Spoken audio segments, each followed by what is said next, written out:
Hi.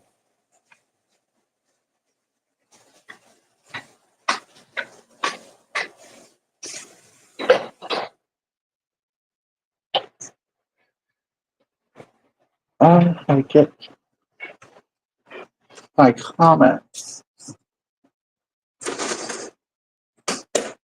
Hi, everybody. I know people are watching me, but I can't see your comments right now. Um, Let me see. um,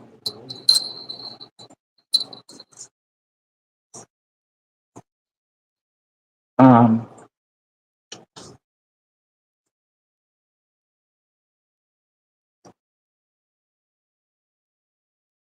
oh, there we go. Hi.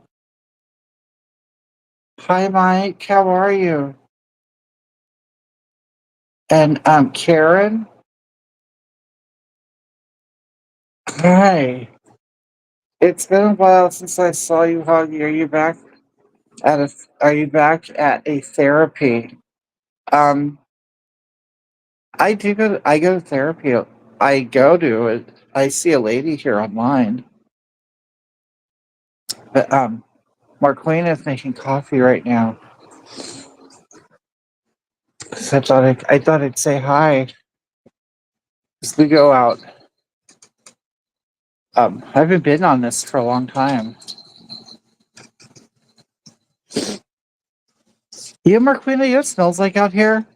Like a urinal cake. Why does it smell like a urinal cake out here?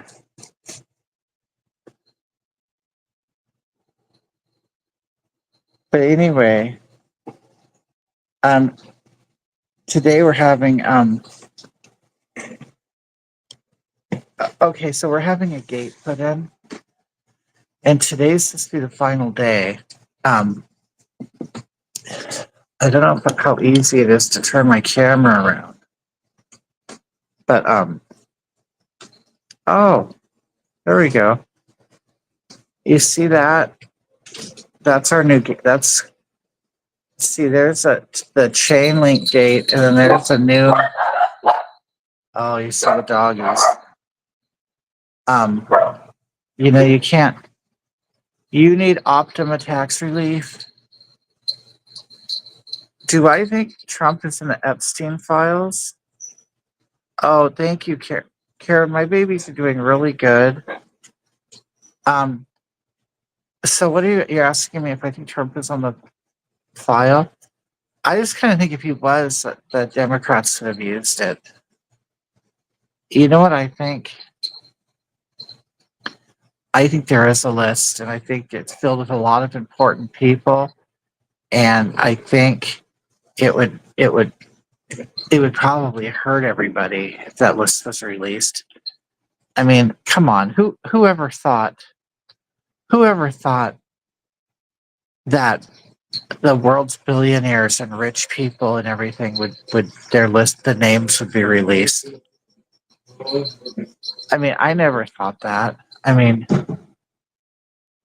I could you imagine if if there is one, like the people that are on that. I mean, I'm not saying I wouldn't want to know, but because I'm a mature woman and I can take it, but I think a lot of people would be very you know not happy. But okay, are you on drugs? Brain dead? I just woke up and I take Trazodone, but we're having immigrants come over today to finish our gate, and I'm going to be here to make sure ICE doesn't come. I will stand between them and ICE. Hello, hand pink wave, face heart shape. Hi, Guillermo. Guillermo, it means William in Spanish. It also means William in French too, in case you didn't know. In case the racists on here didn't know. I thought Guillermo meant germ. Does it? It might mean germ. That I don't know if is it a German name? I think um, they call it something different in German. But am I on drugs? Why would you think I'm on drugs? I mean, I do take a little something at nighttime to help me sleep, but that's called Trazodone.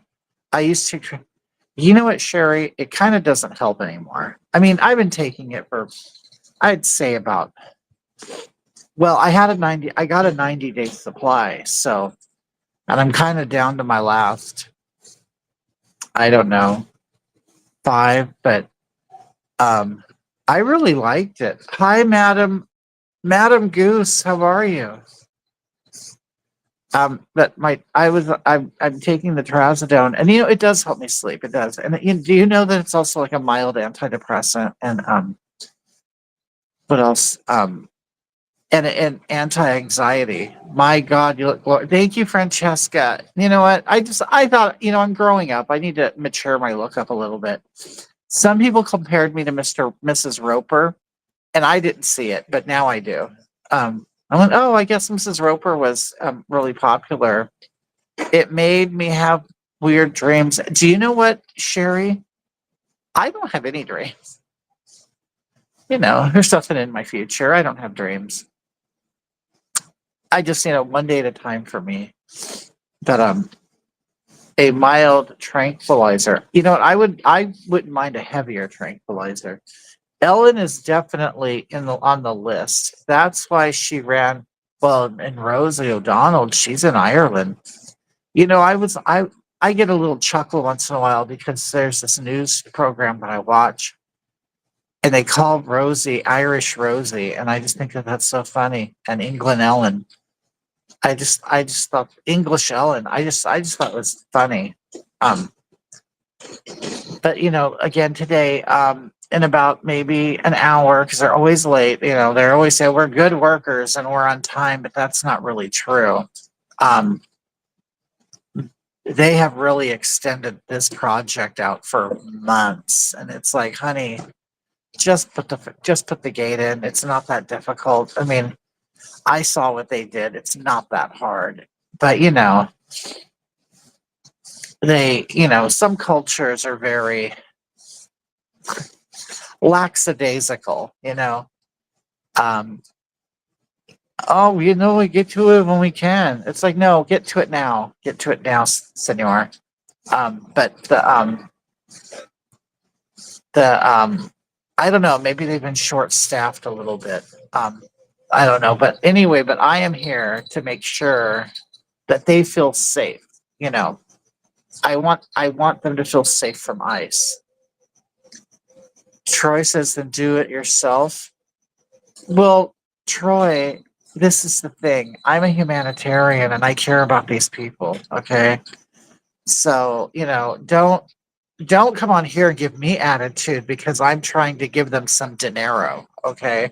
Don't give me an attitude. If it wasn't for people like me, they wouldn't have money to send home to Mamacita. Okay.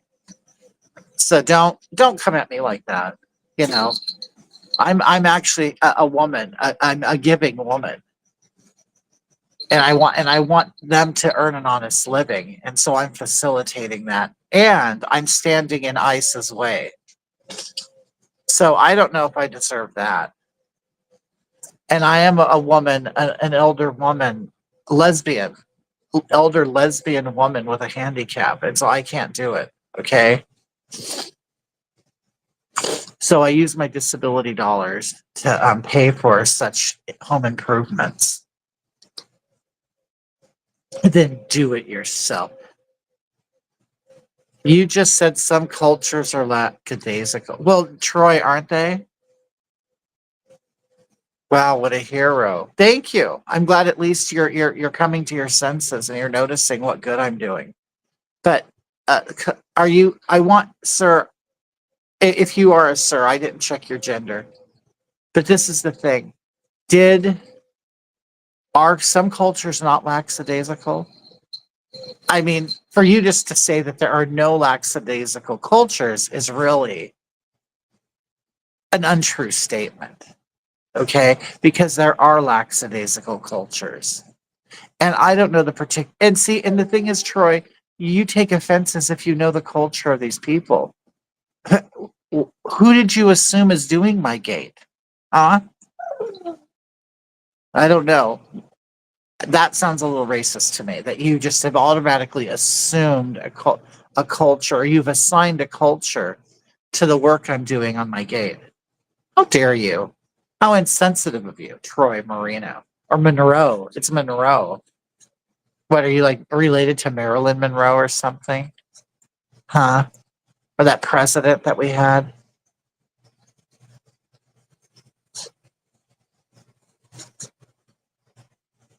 Oh, come on. Oh, you guys, did you guys see my babies? Wait a minute.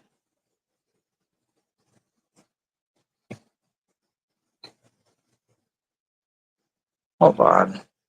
You know what? I don't know if I protect them from ice. Do you not want me to? What should I do, Troy? What should I do? Call ice? Do you want me to call ice? Send home to Mamacita. Okay. I used to call my mom Mamacita all the time. I grew up in Southern California. What a silly assumption of me. You still didn't name a culture. You still didn't name a culture, dear. Like you keep your okay, it's okay, so Spanish, okay. Do you know how many cultures speak Spanish? Like what did you assume?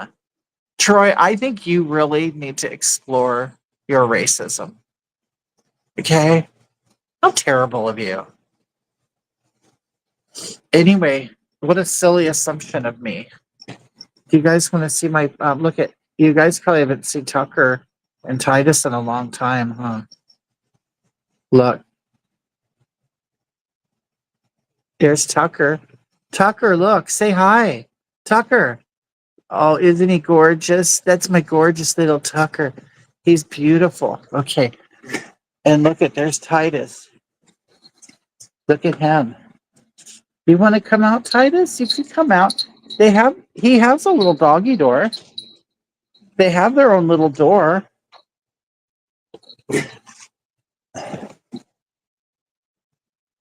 Oh, aren't they adorable? They're my babies. They really are. But yes, Troy. Troy, what are you? Are you with some kind of group or something that helps people? Because you're really pushing an agenda here. Yeah, they're my little Shih Tzu puppies. I love my little Shih Tzus. It just seems funny that someone with the name Troy Monroe would be angry about what I said. You know what, Troy? Are you one of those people that get all love friend? No, Troy, no, no. You decided to get me going. Do you know what, Troy? See, I know what you're trying to do. You're trying to protect the Southerners. I call them Southerners. But do you know that there are other countries that speak Spanish too? With a completely different culture. Come on, baby. Come here. Come here. I want you to say hi. Look at. No, you're angry, Troy. I could tell.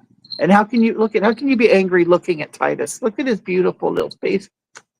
He's mama's little boy. He's my special boy. See, Titus is special. Okay. He gets a little angry sometimes. And we call him Dark Titus. You know what I mean? He has like a split personality. Sometimes he can be really sweet and nice. And then the next minute, he's a terror. Come here, Tucker. See, now here's Tucker. Yeah, Tucker. Yeah, Tucker's like, oh, look at him. Just look at me, my little Tucker. Oh, he loves mommy so much. Oh, don't you just love mommy?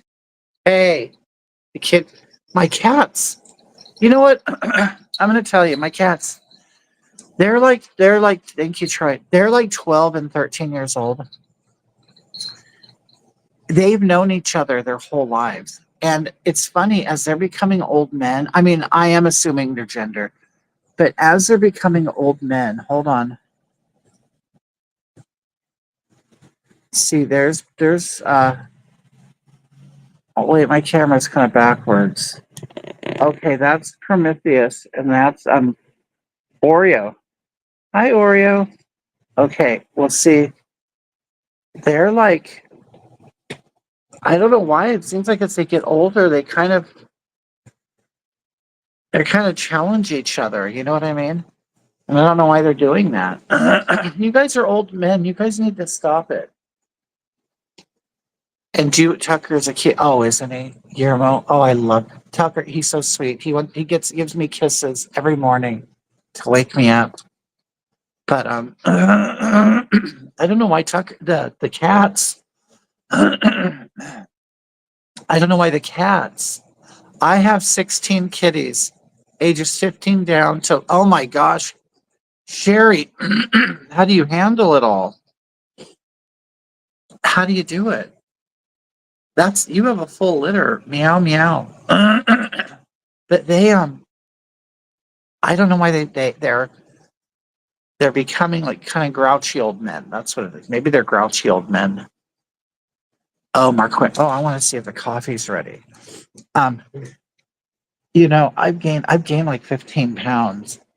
And so I don't want to eat donuts anymore. I'll just eat like a piece of sourdough toast, with my coffee.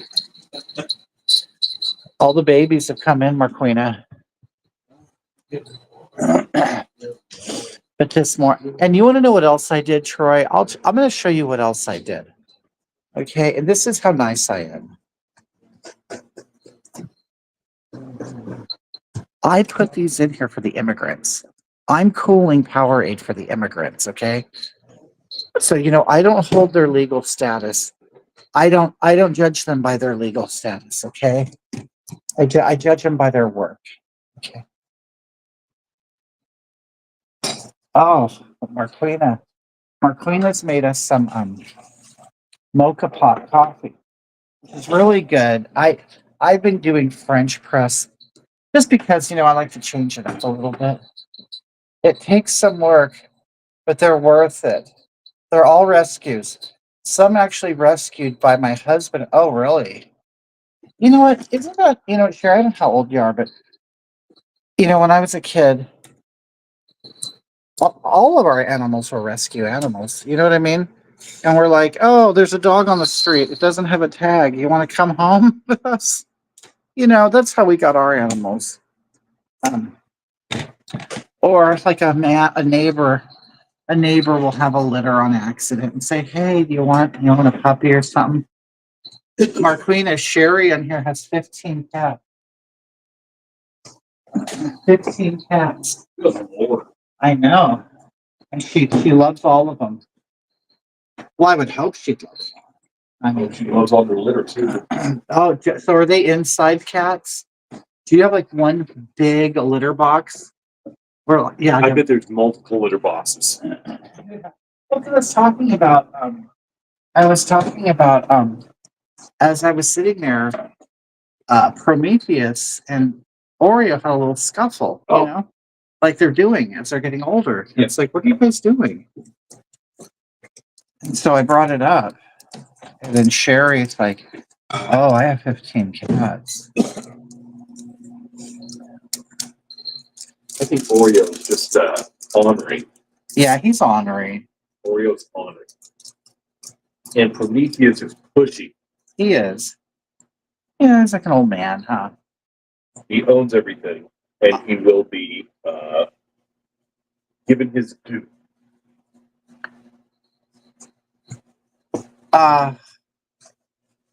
Wait a minute. I wonder why I can't go back and look at old messages. What happened? Oh, Mark Train. There's Zier. Is the great cyst. You look amazing as ever. Great look. Oh, thank you, Mark. You know who Mark is? Florida. Oh, I know.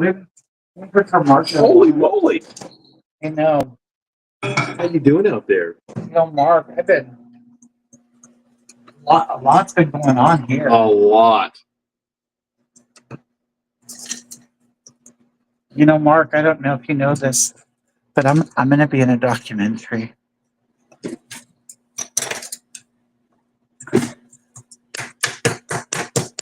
Um, oh, looks natural for your complexion. Oh, thank you.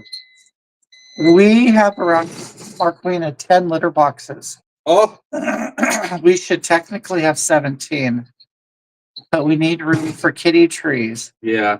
Oh my goodness. Oh, Susan Mills, hi. Hey, Susan. We have one big litter box. It must be 3 feet by 2 feet wide. Oh yeah, we have what, a big one. It's a monster box. And it's kind of, you know what, and they oh cool, lots to document. It looks like one of those things you mix concrete in. Oh, what are those? It's like a bucket. What are they? I forgot what they call those things. Slough, trough, something. Is that your husband, Mark? No, this is my wife. How dare you? That's my wife, Marquina. We're having coffee, and I think I'm gonna have another. You know what? I love the sourdough toast. You know, Marquina, I think it has less calories than a donut. Yeah. We're donut girls. You know. Oh, in the morning, your coffee and donut is just the best. And you know what Marquina likes? She likes the plain cake donuts. You know what I'm talking about? Like the ones that we Marquina, did you see those as old people donuts? Yes, and I love them. They're old people donuts. Like we look at them as old people donuts, and now Marquina's eating old people donuts. Yep. Now I know why. She's like, you know what? I appreciate the old person donut. Oh, wait a minute. Susan said something. Hold on. Susan said, we might go to Home Depot today. If we do,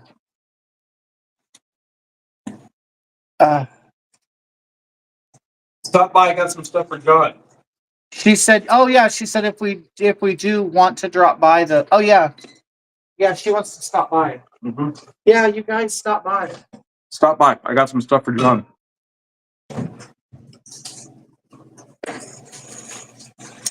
Marquina has stuff for Juan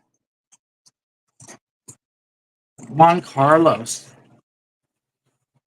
Mark says, you know, I'm on a new program and I'm just getting used to this. And it's hard for me to go back. Oh, mortar pans make excellent kitty litter boxes. Did you hear that part? A mortar pan. I actually think that's what we have. And for now, I'm Mark from Hawaii.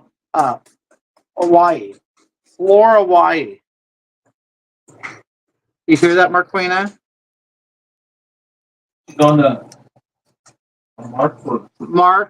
He's Mark from Hawaii. Oh. Hawaii. I had to say that right. Oh, Guillermo says you're beautiful. My wife's beautiful. Oh my God, Lisa Wingard, how are you? Lisa, sourdough bread on grilled cheese is divine. Oh, Lisa, how are you? Yes, Mark, those are the best. I love glazed old fashioned. Mark says making good strides there. Keep your influencing up when you can. You're amazing. Yeah, Mark, I've been doing Ice Watch Home Depot fun. Well, yeah, see, we're gonna have workers here today, and I'm actually gonna stop ICE from taking them. Well, I'm gonna call them when they get here. Did they sweep the park near you yet? Real quiet here. We haven't seen any activity here. Oh, wait, who's this? Gina's from Florida. Gina, I'm in Southern California. But I got lots of Floridians that watch. I seem to I do have a couple Quite a few. yeah, and like, you know, Marquina, it's like if we ever did a tour, we definitely have to go to Florida. Gotta go to Florida. Tennessee, and some, you know, somewhere central and like the colonies. The colonies. Did you take your coffee already? Yes. Okay. But yeah, we seem to have Look at big dump too. It's great. oh, Marquina. Standing. Marquina took a healthy bowel movement this morning. Well, I must have knocked something loose. Remember that, Marquina? Remember? Do you guys ever watch? Was it called Kingpin? Not something loose tire. That's like one of my favorite movies. It's Kingpin. You knocked something loose there, Trigger. They hardly peek between their blinds. I came across a post from you over a year ago and started following you because oh, thank you, Gina. That's so sweet. I haven't been that active in a while, but I'm trying, just family stuff. Let me get my bread. But family stuff. I have a family friend who she's been needing some help. She's a woman I've known my whole life since I was an infant. And so she's she's elderly now and doesn't have anybody left in her family, and but we're still family. So we just I've been taking care of stuff at her place. Hello from Pennsylvania. Again, love. You know what? I have Pennsylvania people too. Lisa Wingard's Pennsylvania. How is my friend doing? She's doing actually really good. You know, I mean, it just some ways, nothing's ever going to change. So, there's some conditions that just never go away. When you're in your mid 70s, but I can leave her by herself now a little bit. We did 1 week. I came home for a week to see how she did. She did pretty good. She still has, like a nurse that goes in and sees her, but she can get out of bed and walk now. She doesn't need her walker anymore. You know, I was there long enough to make sure she can rehabilitate her back to where she can, move and walk and things like that. She's gonna get her. She hasn't used her car in like 8 months, so we need to get AAA out there to jump the battery to get it going. And she said she'll try driving a little bit, maybe to like get burritos. She's like me. She's a foodie. Like and is what it is. Yeah, sure it is. It's what I mean. We're like, I had my heart attack and stuff. That I'll never be better from. I'm still, feel good and I'm healthy in other ways, but I'll always have, a heart issue. So you like work around it. So it's kind of like one of those. Although there's nothing wrong with her. There really isn't. Um, I think it's more, yeah, I think people reach a certain age, they kind of, even though they've wanted to be alone their life, I think they reach an age where they don't want to be alone anymore. But anyway, it's not that bad. So I go out there. No, what happened was she was already dealing with some sort of mystery infection for a year. And and she's kind of like an at-home person. She doesn't like to go out. So it was on Christmas Day she fell in her kitchen and hit her head on her washing machine. I'll always have epilepsy. Oh, and you're right. Yeah. So you'll rheumatoid arthritis. Yeah. It's just, we all deal with things daily. So, she's now I got some stuff for rheumatoid arthritis that's actually helping.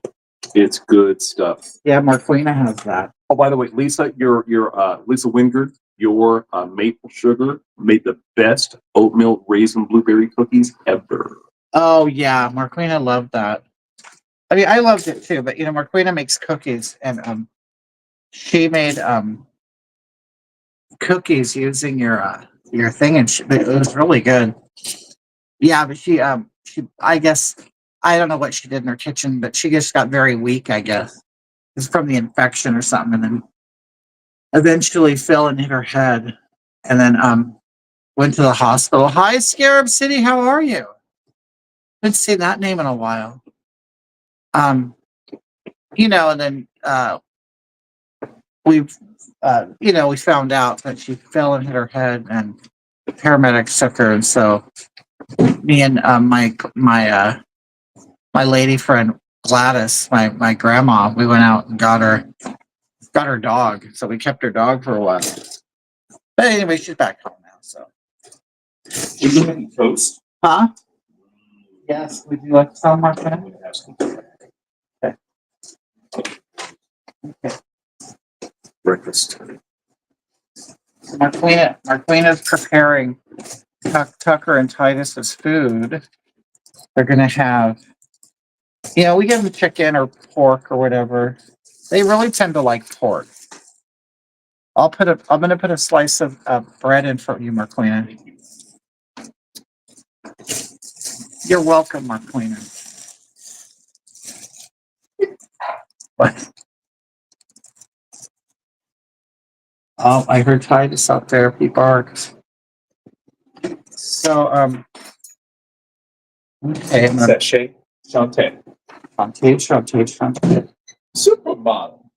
I don't know how many. I'm still gonna eat it. Guys, I dropped this on the ground and I'm still gonna eat it. You just knock all the hair off of it. It's just hair.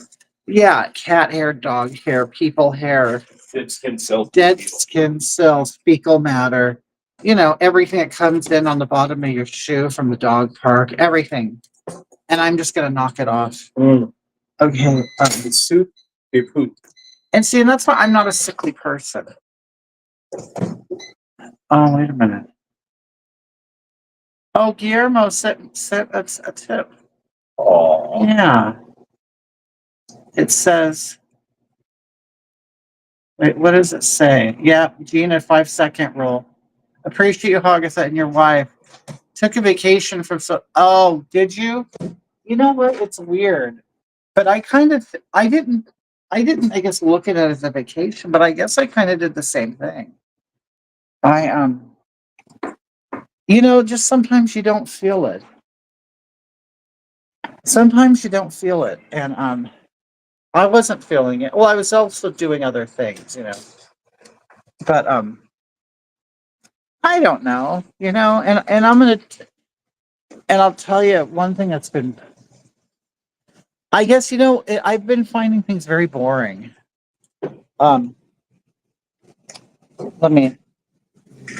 gotta set my tripod up here. I've been really bored. Like, I'll be honest with you, I'm tired of, I used to really like do politics and talk about it. I'm bored with it. I think I'm bored, and I kind of got sick of. Well, you know what? I'll tell you how I've been feeling. Being, in all the whole political thing, and I've been paying attention for about 10 years, like really, really hyper focusing. Well, more than 10 years, but I'm getting bored with it. And and the funny thing is, I kind of after, and I'm not even mad at everything anymore. It's like, how can I put it? Hi, Patty. Yeah, it's live. How are you? How are you doing, honey? But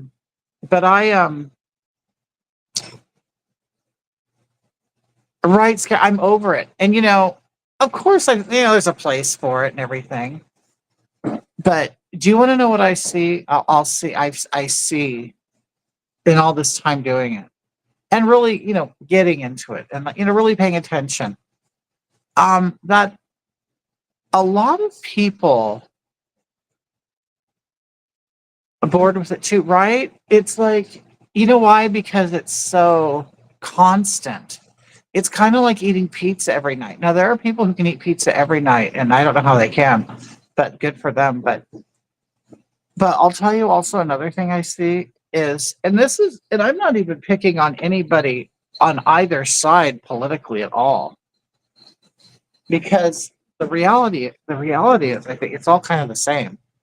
But I get, It's, you know what? This is a great word that I read online. Someone called, like, say, Democrats, dramacrats.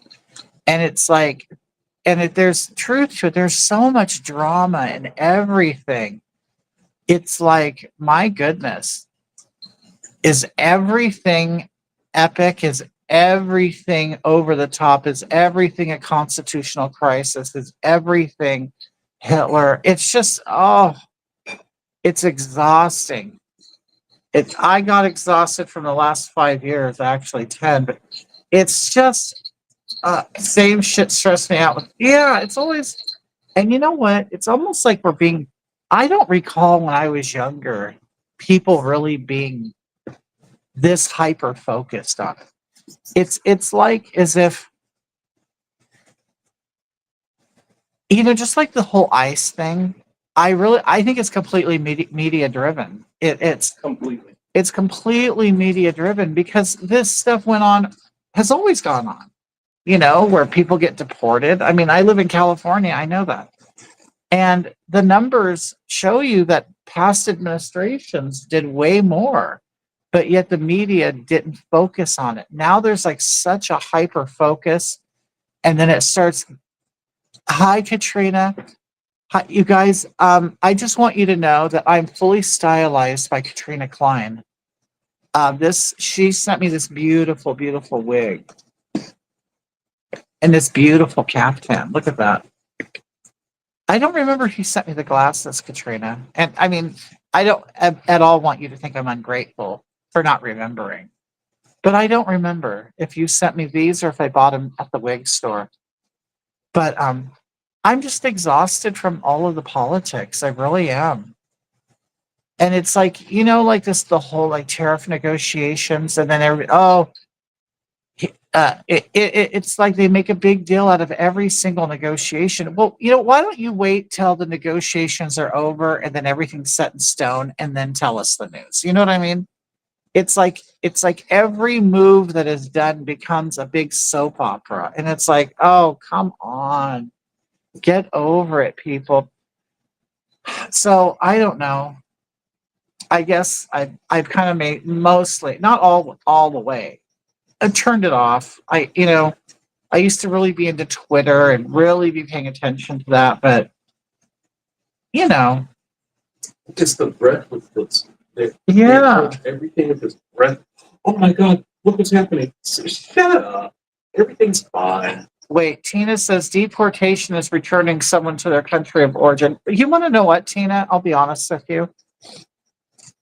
Even that. Okay, I'm an Native American woman. Yes, I'm Native American because I was born here. And this is the thing.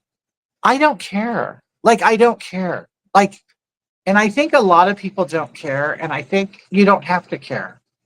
I just think a lot of people are trained to believe they have to care. Because if you don't pretend to care, then you're not a good person. Because Tiny Frog, I'll tell you, I'm just a simple woman on disability. And I know damn well that there aren't a whole lot of people doing wonderfully. So I don't understand how somebody can just wake up in their mediocre life and eat oatmeal. I mean, who really wants oat? I mean, some people want oatmeal, but some people want a 5-star breakfast. But we're all getting up eating slop, getting in our car, our disposable vehicles, to drive to a job if you're lucky enough to have one, I guess, or lucky enough to want to have a job, because some people don't even want to work because somehow they're making it in life. Somehow someone's paying their bills, but it's like, I don't care. Like, I just don't care. It's like to me, it's like somebody who, like, say I have a neighbor down the street who races up and down the street, which we have that, or they do donuts in the intersection. Well, you know what? They may get away with that for 5 years, but we're all happy when they get caught, aren't we? Well, you know what? They didn't hurt nobody. They're just here having fun. You know, they didn't hurt you, but you can't wait for them to get caught. That's the same thing. It's like, okay, fine, finally, the reverse propaganda, right? It's like, Why? No, none.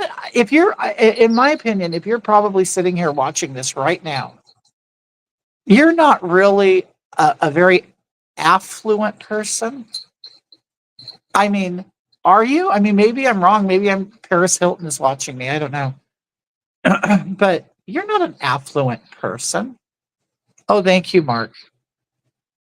You're not an affluent person. So why do you care so much about what people who are breaking the law, that they're finally, the law is catching up to them like they knew it would? Like they knew it would. You don't, nobody is accidentally here and not knowing that they did not go through the legal channels. Oh, Katrina's affluent. That's right. Huh? Oh, I know. Titus needs to poop. So I don't know. I just, hi, Mrs. Robin. Hi, Mrs. Robinson.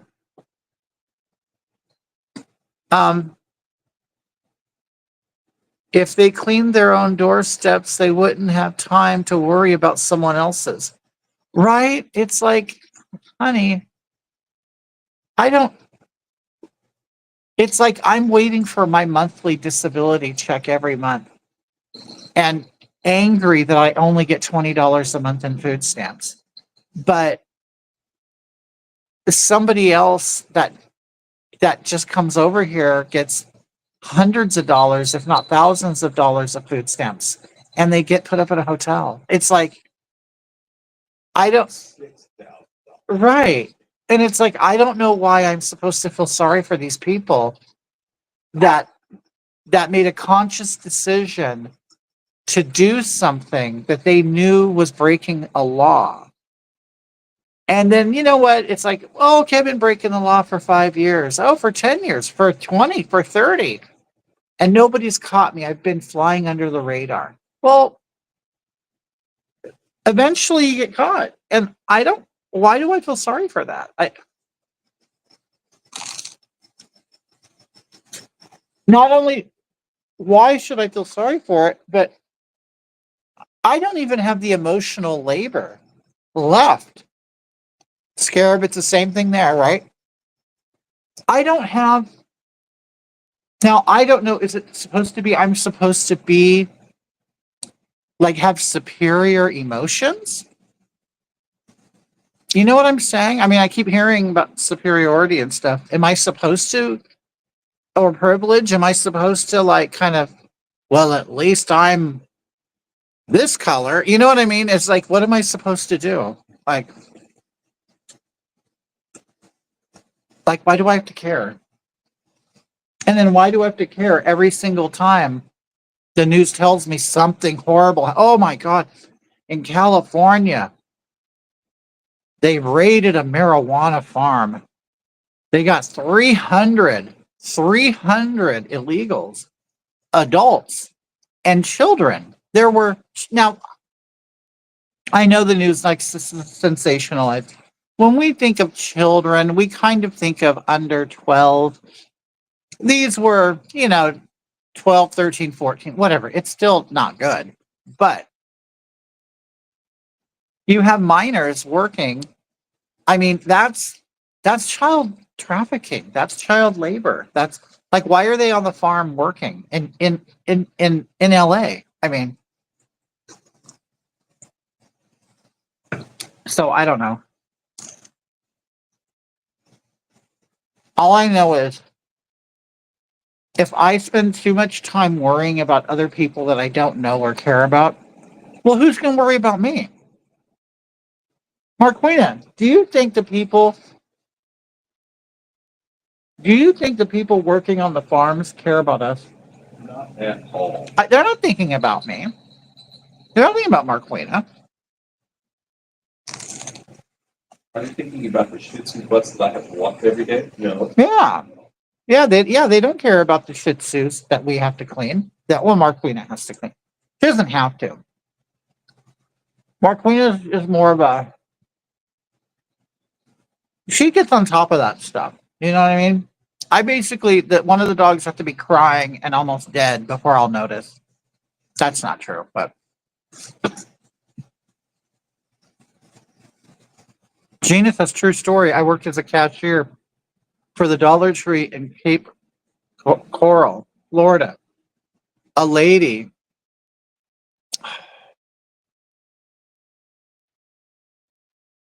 a lady came.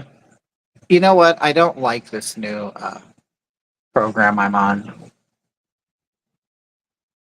I worked as a cashier. A lady came in and did not speak any English. She spent $110 on Christmas decorations with EBT cash benefits. Oh, yeah, totally.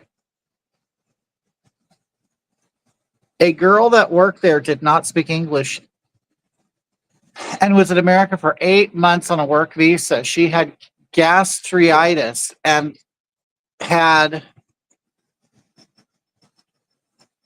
to be admitted into the hospital.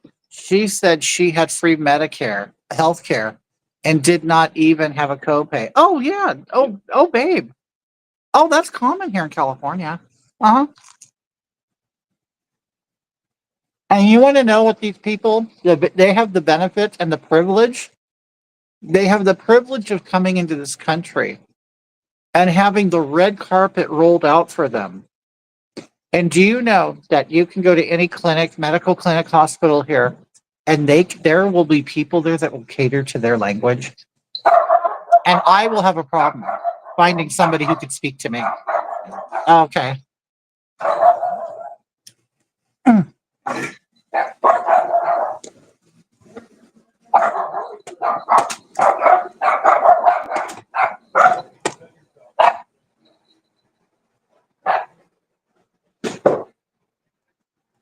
Okay, the immigrants are here. I got to make sure ICE stays away until my gate's fixed.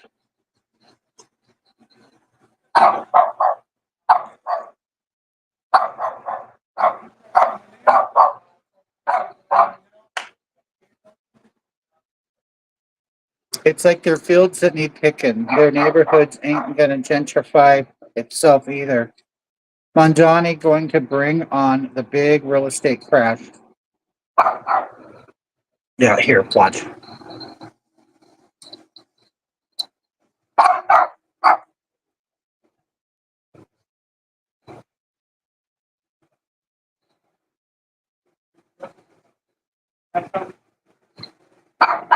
Well, where are they?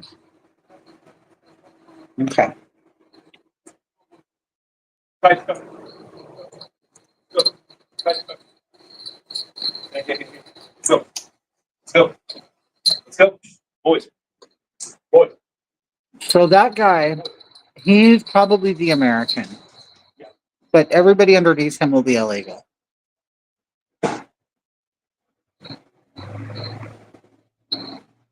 Oh, do I have bars? Oh, babe, I live in San Bernardino. Yeah, if you guys want to know why you put bars on your window in San Bernardino, just look up San Bernardino.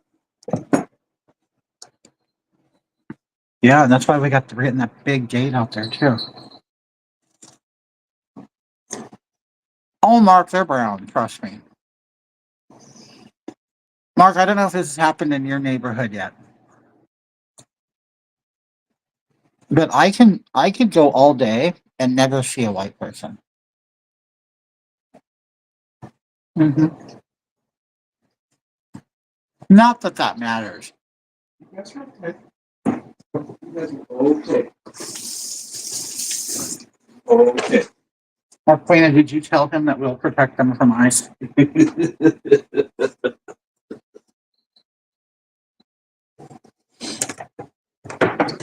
Anyway, we finished my coffee.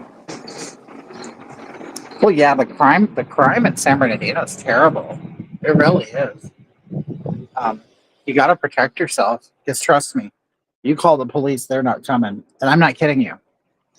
It's very common for a certain culture, you know, don't want to say what culture, but to shoot fireworks. They shoot fireworks all the time. Even, it's not even the 4th of July and they're blowing fireworks. Okay. Well, they were shooting them off and hitting the house. Marquina called the cops and they said, oh, there's nothing we can do about it. And that's after they answered the phone. Do you know you can call 911 here and get an answering machine? I'm not kidding you. Yes, I just received it. Thanks. Yes.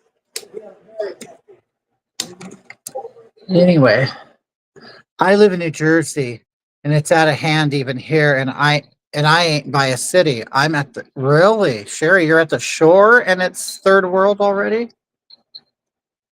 Yes. Katrina says, "Is that a mammy on the shelf?" Yes, it is. We love her. Doesn't she hold all our money? Doesn't she? Or She does. she, Boobs. she holds all our money. Big breasts. She keeps quarters in her booty and dollars in her tits. San Bernardino and all the souths in California are going to be changed. He is sending them out. Oh yeah, no. It's just ever since I was a child, it's been happening. And it's really bad now, really bad to the point where you kind of feel like a stranger in your own city. Okay. You feel like a stranger in Mrs. Butterworth. Yeah, she kind of like a Miss Butterworth, or the. I could show it to you. You know what, Katrina? There are people who have seen that and they said, "Oh, we're racist for it." And it's like, you do understand that a black woman bought that, don't you? Gina says, "Been an honor to watch." Oh, Boys. Gina, wait. If you come to Southwest Florida, let me know. Oh, you know what, Gina? Totally. Gina, we have a lot of friends in there. I wonder if any are at Home Depot. I should drop. What do you think Susan said? What do you think she said? I know what she said. But she should drop John off. I wonder if any are at Home Depot. I should drop John off out front. Wait, Bud says get help, dude. With what? Why don't you help me, Bud? How about that, bud? People like you who Bud's the kind of person, Marquina, that if you were like trying to move a refrigerator for him, okay? Like he would tell you to be careful. Be careful. Yeah, hey, be careful, dude. I just hate Hey, that. or you say, man, dude, you need some help. Be careful. Yeah, you should get some help, Bud. Yeah, dude. Be careful. LOL. Hi, gorgeous. Oh, hi, Queen Poon. Or Queen Foon. Sending love from Australia. I love all my Australia people. Let me know when I'll let you know when we're leaving, probably in a couple hours. Okay. Okay. Hi, Hoggy. Oh, hi. Oh, Shaqueen. How are you? How are you? Haven't seen you in a while. I'm around 30 miles or so north of Atlantic City. Gina says, we have a few Home Depots. Old-fashioned donuts are amazing. Oh, Marquina gets the old-fashioned. She gets the maple old-fashions. Oh, God, yes. Sherry says, I'm from Southwest Florida. Oh, yeah, no, in Pensacola. Is that the Redneck Riviera, Sherry? Is Pensacola the Redneck Riviera? You need to say my Venmo is. Oh, like Katrina Klein. Or, not Katrina Klein. Katrina, I'm getting old. Kara Cunningham. Do you guys know who Kara Cunningham is?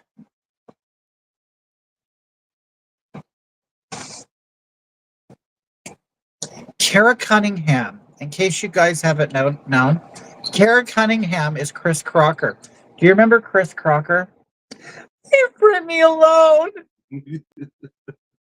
That's Chris Crocker, who is now Kara Cunningham. Yes. She is living in Tennessee. Mm-hmm.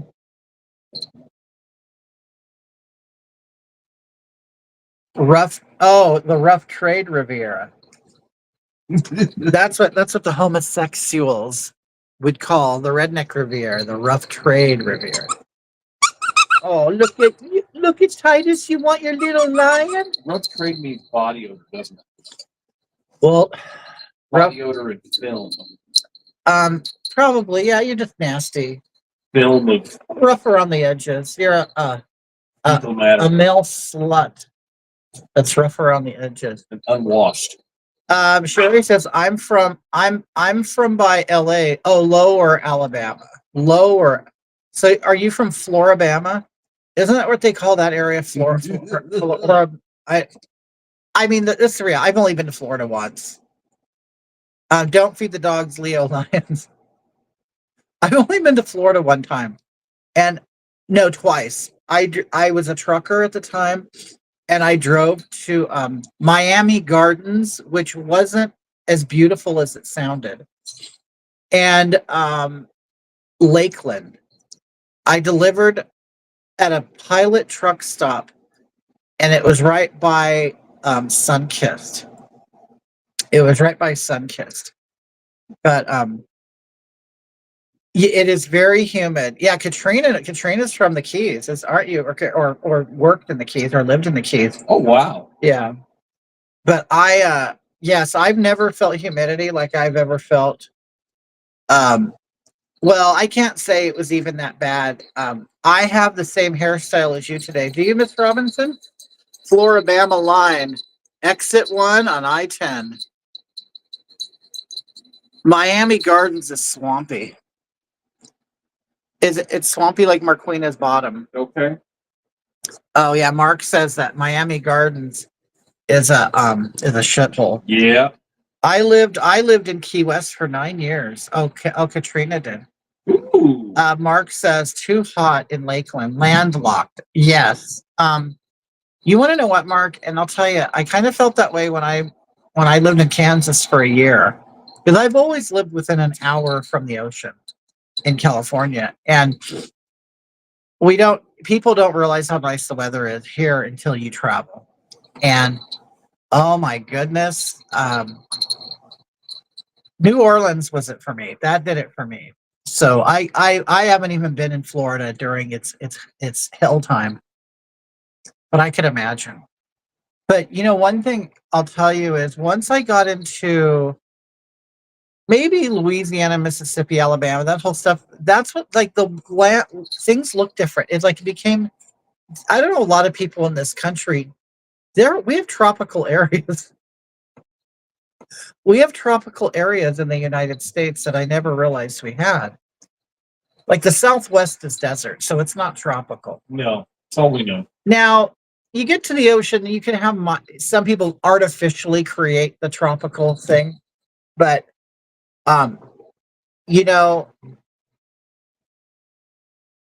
it's only 9 here, and it's already 80 degrees. Oh, really? Now, New Orleans smells like urine in July.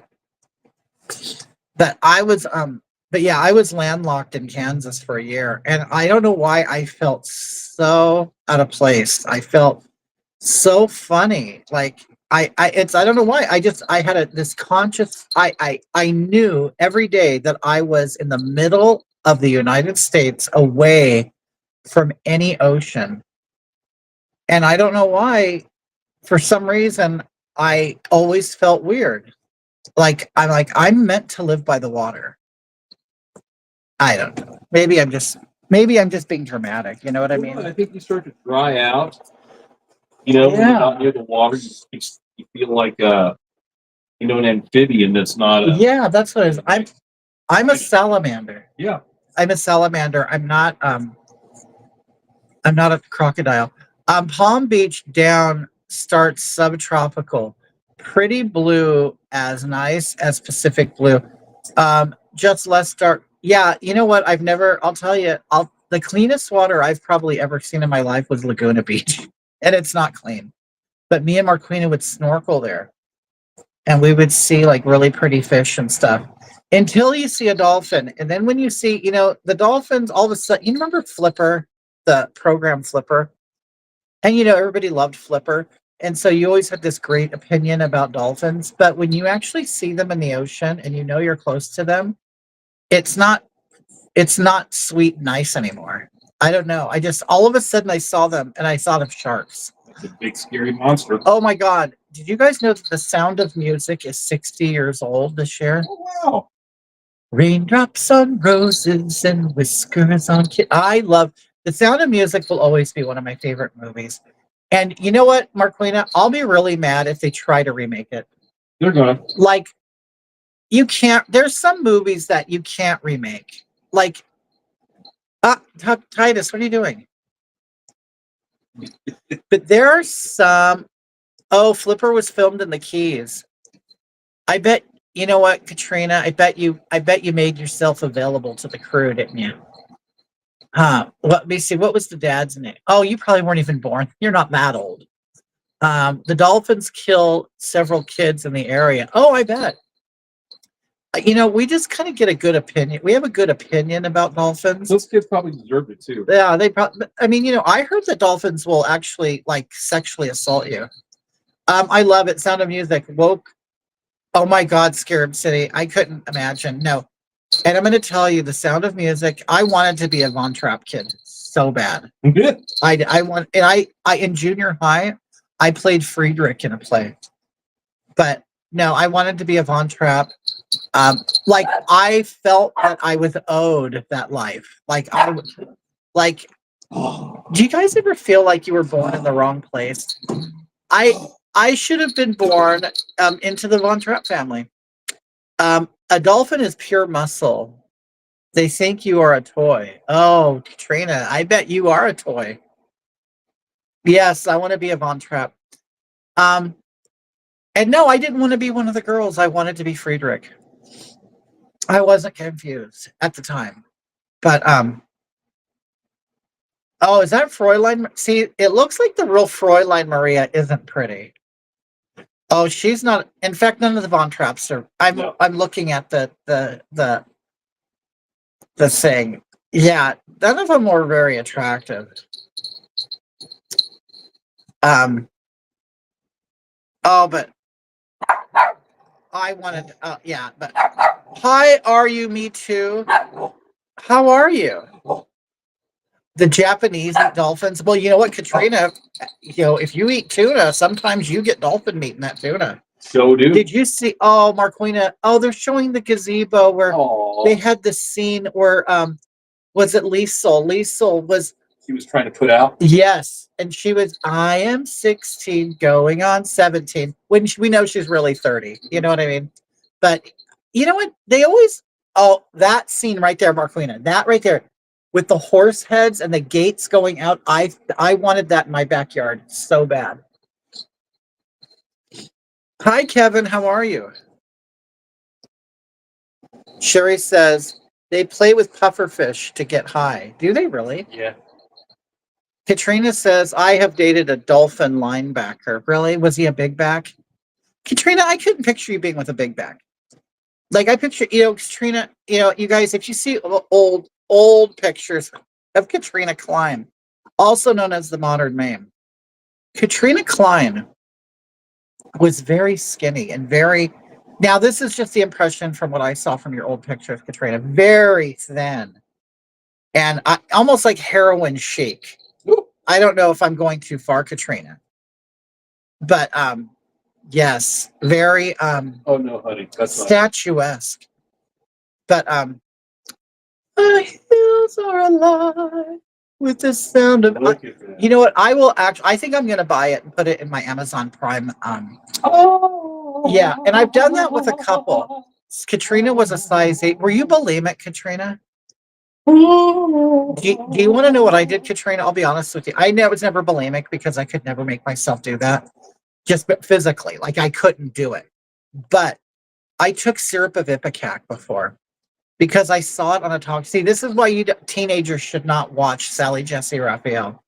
I was watching Sally Jesse Raphael, and you know, in the 80s, bulimia and anorexia was big. You know, just lose weight at any cost, right? So I saw, Katrina says she sweated to death. I heard enough about you to know you're a circus freak. What? Who's that? Dan Drew Rice Gay. What kind of? Oh, Andrew. I like. Oh, is that right? You know what, Dan? I love your name. Yeah. I do. I do. I love it. You know, you may put me down. Okay. Because he was the little boy blue. Yeah. He needed the money. And you may look at me and think, oh, there's a woman. I could easily handle her and put her in her place. But I'm not that kind of woman, Dan. And this is the thing. I can appreciate your name. I do. I like Andrew Dice Clay too. I do. I also love Lisa Lampanelli. We should call him Drew for short. Yeah. Everyone in here is delusional. Like Drew.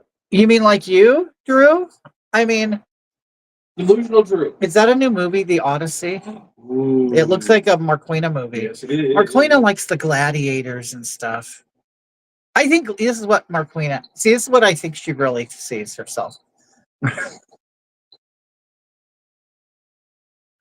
Marquina, you know, she wants to be in the gladiator rooms and stuff, but she wants to oil herself up and just make herself available to all the men. That's what Marquina. That's what Marquina would do. Just a sword sharpener. A sword sharpener. Just stick it in to sharpen it up. Just a sword sharpener. Against your own best interest. You voted for Trump. Dan, first of all, babe, you don't even know who I voted for. Okay? And what best interest? Like, why does he care who you voted for? And how do you know what my best interest is? What, you think because I'm a woman and I'm a lesbian, you think I'm going to vote for feminism and gay stuff? Why would I do that? I'm a lesbian with a free life, babe. What am I supposed to be angry about? Against my best interest. What are you talking about? You tell me, Dan, what's in my best interest? I want to know from Dan. I have a good feeling they all say they didn't vote. What are you saying? I don't know what you mean.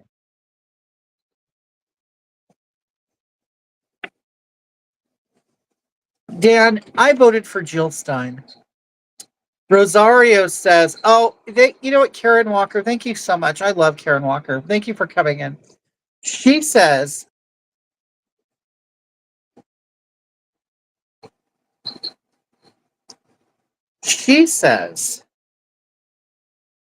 I'll tell Katrina, I'll tell you why Dan's watching.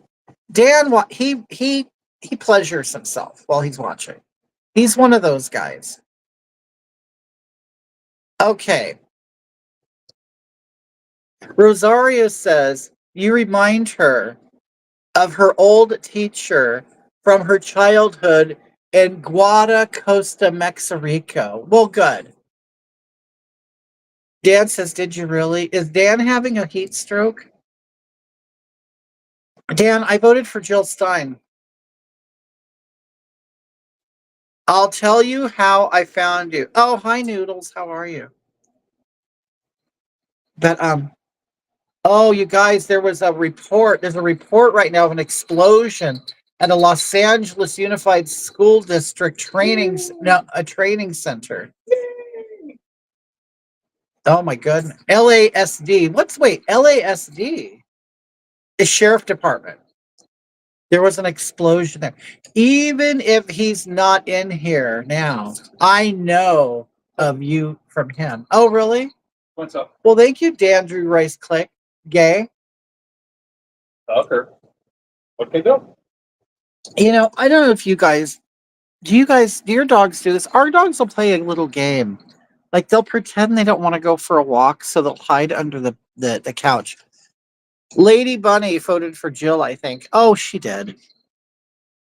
She did, because she really thought Jill Stein had a chance, right? You know what? Oh, Marquina, look at Tuck Tuckerson. Do you want to go for a walk? Go on, go for the walk.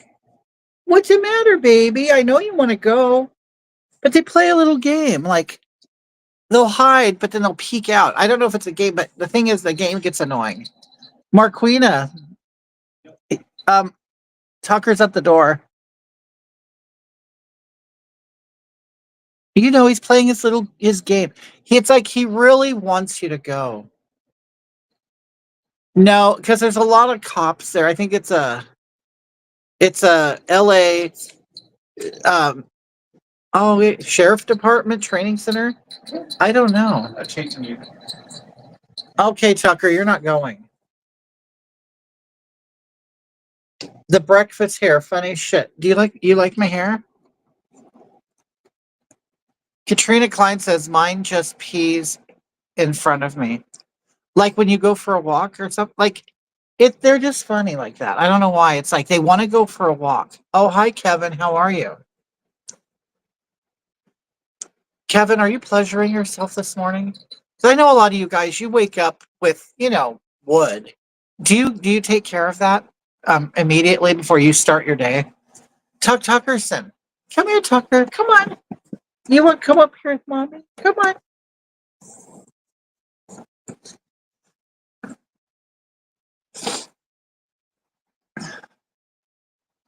But I can't wait for that. I've been parking my car out in front because the driveway situation with the old gates, the new gate, it's very complicated. We had some temporary gates, but they were like farm gates. They were like chain link, and there was nothing to stop them, so that they would just open and swing in the wind. And it's like, you know what? I can't deal with that. So I just park out on the curb right now. So what's everyone drinking or taking at the moment? Well, you know what? No, I'm just ending my day. Really, Kevin? Where are you at? Um, I'll tell you, Karen, I'm drinking my coffee. I'll tell you, I take 3 shots of espresso with some milk and two Splendas. And what I do is I warm up the milk and I put the Splenda and I froth it up. I have a little frother and then I pour my mocha pot coffee in. Oh, that's the 3 shots of espresso. So good, so good. And I had some sourdough toast. Are you gatekeeping? Yes, definitely. Um,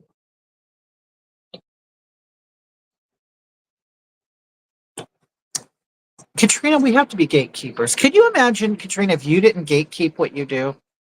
You know, you guys, Katrina Klein, she's a glamour girl. She really is. You should drink mushroom coffee. You know what, Katrina, Vicky, the lady that I take care of, she wants mushroom coffee so bad. And um but she's kind of stuck on a brand. She wants a specific brand, and they just don't make pods. She only uses K cups. I've been on the night shift. Really? Are you out selling your behind out there, Kevin? Do you get a good do the gentlemen get a good price? Black coffee, a packed bowl, and uplips. You know what, Sherry? I do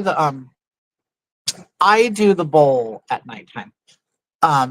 But I only do one hit, maybe one, because I'm going to tell you, it actually over the years has increased my paranoia. I have a quadruple Bailey's and a pill. Purple haze. Just had jalapeno. Oh my God, Guillermo. Okay, and I'm not kidding. I've been on a jalapeno popper kick. Okay, so there's a place called Super Mix here in California in certain areas, and I got jalapeno poppers there. I've realized jalapeno poppers really aren't a Mexican thing, because anywhere I go for Mexican food and I get jalapeno poppers, I'm completely disappointed. But when I get a jalapeno popper at Wiener Schnitzel or at another fast foodie type of place, I love them. I love them, and I don't know what they do to it, but they're very crunchy. And when I get them from the Mexican place, they're kind of soft and not so crispy.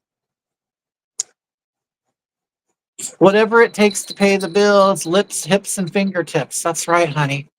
Um, Katrina loves poppers. A spliff. Oh, you know what? Karen Walker. I remember in the 80s and even 70s. Well, I was a very young girl in the 70s, but I remember people calling it. We would call that in California. You knew a spliff. A spliff was a joint. I don't. Do people smoke joints anymore? I've never seen. Karen, do you remember? I know Katrina Klein does. We're old ladies. Do you remember when girls used to wear the roach clips in their hair? I mean, that was kind of a here anyway. I don't know if they did that around the country or the world, but it was like a little clip with with leather um things. Katrina Klein was 45 in 1974, and it had feathers attached to it, kind of Native American, bohemian looking, kind of a mix. But these girls would wear combs, okay, like a comb. They pull their hair back and stick the comb here, and then put the roach clip like this. I moved to a vape. You know what, Kevin? I have a vape also. I can, yes, with feathers. I can only um do that sparingly because it starts to hurt my lungs. Roach clips and feathers. Yep. Maybe a few beads. Yep. Katrina Klein. Yes, yes, yes. Yep. Do you know I actually have some? And people are so dumb. Like, okay, I put them in my hair one day and I went online and all the young people are like, oh, your cultural appropriation. I go, of what? What am I appropriating? The whole feathers. It's Native American. No, it's actually stoner. It's stoner bitch. That's what it is. This right here, this is so you could clip your roach. Oh my god, it was called a roach. Remember that? And then you clip it back. So you don't know what you're talking about, dear. Just because something has feathers on it doesn't mean it's Native American. Okay, get over yourself. Other people use feathers, just like other people braid their hair too. Come on. You know what I was thinking? If you live in a world, if you have a life, my oldest son does. I can't roll. My late husband could roll a good one. Yeah, I haven't rolled a joint in so many years. It's not appropriation. Oh my god, right. This is the thing. If you can wake up in the morning and you have a loaded EBT card, if Section 8 has paid your rent and you call up on the back of your card and or you call your bank and you had the deposit for the month from welfare, you're pretty privileged because Pretty damn lucky. those people wake up and they get on their phone and they look at pictures and they go, oh, this is offensive.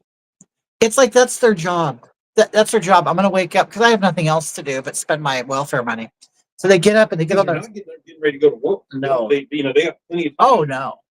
No.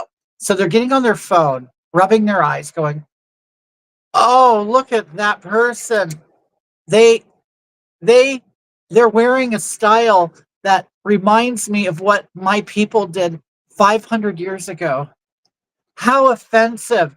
You are a racist. You are an appropriator. How dare you? And then they put the phone down and they go make some Pop-Tarts. How dare someone bring light to my history?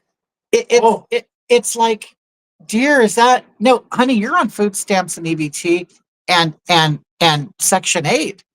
You have a lot of problems. Or aren't you supposed to? I mean, aren't you, if you're in that position, Marquina, aren't you really like disadvantaged? Yeah. And you have to do something to improve your life? Are you kidding? So I don't understand how getting on the phone and pretending to be offended over a hairstyle or a feather, like when you really put it that way, how immature. It's Like how no difference in them getting, hopping up on their phones and oh look what's happening versus walking outside and sitting on the stoop, yeah and talking smack about it and what happened on the news. You're just sitting there talking smack. You're not doing a thing. You're not doing nothing. You've never done a thing. You never will. You ain't never gonna do a thing. It's like, I don't get it.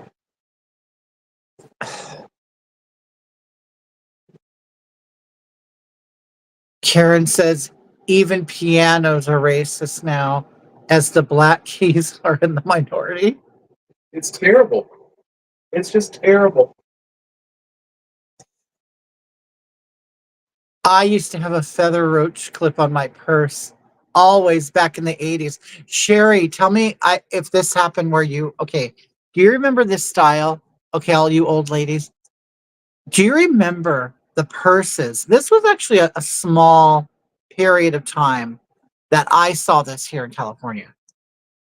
Girls were carrying purses that almost looked like laundry baskets Like they were plastic. They were plastic. That was high school. Yes, and it had like just like a grid, like a lattice pattern.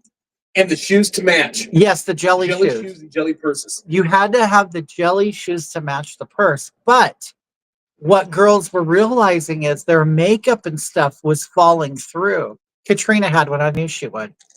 So what they were doing is getting cute bandanas, and they would put them in knots and create a liner to line the purse so they could put their stuff in it. Jellies, that's right. Hi, Australia. How are you? I love Australia. I need to find an Australian that will want me to come down and visit. Me and Marquina would love to come to Oceania. Really? As long as you're not in Perth. I think Marquina says she doesn't care for Perth. Now, if any of you Perthians, It's pretty. Perth is pretty. I'll tell you, I don't know much about Australia. And I'll be honest with you. I'm not afraid to say when I'm ignorant. I'm ignorant about Australia. I just assumed there was nothing pretty in Australia. I don't know why. American TV kind of likes to show you the rough side of Australia. You know what I mean? They like to show you the dirt and the weeds and the trees out in the middle of the red deserts, and they talk about the critters and the bugs and stuff, and it's like, so I've kind of always believed that Australia really. Hi Canoe Grew, how are you? I love watching Australian opal hunting videos. This is from Karen Walker. All those burly, sweaty, hunky lads digging away for opal. Hot AF. Sherry says, I remember those purses. Yeah, but I'll tell you, the only thing that they've ever made me think was pretty that came out of Australia was Olivia Newton-John and Kylie Minogue. That's all I remember. Pretty and Thunder Down Under. You can't forget about the Thunder Down Under. Thunder Down Under. Yes. Oh, and you know what? I never watched Crocodile Dundee. I never did. You don't want to try it, Kevin Leonard? You don't? Yeah, it's always about things that kill you. You're right. So it's almost like, you know what it is? It's like the United States portrays Australia as like the prison it used to be. But I can hear the immigrants out there working right now. But I'm telling you, it doesn't take that long, really, to put Dame Edna. Oh my God, Karen Walker, Dame Edna. Do you know you remember when Dame Edna went on a final tour and then did a share and then came back for another final tour? AC/DC came from Australia too. See, thanks you guys. I love to be educated. I do. I don't mind being educated. But yeah, is Australia where Xanadu is? Is Xanadu in Australia? Xanadu. Oh my God, Katrina, you should do Xanadu. Do you guys? I don't know, Katrina. I'm horrible. Do you do your videos here on Facebook? I'm not a Facebook person. I mean, I am, but actually, most of my shows have always been on Facebook, but I don't know. Over time, Facebook has really kind of it's declined. Who's this weirdo? James Dunning. How are you, James? James, I want you to know, since you've been so sweet to me, I don't mind. You could pleasure yourself right now, okay? And I won't judge you. You could watch me. A lot of guys do. They come on here to pleasure themselves. You like my wig? Thank you. I have so many followers overseas. You know what, Katrina? My followers mostly, it's so funny. The foreign ones come from Australia. I have a lot of Australians. For some reason, Dame Edna is amazing and hilarious, and her outfits are outlandish and awesome. He also did another character, Les Patterson, the cultural attaché for Australia. Oh, I bet that was fun. Mark says, I roll 2 joints all the time, smoke 2 roaches. already today. I call it raking leaves. I'm going to rake leaves between clients. James says, I got a stiffy. Well, James, you know what? I don't judge, you know. Everybody comes here for a different reason, you know. I'm a woman of the world. Okay. I'm a woman of the world. Um, but I like that, Mark, raking the leaves. I think that's cute. That's very cute and creative. I right now, Mark, I'm too lazy to go out in the garage and pack a bowl. So I bought a little. We have a place called Stizzy here. I don't know if that's around the country. I always liked you guys because you're legit. Wait,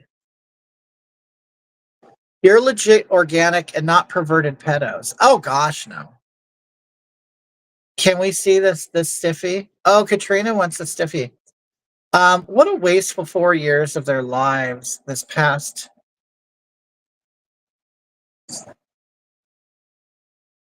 All for naught, getting destroyed by the rest of the normies now.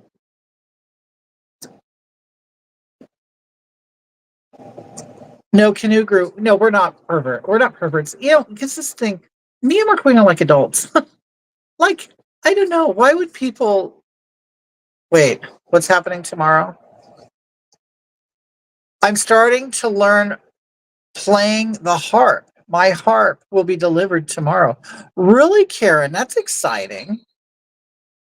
You look like the kind who ask random people for roaches. No, Kevin, I don't. No, I want a full bowl. You are not a woman. You are a pedo. You know what, Kevin? I understand that. You know what? Everybody likes certain things, and it brings them pleasure. I'll tell you what brings me pleasure. Marquina brings me pleasure.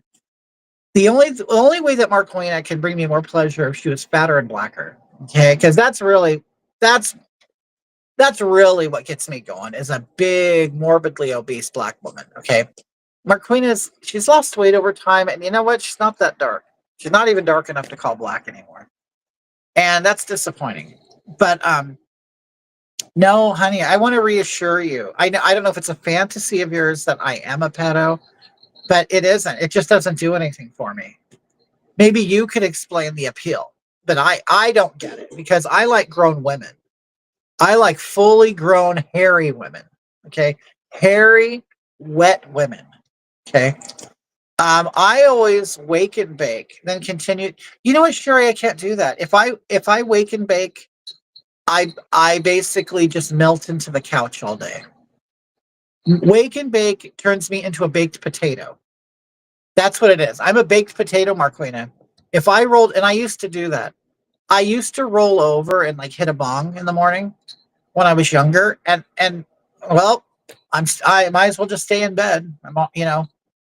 And that was me. So I can't do that. Is he offering a pedicure? Maybe, Katrina. I don't know. I have some thick fungus nails that really need to be attended to. So if he is into pedo cures, I would love that. Maybe he has a foot fetish. I don't know. But I do have a lot of cracks in my heels, okay? A lot of cracks. I found you through memes many years ago. I think the first live stream I saw was when you guys were in the tub in Trump Tower.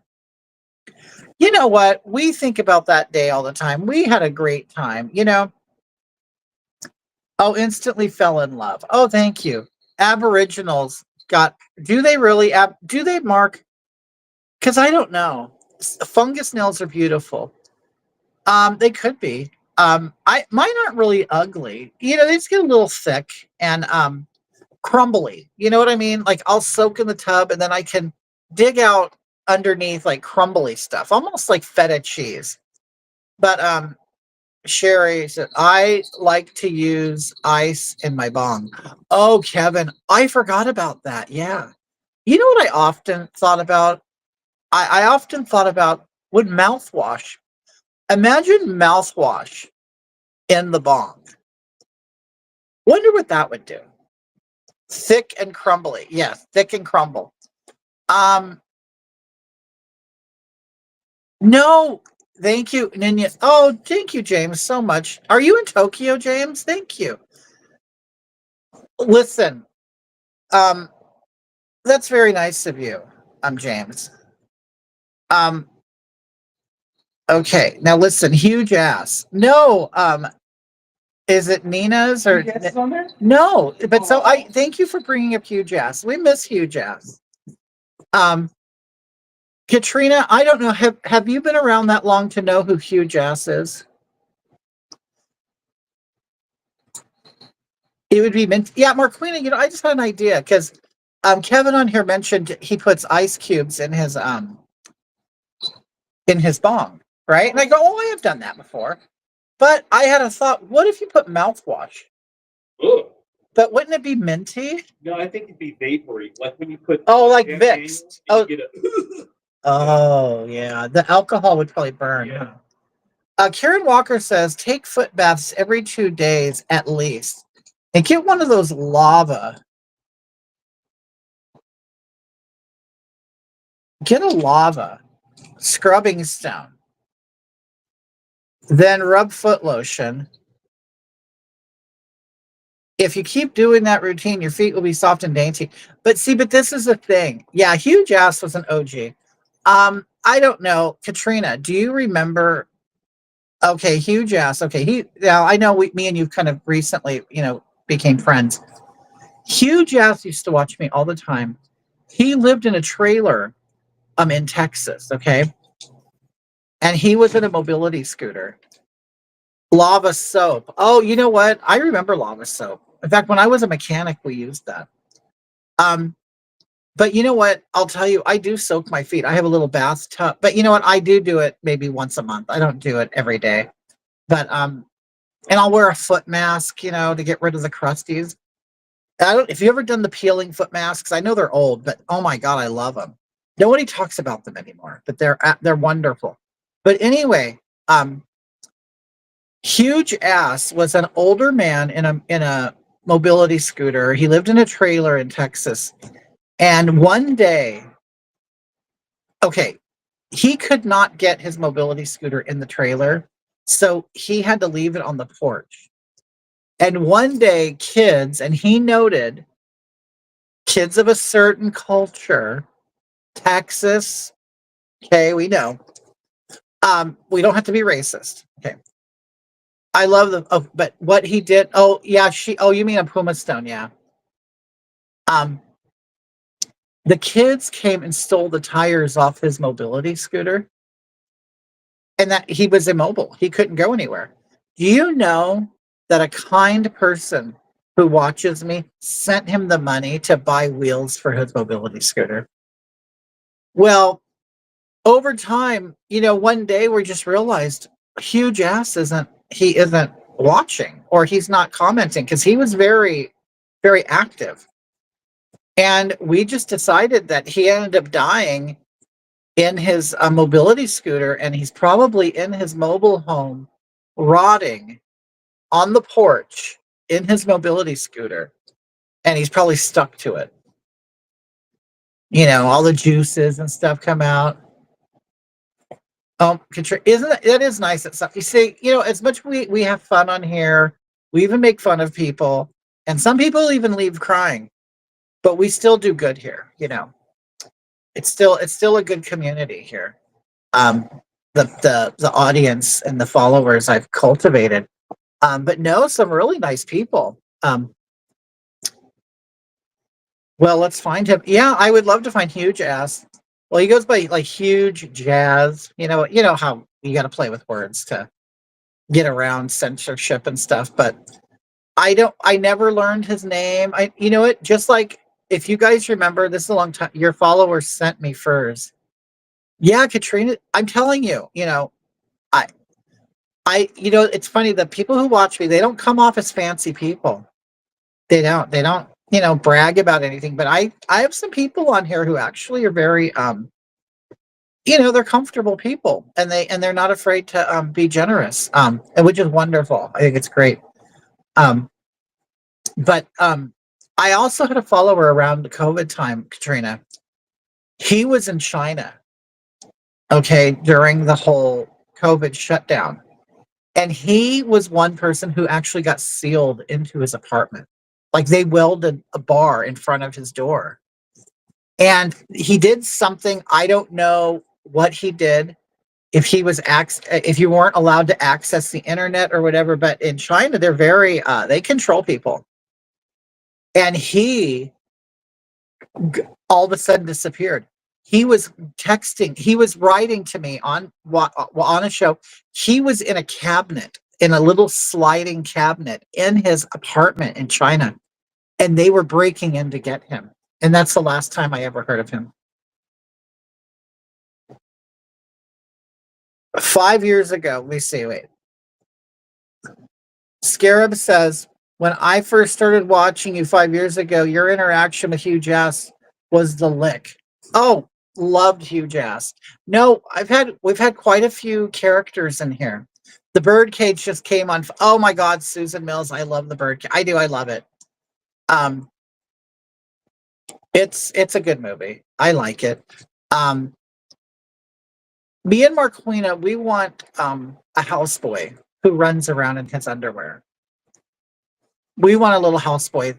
You know what? I get it mixed up with you remember Boogie Nights? You remember the Coke dealer where he was like, kind of reminds me of Marquina, like run around in their underwear and a robe. But didn't he have like a little Asian houseboy that would throw little yeah, Katrina, I can totally see you being Nathan. I can. Starina. That's what you are. Katrina Starina. But anyway, he would run around and throw the little Chinese little firecracker snap cap thingies on the ground. I just remember that. I remember when they showed them locking an apartment complex down in China. Yes, it was all happening. It was really happening. But Katrina says, that's me. You're Starina. When I first heard the name Starina, I thought it was funny. But I love the movie Boogie Nights, you guys. I don't know if you've ever seen it. It's a good movie. Do you want to know another movie that I recently saw that I really like? It's called August, Osage County with Meryl Streep and Julia Roberts. Yes, crack pops. Yeah, they like, you don't light them on fire. I think we called them snap caps here. I'm not sure, but they look like sperm. Little white things with a twisty tail, and you throw them on the ground and they snap and pop. But that August Osage County movie with Meryl Streep and Julia Roberts and Juliette Lewis, and there's some other people in there that you'll recognize. It was such a good movie. I just watched it because I was bored one day. Yeah, Kanguru. I think that's what those are. But it's such a good movie if you guys ever come across it. Like, it's rich white trash, and they're all inappropriate, and someone dies, and then the mom has cancer and she's a pill addict. It's just everything. It's so good. I love it. They're called snaps. Okay. Yeah, I love those. DJ, I'm just noticing this. Crisco Dance. Memo, are you really a DJ? Do people call you Memo? I'm assuming they would call you Memo rather than Billy or William, I mean, maybe I'm just assuming, and my racism is making me assume, but I don't know. But do people call you Memo? Do you guys know that Guillermo is William, but the people who use the word Guillermo, they call the nickname is Memo. Last good movie I saw was Ass Wreckers 2. Oh, Karen, I bet was that up for Oscar consideration? I bet that's a block. I bet it's an epic film, isn't it? Yes, a real DJ. Okay, Crisco Dance. Okay, so I was in the club business for years. I got to know a lot of the DJs. The owner of the club that I worked at was a DJ. And I don't know where you DJ at or if you're still DJing. I just watched Animal Kingdom with Ellen Barkin, and it was very good. I watched all 6 seasons. Oh, I'm always looking for new stuff to watch. Do you want to know that me and Marquina started watching a thing on Netflix called The Blacklist with Christian? Is it Christian Spader? Is that his name, or James Spader? I don't know. Um, I actually like that, but I'll tell you, while I'm watching it, I really got Silence of the Lambs vibes. I can tell they're kind of borrowing the blueprint from Silence of the Lambs to make it. Japanese are very into perversion. All the schoolgirls are dressed in Catholics. Oh yeah, very provocative. That's right. You're vacationing in Japan right now, aren't you? Katrina says I kind of like that show. What, the Blacklist? Is that it? I started watching it and I like it. I think we got to maybe the fourth episode of the first season, but I'll continue watching it. I'm forever looking for something to get into because there's so many things I don't like. I'll tell you, since I've been at Vicky's house, the lady that I'm caring for, I've been getting into Law and Order. Never watched Law and Order before, and I'll tell you, I was liking it. But I'll tell you, I started out with SVU, Special Victims Unit. I had no idea what Special Victims Unit was until I started seeing a repetition of men hurting women. It's like, it's funny because it's like the sex crime unit or whatever. And it's like, it got kind of boring and old to me because it's like, oh God, another story about a man doing something to a woman. And then, wait, I was happy to see him in a show after. You know what, Katrina? The last I remember him was Less Than Zero. Do you remember Less Than Zero? I loved that movie. And I'll be honest, I'm surprised that that movie hasn't been remade. I mean, I wouldn't want to see a remake, but I'm really surprised that that movie hasn't. He was the kind of guy that wanted to date me, but because, oh, make you hide. Oh, what would he make you hide under the table between his legs? I did. I loved Less Than Zero. You remember Robert Downey Jr.'s part? He played a character named Julian. Hoggy.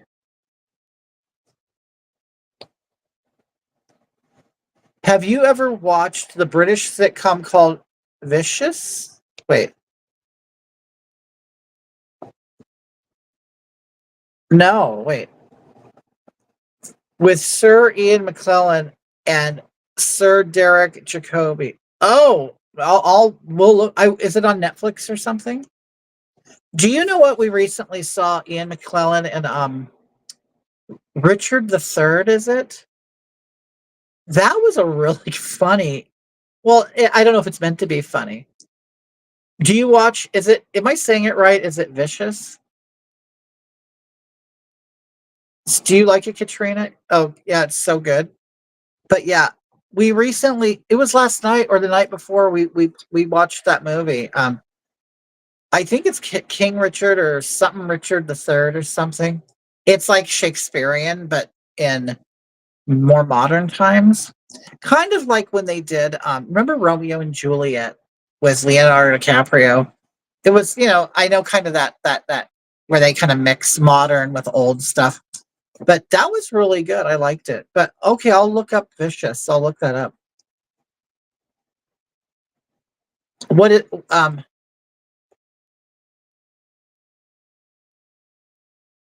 All episodes are on YouTube. They play an old gay couple who constantly insult each other.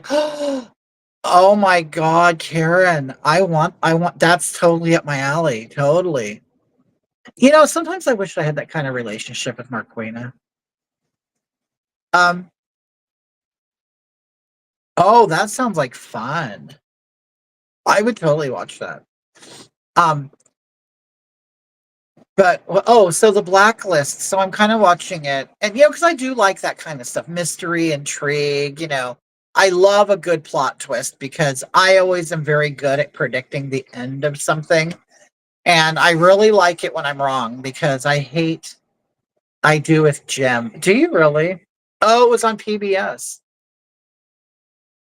Do you think women like being roughed up by men? Oh, yes.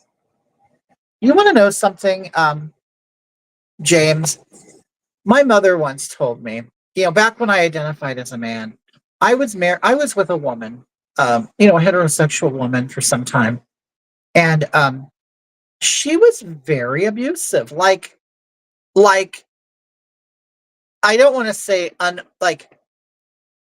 not in an ordinary way, but she was like, it was almost as if she was a man in a woman's body, and she had so much aggression in her, and she would get in my face and like poke me and puff up her chest at me. And it was like she constantly was challenging me in the way a man would challenge another man.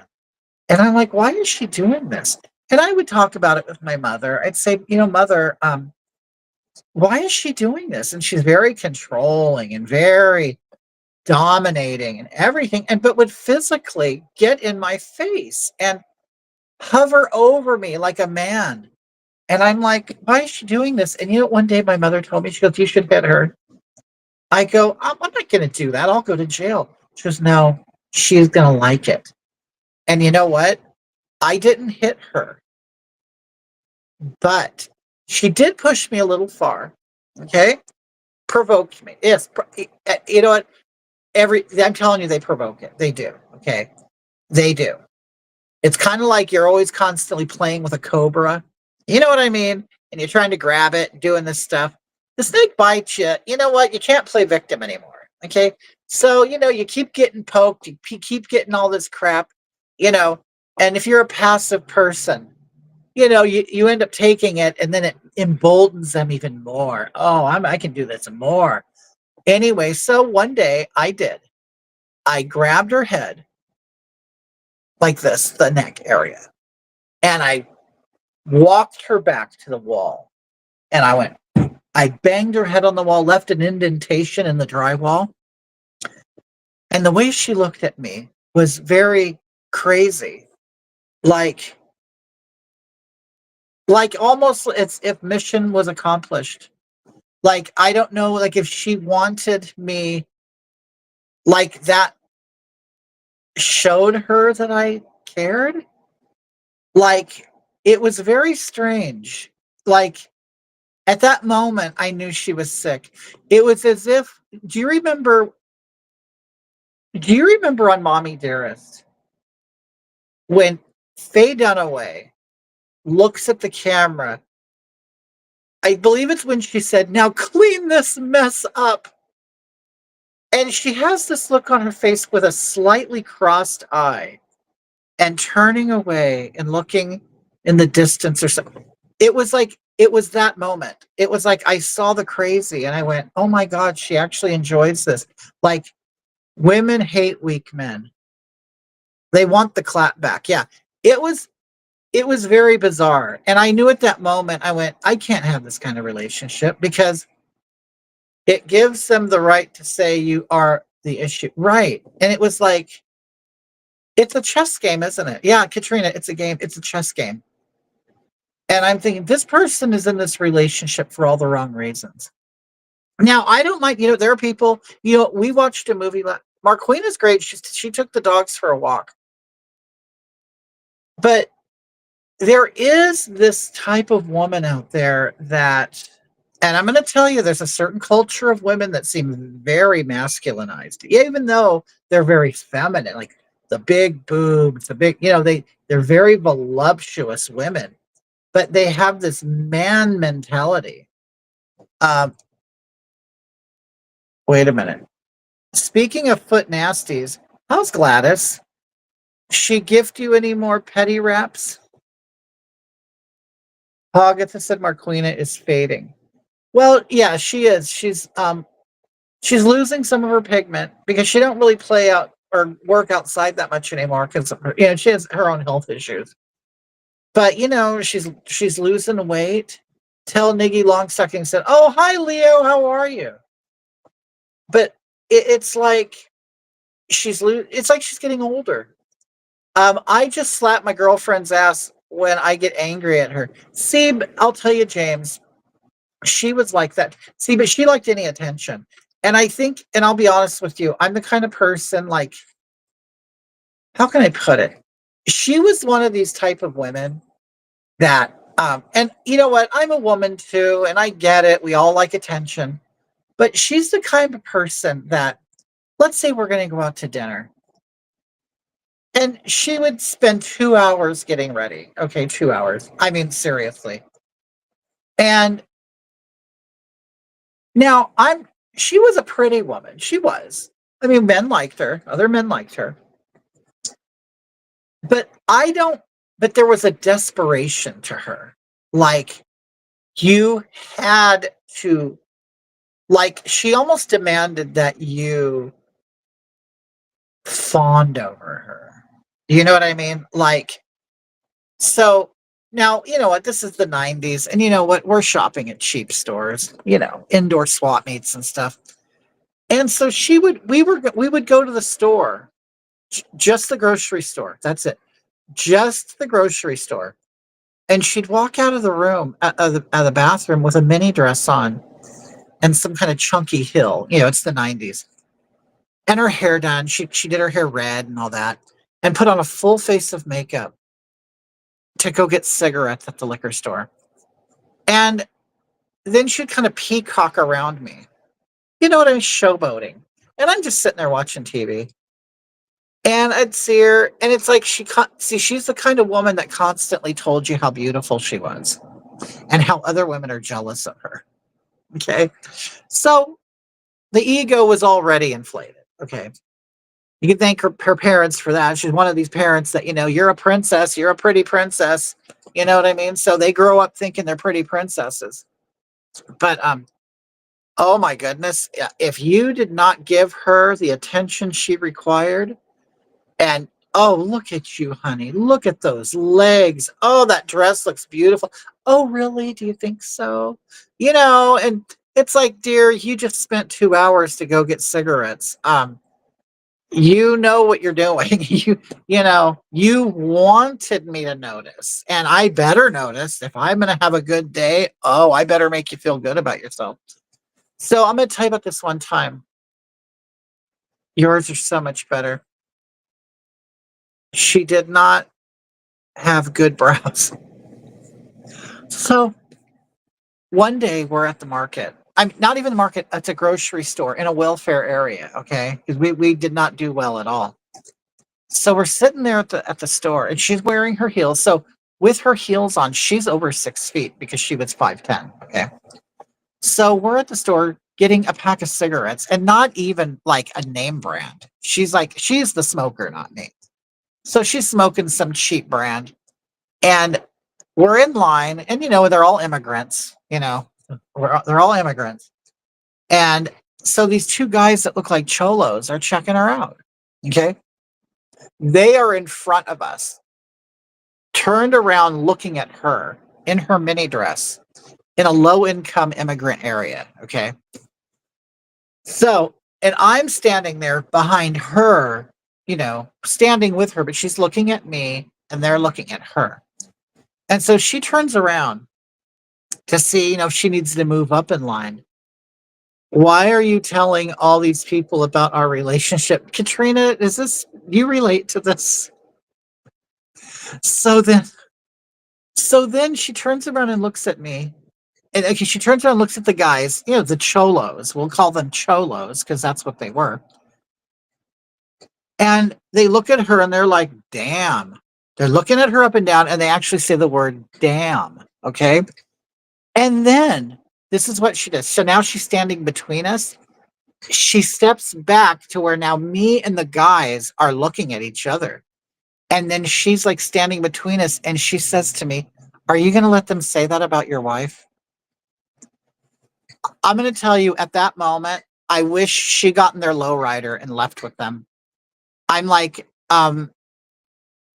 what cholo can have her? And I'm like,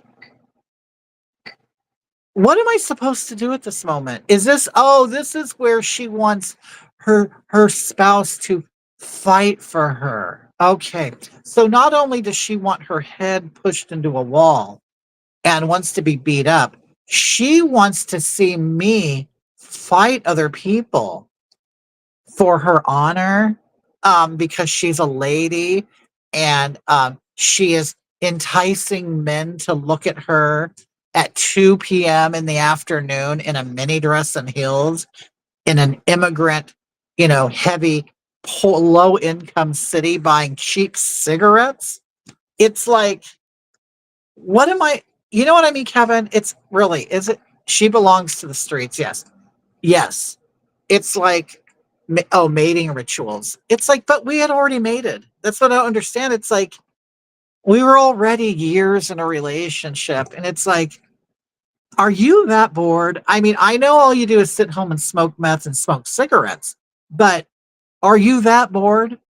That you then have to try to pollute and taint and ruin an already ruined home life. It's like, is it not bad enough for you? It's not bad enough, is it?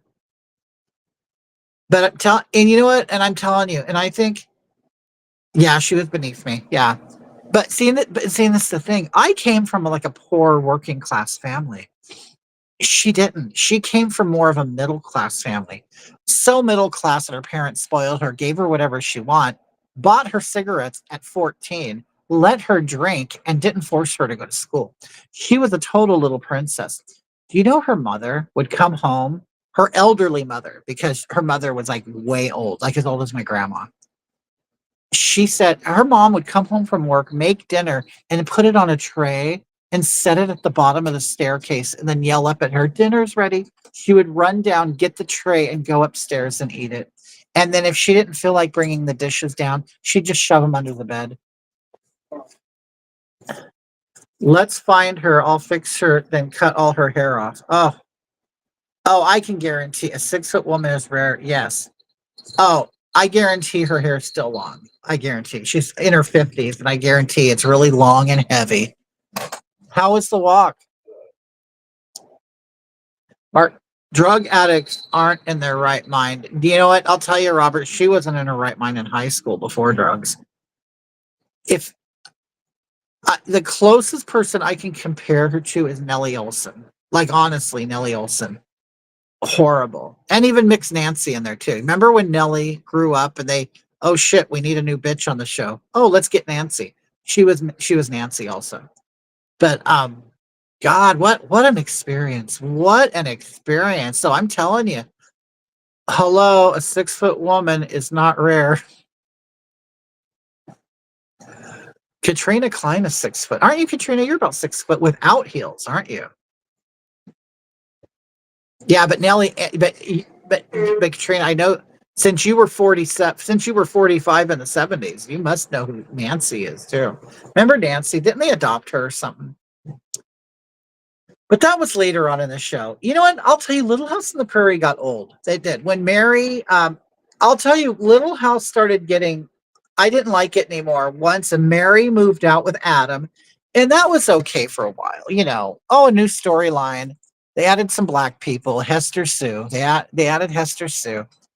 But do you remember Adam? Now, Adam, sometimes he looked cute, but I look back now and I don't like his hair, but he had very like nice blue eyes, and sometimes he had a package. So did Paul, Charles Ingalls. Wait a minute. When you come across a Nellie Olson, you can't unsee. Oh, you can't. Katrina, you've shrank with age, really? Are you that old now? And the beef curtains need trimming. Well, honey, yeah, as you start, yeah, you're shrinking and the curtains, the gravity is taking over on the curtains. Yeah. I didn't like it when Mary went blind. Mary and her lame husband were boring. They were. I mean, they should have shown them in the bedroom more, shown their silhouettes. You know what I mean? Imagine Adam, because he had a good body. Adam had a good body. If they shown him all wet and oily, undressing, after a hard day at the blind school, undressing and disrobing himself and then seeing his silhouette in the moonlight coming through the window or the flicker of the hurricane lamp, yeah, it did get boring. And you know what? I didn't like when Mary, her hair turned dark and she got this big bouffant. I didn't like it. give us shadow action, right? But it's like, yeah, I didn't like, and they seem to have a very boring marriage. Wait, and the and and the clit begins to look like a skin tag. Oh yeah, or a big chewed up pencil eraser. Is that Katrina? What are you? I wonder if she Helen Kellert. But yeah, the show started getting boring for me. Um and then you know what? I did for Mrs. Olson was the best dressed character on Little House. You know what, Karen? I agree with you. She was. I loved Harriet. I did. I loved her. I didn't, you know what? But I'll tell you, the show started going downhill when Harriet started being nice. You know, there was a period where she kind of mellowed out.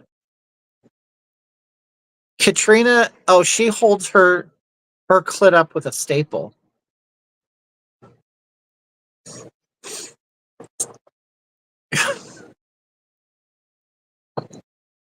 Oh, Katrina, that's fun.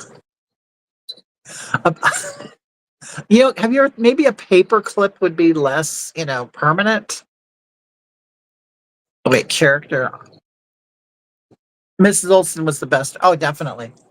Um, but you know what? I don't think they really, they could have done. You remember what was his name? Mr. Garvey. He was the football player. I thought Nellie. Oh, I thought Willie was nice looking. Yeah, he was, Kevin. I think, yeah, he was a handsome guy. Um, and who was the son? Mr. Garvey and his son. Wasn't the son, Mr. Garvey's son, actually, isn't he Melissa Gilbert's or Half Pint's real brother in real life? Now I know Sarah Gilbert, the dyke from Roseanne, is Melissa Gilbert's sister, but isn't Mr. Garvey's son, I believe, really Laura? I don't, perhaps you should get one of those crinoline dresses and a bonnet and laces and do a show. Cyst and cyst. You know what, Karen Walker? Sometimes you remind me of somebody, and I'm just kind of hooking it in my head. You remind me of another friend of mine, and I wonder if you really are him. I always wondered if, oh, the underwear. Yeah, I wonder, did they wear underwear back in those days? You never saw it, but I think they really could have made a good episode. Oh my God, you can go back and do like a woke episode of Charles and Mr. Garvey, or who's that? Who you sing Old and Tucker, the mighty man? Um, Karen, are you a Leo? Yeah, well, no, Willie was Nellie's brother. But then there was Mr. Garvey, one of Charles' friends. It's really Merlin Olsen. He was a football player back in the day. But he was a very gentle giant on the show. They could have had some woke action on the show. Them at the river fishing, they take off their shirts. You know what I'm saying? They could have done in Victorian era, they wore open drawers and a linen chemise. I don't even know what that is. Isaiah. Yeah, Isaiah. Thank you, Seth. Isaiah. Sherry says she's a Leo. Katrina is a big Leo. Big Leo. Um, Seth, yes, Isaiah, huh? Isaiah Edwards. It was Mr. Edwards, huh? Isaiah Edwards. Um, yeah, they could have done some hot like bear, you know, um, a story about that, Um, who I think probably also would have been good in a lesbian scene. Oh, Guillermo says Leo's rule. So I just have a lot of Leos. Huh? I'm a Sagittarius, by the way. So we're all friends. Crotchless pantaloons. Um, but I thought Caroline was pretty. Not sexy underwear then. Not the open air crotch, right? Um, Caroline, I thought she was pretty, and they didn't have her hair down enough. You know what I mean? She could have had scenes of her at her dressing table in a nice Victorian negligee, brushing her hair. You know, It's it's a loose bra. Well, why would you want a loose bra? I bet it smelled. Yeah, see, and that's the thing. You know, people from that time stunk. I mean, how do you, and it's not like I blame them. Like, how do you not stink? You know, they don't have showers. Although, you know what my grandma always told me? There's no, even if you're home, my grandma used to say, there's never an excuse to stink or be dirty because even soap is cheap and it's easy to steal. So if you're dirty, you kind of want to be dirty. You like it. You like being dirty. But that's what grandma used to say. There's no excuse in being dirty. There's nothing cheaper than soap and nothing easier to steal than soap. Oh, they had to stink. And you know, Katrina, I want you to imagine the stink. And some of you guys, you know, you homosexuals might like this. But imagine Mr. Ingalls at the end working at the mill all day. You know, because he did work at a mill. But imagine like the sweat that he gets in his crotch, you know, like right where the thigh meets the groin area. You know, it can get pretty ripe in that area. So imagine the stink that he would, you know, accumulate throughout the day and then ride his little wagon home. The armpit was enough to kill. And he would ride his what do they call them, buckboards? I can't remember what they call. Carrie. I totally forgot about Carrie. Seth. Carrie Ingalls was retarded. They used to send her out in the field first in case of rattlers.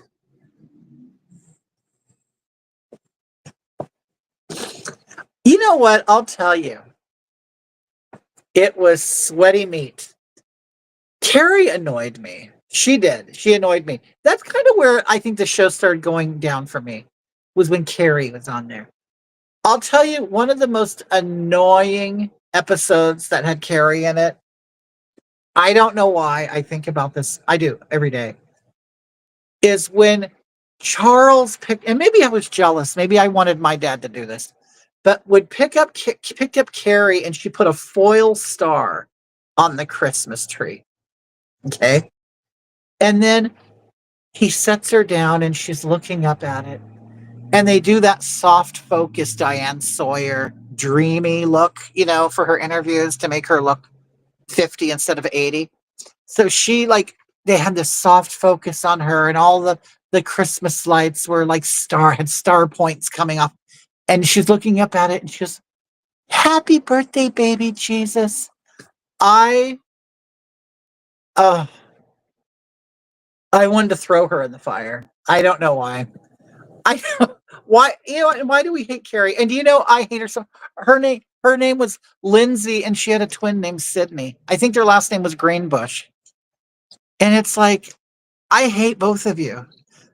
How do you judge Trump's first six? Oh my God, James. You know what, James? I'm going to be honest with you. If I can just really remove all barriers of my thinking, dear, you know what?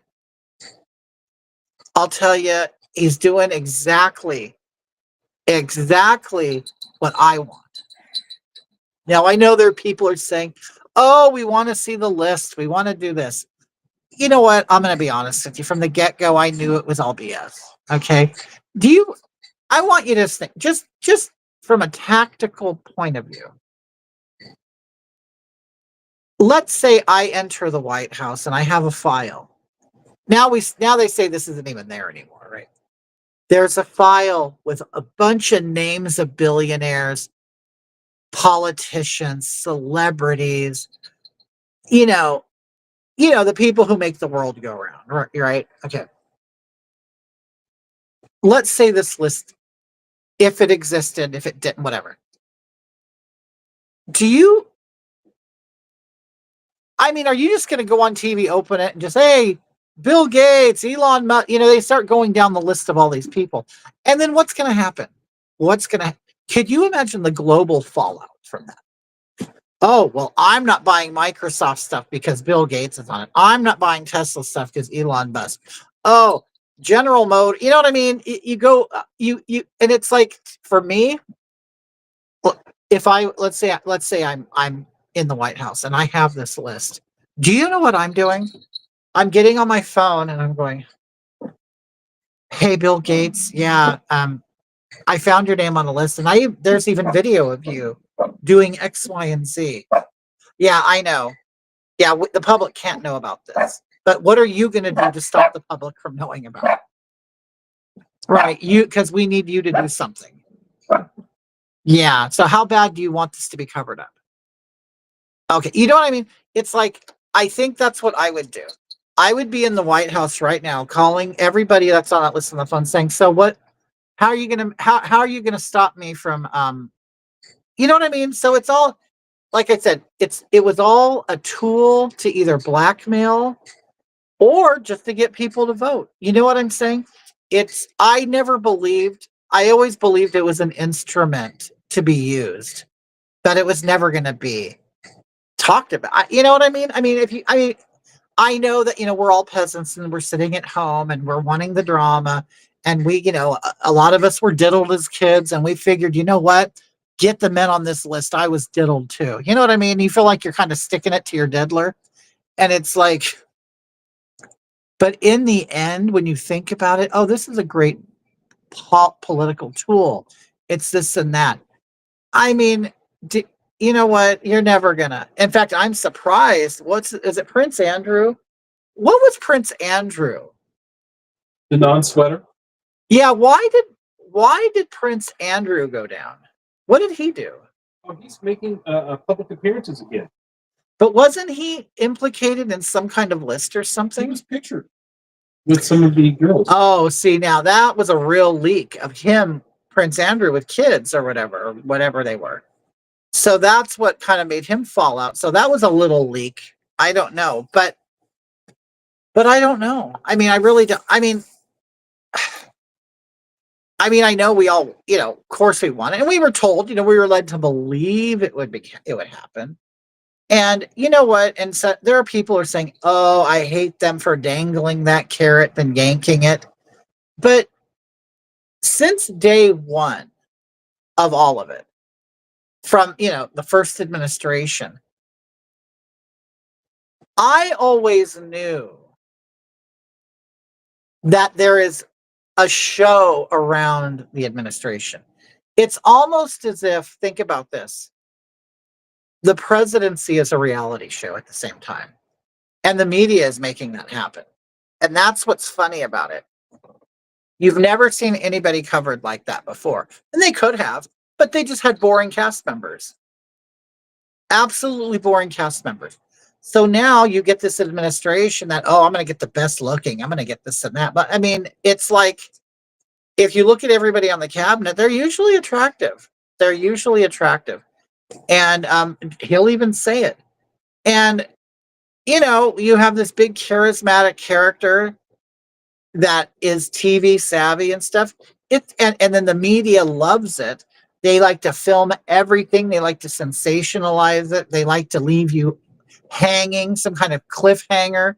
Then the next day they'll say, oh, well, that negotiation ended. Or, after they've played it all out, they make the memes of the tacos and they do all this stuff.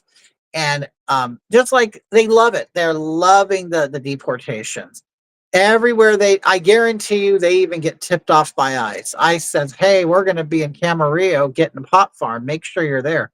And they're all of a sudden there. It's all a production. It's all it is. And then, so you're asking me about the first 6 weeks. Okay. Someone came on here and was joking around that I voted against my own best interest. Well, see, and you hear that a lot in the gay community. Dear, I can get married. I have every right afforded to me. And I've always felt that way. That's the thing. Even in the 80s, I didn't feel like I was the underclass at all. I didn't. Yeah, I don't see the world like that. I just don't. Oh, I have a job and I'm making money and people love me and I can go anywhere and do anything. My life wasn't hindered at all. So I don't understand the mass hysteria about losing rights. It's like, well, what rights? I don't understand. Like, trust me, I love drama and I love to be upset. So, but I can't pretend to be upset about things. I never even thought this was even a possibility. It's like, yeah, see, Katrina, I mean, and we're old ladies. It's like, I never felt like I was underclass or second class or didn't have the right to do anything. So I don't understand this constant beating of the drum. Like, I don't, and even now you'll see these queers who are heterosexual, just nobody wants them. But they're like the people who color their hair and pierce their face like everybody else, but they claim they're individuals. And it's like they're on here crying that they're going to lose something. It's like, well, why don't you lose some weight? Why don't you lose some weight or something? But they act like some of that ugly. oh, yeah. Why don't you work on cultivating a look that's beautiful, not ugly? You know what I mean? It's like they try very hard. But the thing is, maybe they don't. Maybe they're just ugly people and they know it and they've accepted their lot in life. I don't know. But I miss people who, would try to beautify themselves, and drag was the icing on the cake, right? It's like, so it's like, but if you even think about it, during the last administration, all they did was focus on the current one. It's like, you guys claim to hate this person, but you just love to report on it. You love to show it all the time. You love to talk about it. You love to dramatize it. But so, okay, again, when people say, voting against my own interest, see, I don't. I vote for my own interest. See, because I'm not an affluent, privileged person.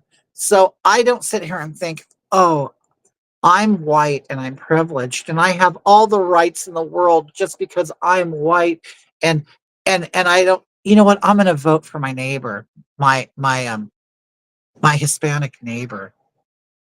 Well, even then, like, what's to vote for? Like, they're Americans too. Or it's like, it's like they can't, you know what, they treat everything, they treat all these extra special groups as like, it's, to me, it's no different than when you watch TV and Sarah McLachlan comes on singing, in the arms of an angel, to give money to starving animals. They kind of treat everybody like that. Oh, the gays are like that. The blacks, the women, now the Latinos. It's like, well, God, so is everybody. It's like as if everybody is a suffering class, except if you're a heterosexual white Christian. All this, it's like, oh no, it's very strange to me. And it's like, so you're basically saying the majority of the planet are just poor, insignificant, second class people. And this slight minority of people on the planet own everything. I mean, it's almost like they're connecting white with wealth and affluence, and it's not. We know that's not true. But anyway, so people say, oh, you should vote for your own interest. Oh, I do. You want to know what I voted for? I voted for less traffic on the freeway. I voted for less people in line. I voted for more resources being available to me. Parking at the hospital. Parking at a hospital. Do you know that when I would go to the hospital for my lady friend, I actually had to park across the street at a Walmart because the parking was so full. And I'll tell you why it's full, because they're saying gays can't vote Republican. It's disgusting. Hurting humanity. This is the thing. Okay, and there are some cultures that just aren't meant to work together. Okay. So we have a certain culture of people that come here, and for some reason, they need their whole family to hold their hand to go get a checkup at the hospital. So this is what was happening just here in my city. I go to the cardiologist. I'm a heart patient doctor. Okay, I have to go see a cardiologist. I would walk into the office. Before I got to the office, people would be sitting in the hallway on the floor. Okay, and they were all from a certain culture. Okay, and then Tucker's having a reverse sneeze. Okay, baby. So then I would literally climb over these people and their kids playing all their electronics. They all have a tablet and they all have a phone. And I'm like, why are kids seeing a cardiologist? Okay. So then I would step over these people because of course I'm not saying everybody's like, but these particular people, that were there at that moment have absolutely no class or respect for anybody. So they like block the hallways. The kids are like laying on the floor. It's like, what are you doing? Like my mother would never allow that. If I had to sit on the floor, if you had to sit there on your butt and be quiet, okay? Not now. They're rolling around, wrestling. They have all their toys and pinatas and whatever. And so then I step over them. I go into the office, and the office is packed with people. It's like, how at 8 in the morning, everybody in here is seeing the cardiologist? Well, then what would happen was, and it was all the time, someone would say, Miss Ramirez, come back. So Miss Ramirez gets up, walks to the door, and 3 other people are going in with her. And they always have to say, no, you're going to have to wait. They don't have room for your family. Okay. So, and everybody there is bringing their family. It's like, I'm telling you, there was another adult with them. So you have several adults with several kids. Why didn't it occur to you that, you know what? I can stay at home. You're not going in for open heart surgery. You're just getting your blood pressure checked and to get your newest prescription. So it's like, why? I don't understand why the whole familia has to be there. Because you know what you're doing is and there were old, okay, and this is another thing. They never told their kids to get out of the chairs. So you walk in there and you see all these little kids sitting in the chairs with old people with heart problems, standing up, leaning on a wall. And as soon as anybody got up, they'd hurry up and rush to get to the chair that the 10-year-old left unoccupied. It's like, and people want to understand why people are sick of it. I mean, I'm surprised it hasn't blown up years ago. I mean, people are done. They are done. So when I see videos now of like LA and all these other places, it's like, and you see like it's less crowded. I love it. I absolutely love it. And I'm on early retirement. Okay. I'm on disability, Social Security disability. Okay. I was forced into early retirement. So my money comes from the feds. If California goes to crap, I don't care. It never will. But they're sensationalized it. Nobody's picking our fruit. Do you know how much of our produce comes from Brazil and Mexico? It's like they're already doing it out there. They're already doing it there. Okay. It's the same here in UK. And what I don't understand is people live like there's no consequences. Right. So not only do you come here knowing you're breaking the law, and then you come here and then you make everybody hate you. I'll tell you this. Let's say if I moved to the Netherlands, I don't know, and I wearing my wooden clogs and I'm trying to blend in because I'm going to wear the ponytails and the dress and the clogs and stuff, hang around the windmills and all that stuff. And it's like picking tulips. I'm going to blend in and I am going to make you want me to be there. Oh no, not these people. No, sir. Get the brats out. Me too. I broke my neck. That ended work. Right? You see, it's funny, Kevin. It's you. Something happens, your life changes completely. And I just don't think that I should have to deal with that. Okay. It has, and you know what? It has nothing to do with abortion. It has nothing to do with gays. I don't care. I'm an old lady. I'm barren. I don't care. I'm never going to have an abortion. So you know what? All the young women, that's their problem. It's not my problem. See, I do vote for my best interest. I don't vote for my neighbor to get more welfare. I don't vote for them to be able to have abortions. I don't care. Why would I care? Why would I care about some woman who got pregnant and don't want it? I don't care. Like, it's none of my business. It really is none of it. So I don't vote for that. I vote for my best interest. You know what's in my best interest? Less traffic, less people in lines, and more resources for me. That's what's in my best interest. It's also my best interest to lower the cost of rent and housing. Well, if you don't have 1 million people who don't belong here anyway, wanting to live somewhere If all of a sudden there's a lot of places for rent, you know what I mean? And nobody's renting them, you know what happens? Rent goes down. See, that's what happens. When the demand is gone, they're gonna have to fix it, right? That's lowering the prices. So yeah, I do vote for my best interest. I'll tell you, but this is also, we lost our gardener. ICE took our gardener. Okay. Well, you know what? That saved us what, $100 and something a month. Me and Marquina can get out and do that. So I don't care. Oh, James says the Jap police are no joke. Are they? See, and it's funny, James. Maybe I'm racist. Who knows? But I imagine going to Japan and all of the cops being 4'11". You know what I mean? They're all 4'11", and I just picture them being weak. I picture them being smart, but I picture them being weak and little. So I just imagine a woman like me can go into Japan and just do whatever the hell I want, huh? Like Godzilla. You know what I mean?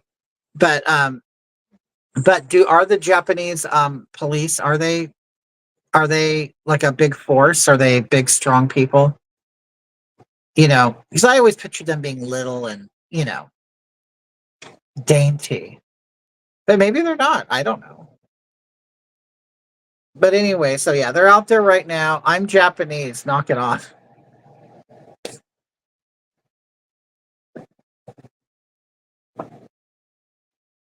I dated a Japanese cop. Did you, Katrina? Were you bigger than him? Oh, they're rough, really? In the sack? They are small, but stealing a candy bar here, does it really? 6 months? Now, wow, you steal a candy bar and you get 6 months. Japanese police don't play around. They'll drag you out of a car quick. Now, I wonder what a Japanese prison is like. Like, is it? I wonder how like, do they house you together? Can you have relations? I wonder. I'll just call them slants. Like a horse jockey, really. Would he ride you, Katrina? Would he get on top? Huh? I like the more open-eyed type Amerasians. It's funny. They don't, TV doesn't really make the Asians hot, do they? They make the women hot, but they very seldom make the men hot. Oh, you know what? Are you me too? Listen, I got to ask you a question. And to me, this is a very practical, obvious question that I think a lot of people are afraid to ask. And I've often wondered, okay, now when I was a little girl, we took class photos. They would put us up on, they'd put second grade, 1980, whatever. I don't know. I don't know how old I was in second grade. Probably, 79? Yeah, probably. Okay, if I went to school, started in 75. So what about 77? Okay. Yeah, 78, 77. Yeah, yeah. So that's when I was in second grade. So we're sitting on bleachers and all the classes there. And it'll say Mrs. Taylor's class, grade second grade, 1978. Okay. And you see all the kids, right? Now, where I grew up, it was a very diverse area. Okay, so you see black kids, white kids, Mexican kids, Asian kids, you see the whole globe there. Now, in Japan or some other, Asian country like that, I would assume, since you're not a diverse culture, it's all, you're all the same. And I know I'm not the only one that's going to articulate this. Maybe not in such an eloquent way. I don't know. But at some point, I'll just say this. There's a similar look. Similarity? Yes, there's a similarity to the way the kids will all look. Now, when you look at old class photos and you see all of the kids, they're all going to have dark hair. They're all going to, be roughly the same complexion. They're all going to have the same eyes. I don't have to say the style of eye. We know. And probably a haircut with bangs. Is that Oh, you live in Hawaii. Okay, so so I wonder if, like, let's say you're 70 years old and you look back at your class photo and it's probably in black and white if you're that old. Can you really pick yourself out? Like, I wonder that. Is it? And I know, I don't know if in Hawaii rules. Oh, Mark, yeah, Mark loves Hawaii. Mark, have you been to Hawaii lately?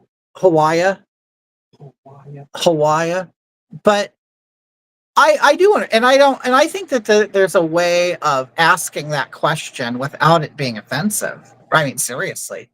Which, I mean, I don't care about offending people, to be honest with you, because I think people who are offended, they do that to themselves. You know what I mean? You're kind of doing it to yourself. How many people do you think were in your second grade class? How many kids? How many in my second grade class? I always went to public schools that were very crowded. So probably 30. Really? Yeah. Wow. No, I came from a very a very overcrowded area. Yeah. Well, because it was like everybody was making the trek east from Los Angeles and Orange County. Yep. And we were also a huge dumping ground for illegals. So like I said this before, I grew up next door to a transition housing, an acre of land filled with trailers, and they would put illegals in there. And they would come in from south of the border, go move in there until they found another place to live. So I grew up like that. Yes, there are variations like with white, black, Mexican. Oh yeah, I know in Hawaii, yeah. James pays $1,400 for a room in Hawaii. Jesus Christ. But James, in some places in Southern California, that's how much it is too. Yeah. It is. Just depends on where you live. But James, how do you earn that money? How do you earn $1,400 a month? I mean, is boring that good? Oh, Kevin says I would say 30 or 40 in my grade school. Yeah. It was pretty standard when I was in class that it was at least 30 people. Wow. Yeah. Marquina went to a more of a private school. So she just doesn't understand things like that. Katrina says I went to private school and they had individual yearbooks. Wow. So what, probably just of your class or of your, You. Katrina says it was that much in Key West in 1995. It's expensive. Very expensive. Katrina paid in other ways. James says I make $6,000 a month taking care of autistic kids. Wow, that's pretty good. That's a good gig. I have a cousin who lives in Hawaii. He's a commercial fisherman. He's a long liner owner, captain. Oh, that's cool. Nice. Kevin says James might sling meat for bucks on the side. Yeah, probably. Yeah, but you got to be one hell of a butcher to sling meat. Yeah. Mark says Big Island is affordable for me. When's the last time you were there, Mark? But you know what? I want to go to Hawaii. I would. I've been looking for. I have vacations. Dreams in my mind. Good. You have a good job. You're living in paradise. Yeah. I'm thinking of tropical places to go in the United States, and I didn't realize you can I know Hawaii, but there's also like islands in the South Pacific owned by the United States that you can go without a passport. Is he married? Oh, hey, Mr. 6,000 a month for taking care of autistic kids. Are you married?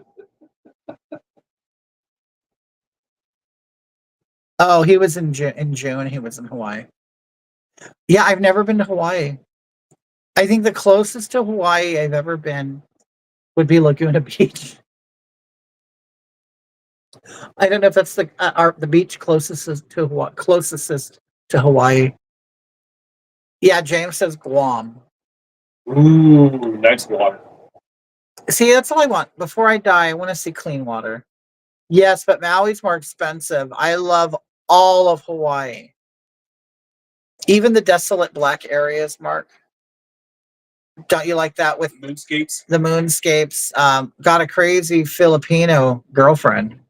Oh, James, you have a crazy Filipino girlfriend? You know what? They're very good at nursing. I'll tell you, in my experience, here in California anyway, you go into the hospital, I'm going to tell you, majority of the staff is Filipino. Yeah. Not the doctors. The doctors are usually Persian, Arab. They used to be Asian, but it seems like the Arabs are kind of, Taking over. yeah, they're kind of worming their way in and kicking the Asians out. But A lot of Sikhs too. yeah, The turbany Sikhs, ones. the Turbanese. Yeah, mine, when I saw them, my cardiologist, when I saw them, I knew that they weren't European, but they weren't dark people either. They end up being Persians. So, they're doctors who've never been in the sun. They have an accent. And you can see there's a little exoticness to them, Ooh, olivey. little olivey, but Do you want a sandwich from the? You want a sandwich from the donuts? yeah. Yeah, I'll take I want jalapenos on it. Okay. Do you want ham and cheese? Yeah. Or do you want a cold sandwich? No. You know what? I do want a cold one with jalapenos. Oh, okay. Okay. Thank you, love. Marquina is going to go to the donut store I'm gonna use your card. and I don't use that anymore because it's so high. Do use what? That card. Card. Oh, okay. Okay. Do you know where my keys are? No. They're probably on the dresser, on the side table, or in my pocket. And my shorts are on the chair. Marquina's gonna get us sandwiches from the donut store. Hawaiians hate the Filipinos. They think the whites are replacing them with what? Hawaiians hate the Filipino. They think the whites are replacing them with well, don't the Hawaiians and Filipinos kind of look alike? Like so abusive to the femmes.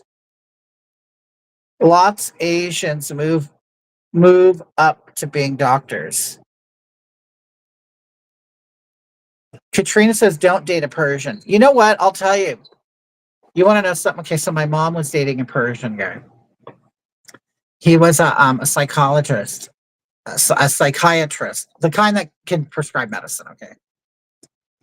So he had a big practice here and whatever. And, he was a big doctor. But by the time she got with him, he was retired.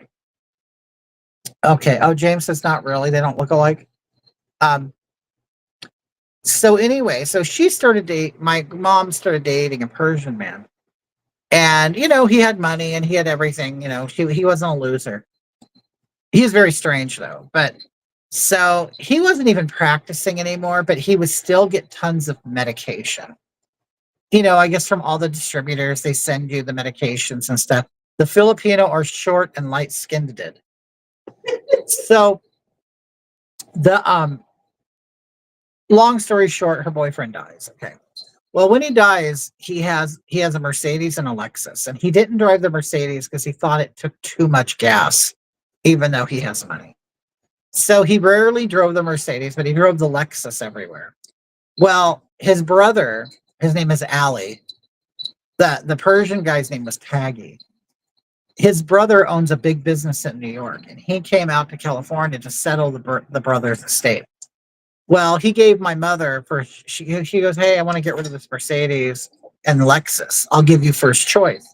Well, my mother didn't need a car, so she asks me, and I needed a car. I go, oh, the Mercedes. I'll take the Mercedes. This car only had 30,000 miles on it, sat in a garage for years, perfect condition. To this day, it still looks brand new. It looks like a brand new car, and it's 20 years old. I just barely it's at 60,000 miles now. Well, the Persian guy. Okay, so my mother has always been known as a good cook and everything, but she'd never dated a Persian or, Arabic, Middle Eastern person. And he didn't like her cooking at all. And he told her that too. It's like he was very like would make my mom feel stupid, make her feel fat, you know what I mean? And it's like, why are you hanging in there? Like, why are you hanging in there? Yes, Kevin, it's a 2005 E500 4MATIC Mercedes, silver, very light interior. It's like, it would be horrible if you had kids. Horrible. But oh my God, I prefer a blonde white guy with blue eyes. Which, you know what, is very rare. Very rare. Yeah, my mom didn't have a good time with him. But you know, she's always the kind of guy that, oh girl, I'm gonna make him like me, you know. I felt like a loser. Yeah, they kind of make you feel like a loser. They, you know, and I don't know if it's just their culture or what. Maybe she took him out with the food. No, you know what? He ended up dying. She hadn't heard from him for days, and after everything was said and done, what had happened was he had cameras in his house and a life alert thing and all that stuff. He had, I guess, had some kind of event, and he hit his life alert button, and then he actually deactivated it. I had a car that long-term 20 years plus. Oh yeah, and I'm telling you, Kevin, the car's been great. And you know what? I was told, people were like, "Oh, you better be careful with the Mercedes. It's very expensive to own." Well, yes, if you don't know how to work on cars, I do. I know how to change oil filter. Yeah, I could do the maintenance of a vehicle. Wearing my wooden clogs to blend in. Elephant.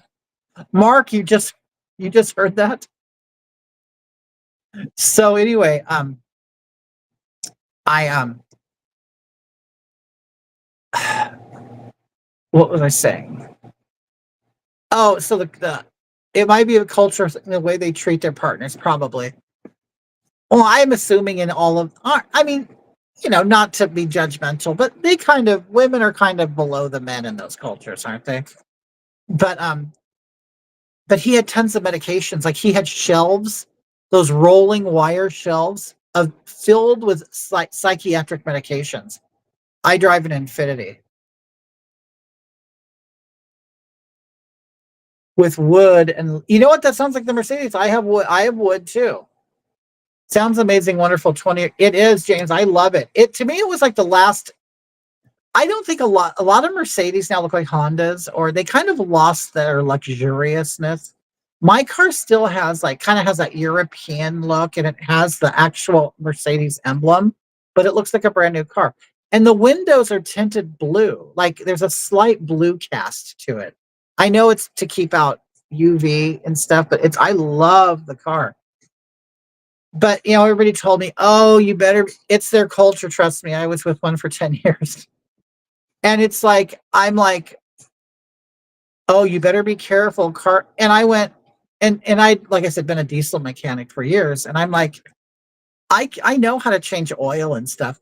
I just did it the other day. And do you know that changing the oil on a Mercedes is easier than changing it on like a Honda? I never have to get under the car. I never get under it. I bought a pump for a marine pump for marine engines and boats. It was like $20 on Amazon. So you stick it down into the oil tube, you turn it on, you put the other end into a container, you pump out all the oil. Then I added a little like of good oil, just so you know, in case there's any sludge, you know, in there, you know, so it could suck up whatever remnants might be there. Okay, so anyway, I do that. And then the oil filter is on top of the engine. So you just unscrew it. Instead of usually they're at the bottom, this one's on top. I take it off, change the filter inside, put it back on, and I put about 8 quarts of oil in the car. And I'm like, it takes you 30 minutes to change oil in this car.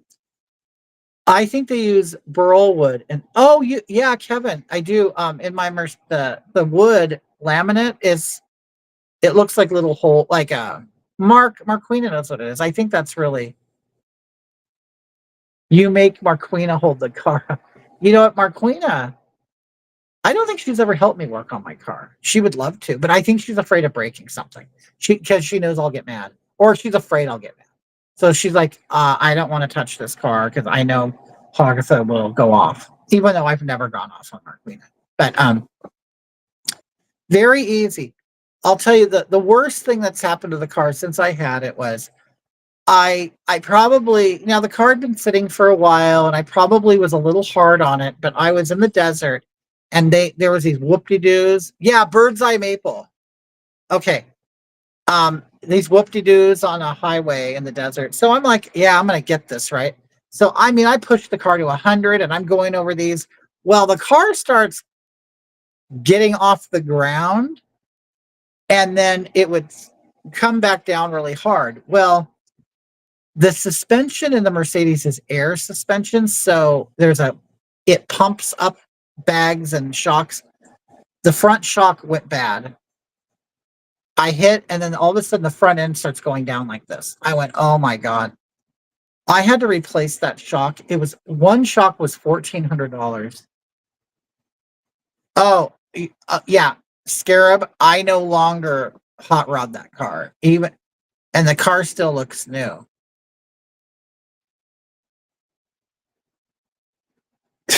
Like Mark, yeah. But I'm now I'll drive what Marquina calls it an Italian tune-up. So what we'll do is I will go, okay, I don't know, you guys who you have to put premium in your car. I have to put premium in my car. If I don't, the car will run like crap. But so in California anyway, premium is 91% octane, which is really the minimum of unleaded. Like the Mercedes says, yeah, you have to put at least 91 in it. Well, that's what we get is 91.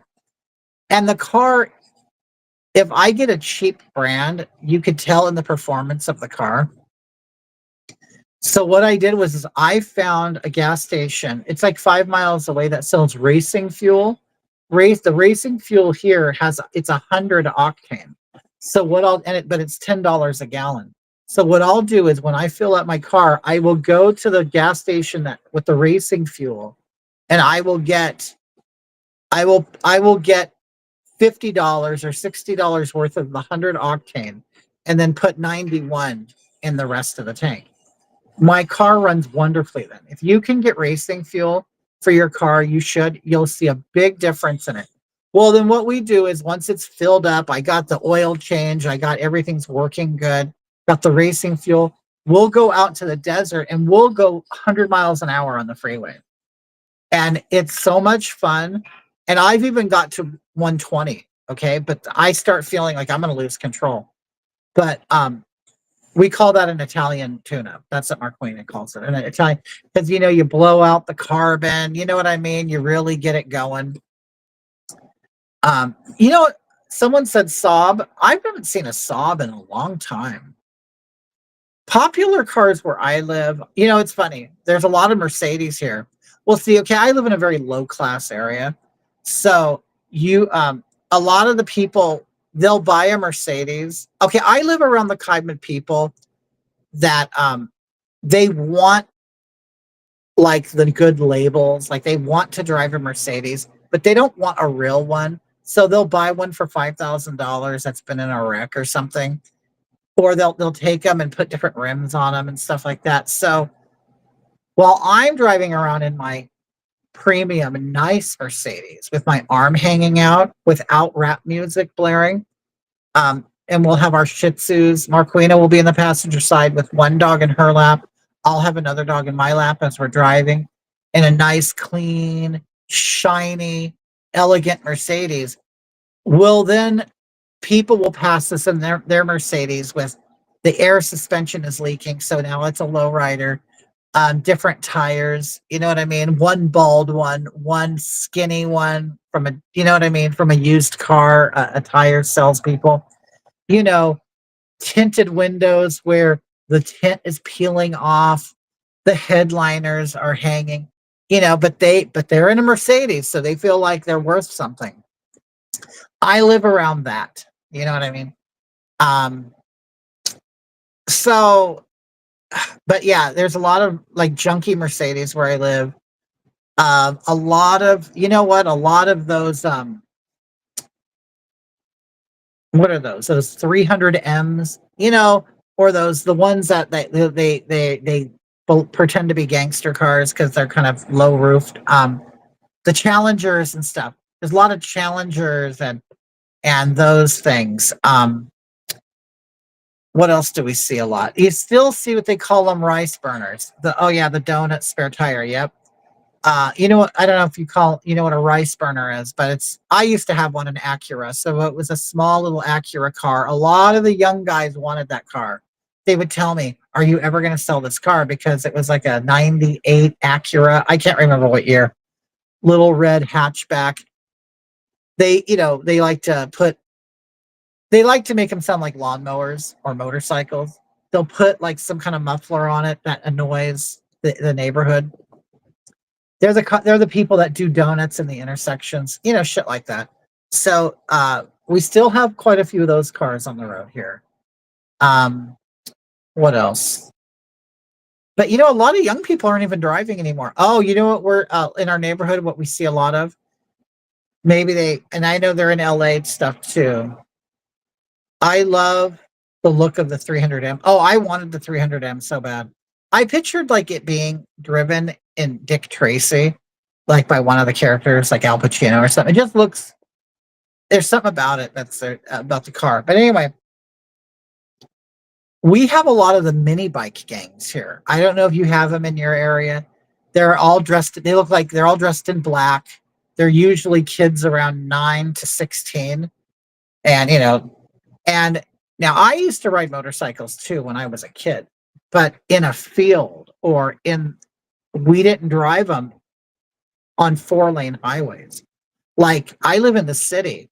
My oldest son had an Acura. Luckily something happened with it. And now Sherry, I got to the point where I just couldn't fit. It was like I'm 50 years old and I'm driving this little Acura Integra.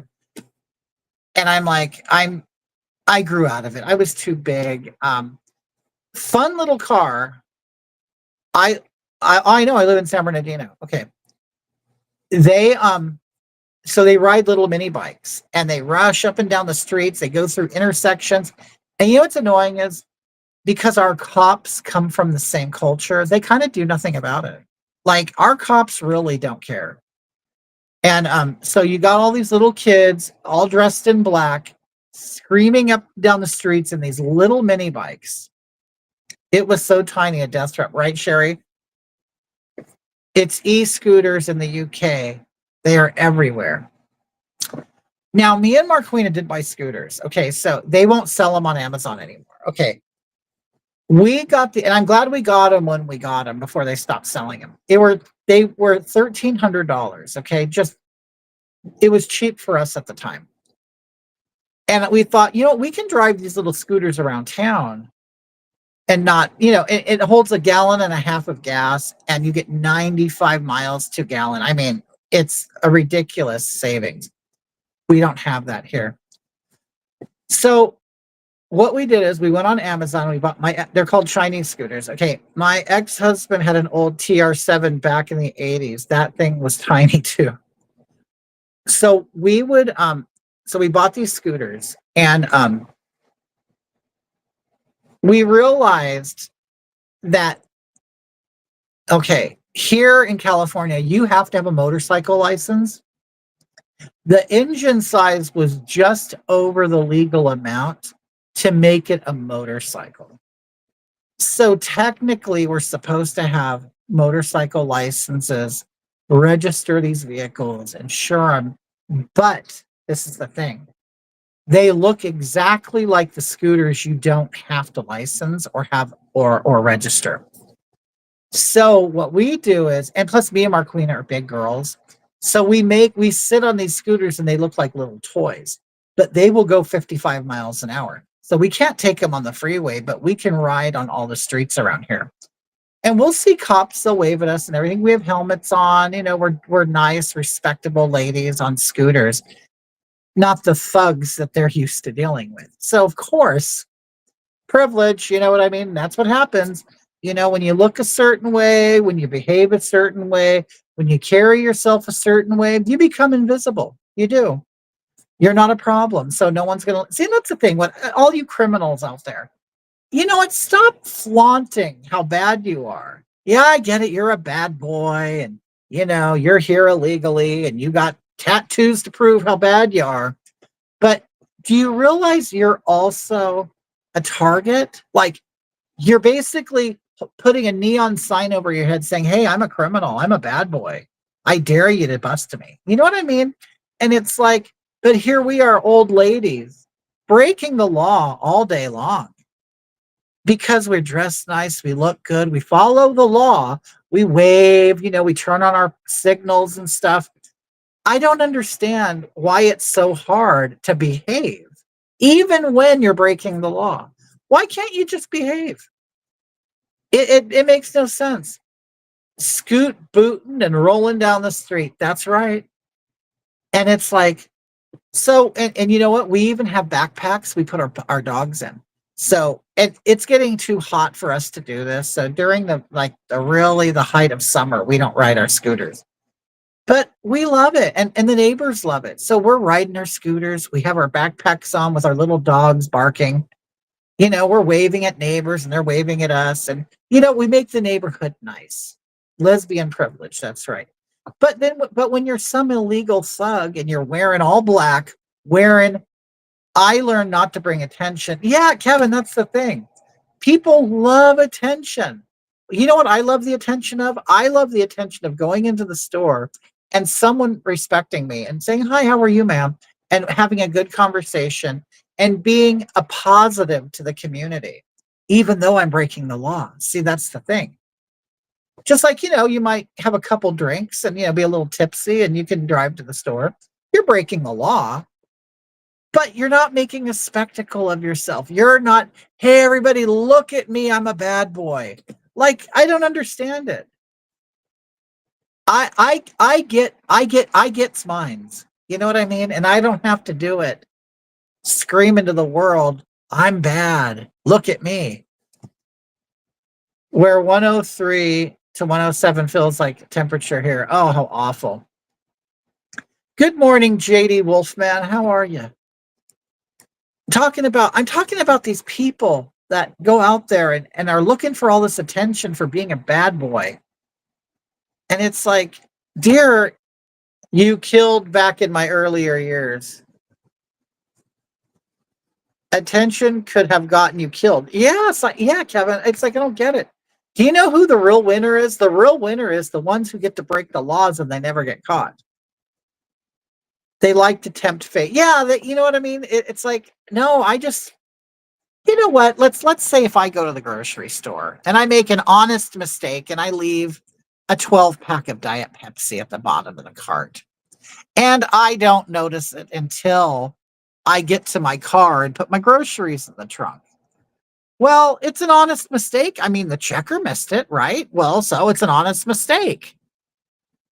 And I'm just too old and too handicapped to walk it back into the store. So I take it home. You know what I mean? It's those things. You know what? We all do that. And it's like, but I don't sit there and film it. Hey, TikTok, look at me. Look at me getting away with this Diet Pepsi. It's like,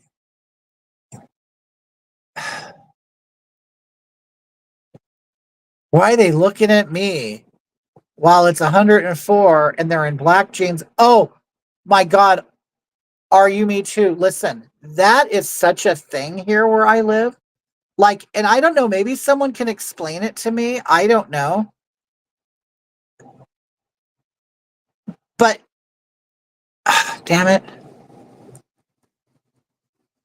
Hold on. I hate this new program. Okay. You missed Tab Soda. Yeah, I would have been stealing Tab Soda and Virginia Slims back in the day. What was I going to say to you, Kevin? I was going to say something. Oh, okay. Can I ask you guys something who live in other places other than California? Do you have the kids that you see, and adults really, that it could be 100 degrees, hell, even 80, and you got these people walking down the street in all black, wearing a hoodie or like a ski jacket with the hood up? It's what is, like, am I just not understanding how it all works? Like, I mean, I'm an old lady. I've lived in Southern California my whole life, and never in my life did I ever find it comfortable to wear a hoodie when it's 100 degrees. I mean, they won't even push up the sleeves. How are you that cold-blooded that you're cold all the time, even when it's 110 degrees? Why are you wearing a hoodie and long pants? I don't. Oh yes, a lot of them walking about here. I I wish someone would explain to me why they do this. Girl, if we see that, we all call the neighbors on the phone tree. Usually Moroccans. Right. I'm gonna tell you, you know what I live in? I live in wife beater tank tops in the summertime. My uniform, if you guys saw me every day, you think I'd never wash my clothes. I'm always like in a black tank top of some kind. I'm always in shorts. Always, usually camouflage cargo shorts. And which I'm trying to change my wardrobe. I'm a woman of sophistication, and I think I kind of got to get out of that dude bro look. I think it's somewhat tied to ethnicity because evolution wise, they're used to the heat. White people wear shorts in the winter. It makes sense. Yeah, I don't. Katrina wears nothing. You know what? Katrina goes shopping. I think when Katrina wants to be a little modest, she probably wears a sheer negligee to this grocery store with curlers in her hair. But I live. Okay, you want to know another? Okay, I have adapted a little bit to my body shape and size. And nobody wants to see a 55-year-old woman with, varicose veins all the time. So what I have been wearing are gowns. And I'll wear like what the Muslims wear. They're very cheap on Amazon. I wear these and they're linen, so they're breathable and they're light, okay? Long sleeve because I don't want cancer, so I can go out in the sun. And it has a hood. And I'm going to tell you, me and Marquina, I actually wore one to a Trump rally once. I wore one of my Muslim gowns to a Trump rally because it was the Coachella one. Remember he was in Coachella? I don't live far from Coachella. So I started wearing these gowns. And they have a hood, they have long sleeves, and they go to my ankles, okay? And I wear like a navy blue one. I have a white one too. I wore the navy blue one to the rally. And Marquina at first, see, Marquina's the kind of girl, she has she's very conservative and she's not a look at me person. She very kind of has a low key uniform, outfit she wears. Americans polo shirts, things like that. I'm more outlandish. I'm not afraid to, I'm not afraid to be a little loud, okay? And I'm 6'4", 265. I'm in a big girl, so I get attention anyway. But I don't mind wearing something a little colorful or, well, and I don't mind wearing the gowns. Now, I do wear them for two reasons. One, because they're very comfortable and they're cool. But I also like people to look at me. Not into, oh, look at me, look how pretty I am. I kind of want people to think, oh, what the hell is that?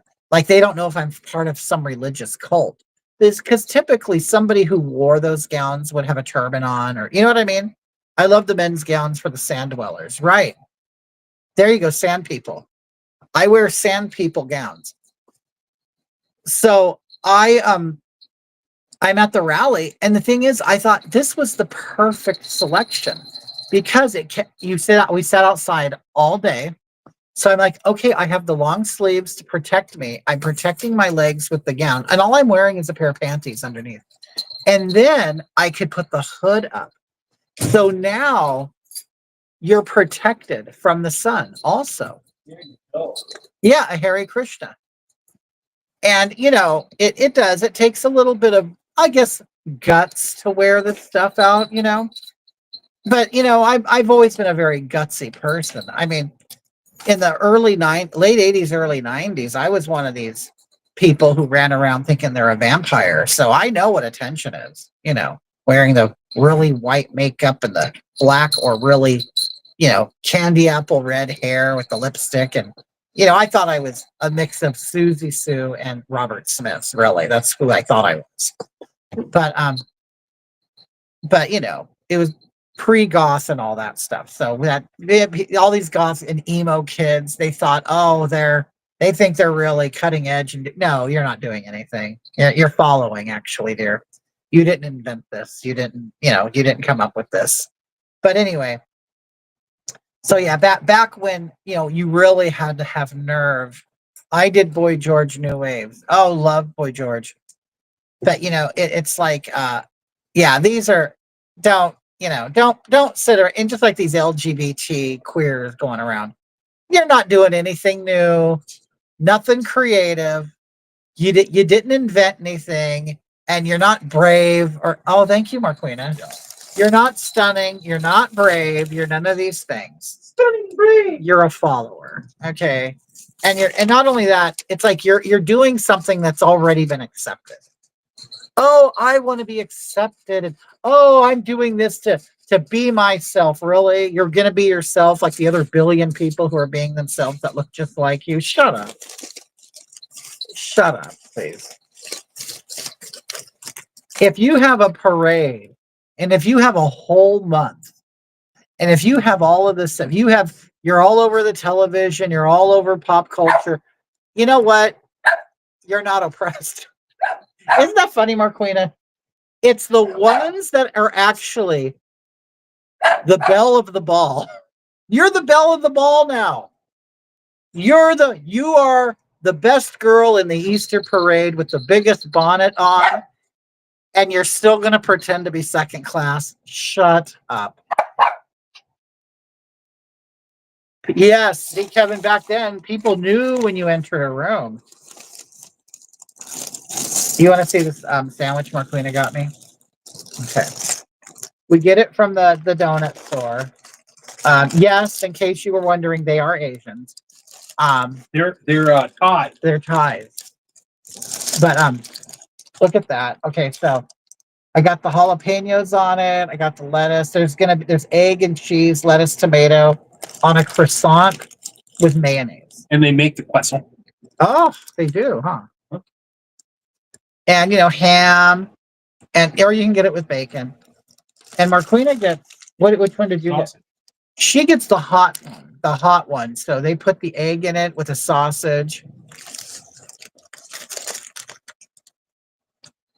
Oh, yeah. Mm-hmm. Yeah, it's delicious. But we really like these people. Van is the guy who kind of helps us out the most. And he has a sister named Mary. Mary really wants to be American. Now, I'm sure she is American, but she's really into the female American culture. She went and had big boobs put in. Oh, Cambodia. They're from Cambodia. Cambodia. Yeah. She went and had the big boobs put in, got the blonde highlights going on. She even got the light contacts. They all have an accent except her. You can tell she's really worked. Oh, yeah. Mary does not want to be Cambodian. She wants to be an American girl. And she's doing a great job. She is. She's doing great. She even has a butt implant or something. I don't know if Cambodians have big butts, but she did it all. She turned herself into the Cambodian Jessica Rabbit. And she'll talk to you with all the confidence in the world and stare at you and speak to you with a perfect American accent. Yep. Beautiful.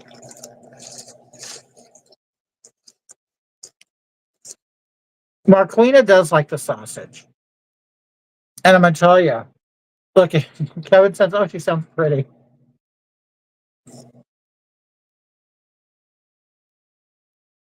Mark said, good girl, she stay. Van and Mary will even kind of gossip about Van a little bit. Mary is Van's sister. It's a family business, and they have a little mom I haven't seen her in a while. I haven't seen her either. I think Mama San probably is getting a little old. I don't know. There's new cousins working up. Yeah, some new cousins, and they're, you know, what's funny as the generations get younger. These ones are, she's kind of fat, isn't she? Mm-hmm. The Asians, you know, the Asians aren't skinny like they used to be. No, They're becoming too westernized. They're getting chunky. They're chunky monkeys now.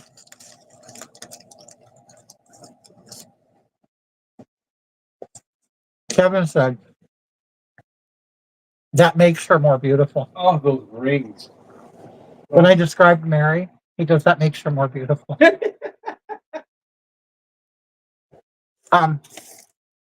No, Marquina does like roast beef, but she likes sausage too. In fact, before she got this, A good roast beef sandwich. before she got this sausage sandwich, she actually had raw sausage early this morning. Yes. Belongs. I mean, I did too.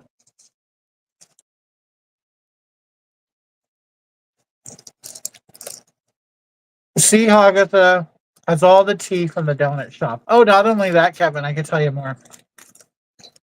There's a couple, at least in their 90s, that would hang out there. And it was these old people had tablets and they would set them up on the table and they'd sit there all day. They had a little Yorkie dog in a little purse carrier thing. The Yorkie would sit in the chair and they would like hand feed it little pieces of donuts and stuff. And they'd sit there and just play slot machines on their tablets all day. And then did the sausage squeak. Yep. And then, wait, today, you know, the show today, they're going to have Jessica Simpson. I never thought about Jessica Simpson. I really didn't. I mean, I just kind of looked at her as like a second-rate Britney Spears. You know how they were all like that. They had a bunch of girls coming out, you know, when Britney was popular. Really, after Debbie Gibson. Okay. After Madonna, after Debbie Gibson, they're like, oh no, we need new blonde horse. So they pull out, you know, Britney, Jessica Simpson, and you know, all their Christina Aguilera, all of them. Now, I always looked at I guess Jessica Simpson as kind of the more clean cut version of like the blonde Little House bimbo. on the Prairie version. Yeah, like I could see her on Little House on the Prairie stuff. And I never really considered her over singing. Like when we look at videos of her now, back in the 90s, oh my God, she was so dramatic in her singing. Really? Jessica Simpson, yeah. And a lot of times it didn't sound that great. It's almost like these girls think if I sing loud and I can hold a key, whether it's on or off, I'm a good singer.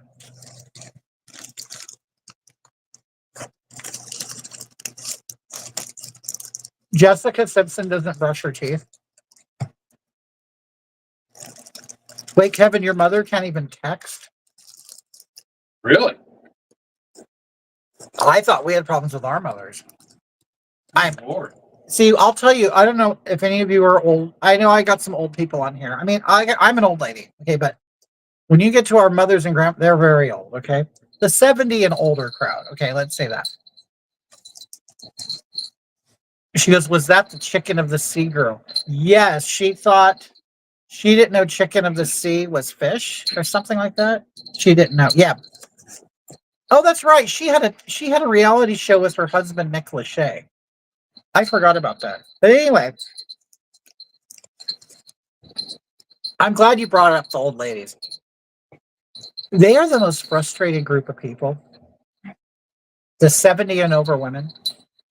It's like my mother does not text. She's 71. Okay. You know what, dear? My brother is in his early 50s and he can't text. There are Gen X people who can't even use technology. Well, so my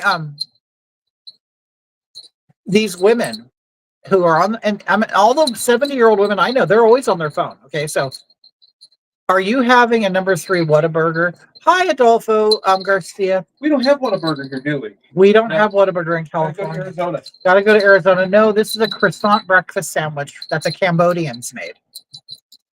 So at the donut store. All the donut stores here where I live, they have all added new things to their menus, like boba teas, sandwiches. You can go in any day there and get any kind of sandwich you want. Dad is 89 and he still has a flip phone. Marquina wants a flip phone. Well, what irritates me, and this happens to all the old ladies in our life, they don't know what to do with their phones. Like, all of a sudden, some pretty banner will pop up saying, hey, you need to update your phone. And so what do? Oh, okay, yes, update my phone. And it's like, bitch, you didn't investigate. That update is coming from some Chinese company that wants to just put a bunch of shit in your phone. It's like, no, it's gonna give me pretty pink flowers on the keyboard. No, it ain't. the old ladies do not have any concept that the phone is now a television. It's the salesman at the door. It's everything now in your hand. It's nothing but a marketing tool. And you're marketed and targeted to. So they know these old ladies are very impressed with flashes and pretty flowers and doilies. You know what I mean? He can barely use the phone too, but he's a good guy. So he gets a pass. As long as it doesn't have rings all of his fingers. Mark has a thing with rings on your fingers. Okay. Men. So what will happen is Marquina's mother or my grandmother will hand us their phone saying, my phone is doing something weird. And we'll look at it and go, it doesn't even look like a phone anymore. The icons are all different. They're all in weird places. They have games on. I go, you didn't have this game on your phone last time I worked on it. Oh, I don't know where it came from. I do. Well, how do you not know where it came from? You're the only person that pushes buttons on this phone. They charge us more for the flip phone. Are you serious? And I'm like, why is it I can have a phone In the middle. for years? I'll hold my phone on for years. Okay. Because I don't get the newest technology. I'll get last year's technology, doilies, flowers, etc.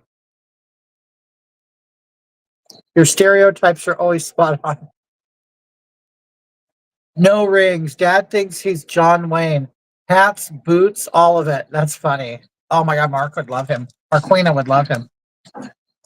But it's like, so like I'll say once every 2 months, my grandmother will hand me her phone and say, Gladys will hand me her phone and say, can you fix it? And I'm like, where the hell do I start? Ringtones are all different. The fonts are all different. There's butterflies flying on the main screen. It's like, what is this? Oh, I just thought it was cute and I saw it and I put it on. It's like, who doesn't like rings on men? Marquina. Marquina doesn't like men who try to be pretty. You know what? She is a trans woman and a lesbian, but if she finds men attractive, she don't want any femininity to them at all. She wants the rugged man. You know what I mean?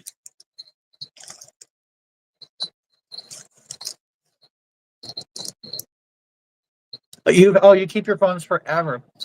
I'll keep because I use the hell out of my phone. I really do. I use the hell out of it. And so I load it up. I fill it with pictures. I get, start slowing down. Does she have a monocle attached to her phone?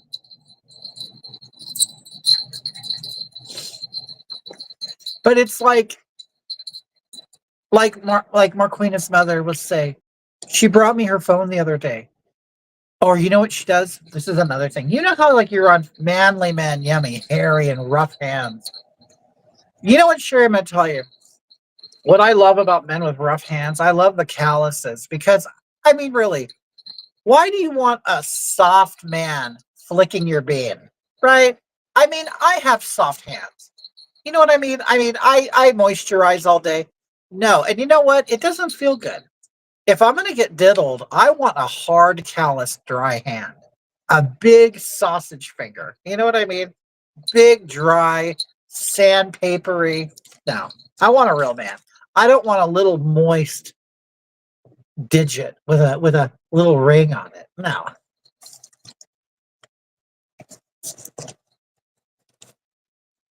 When he's done with me, I want to be raw, you know.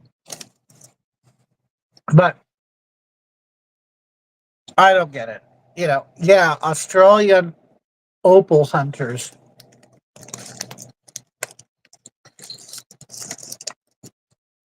I need to look that up, Karen. I'm not familiar with the opal hunters.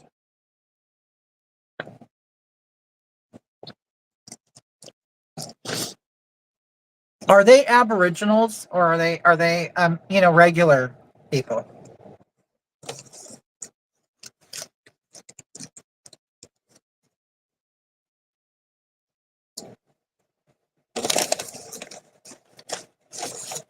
Oh, wait a minute. I wonder if our queen had got any donuts. Let's see. Yep, she got a bag of donut holes. I knew it. Well, they give them to us for free. You know, when you start get a relationship with the donut store, the Cambodians, they'll start loading donut holes in all our stuff. It's like, oh, we don't have to buy donuts. I've trained my holes to retain the rings for future. Oh, well, dear. Well, yes, Katrina. If you can get a man in there fingering you, you get the right tension and, you know, Kegel's help. But you can slip that ring right off his finger and him not even know it. Get it nice and juicy. You know, do a Kegel and you got his ring.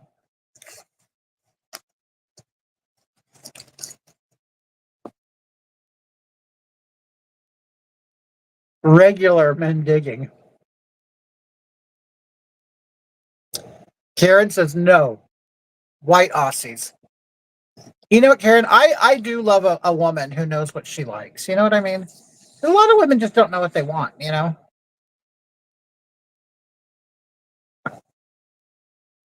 Hunky guys. Hunky guys digging away in the Australian outbacks, in mines, digging for opal, operating jackhammers and other heavy machinery. Kevin says, I love to dig for gemstones. Oh, really? You can do that in Arizona? Marquina used to live in Arizona. Is it like panning for gold? We've known people that will pan for gold. And they actually find stuff. I'm a Kegel instructor. Sherry says I made pineapple upside down cake Tuesday and yesterday for my oldest son's birthday. His birthday was Tuesday. Well, happy birthday. But his brother couldn't. What? But his brother couldn't visit until yesterday. Now, listen, Sherry, do they really get along? Like, could he have really made it? You know what I mean? Like me, like I have a couple siblings. You know what? Their birthdays really aren't that important to me. You know, besides, I don't want to show up and them be the center of attention. You know what I mean? If I go home to visit, I want to be the center of attention.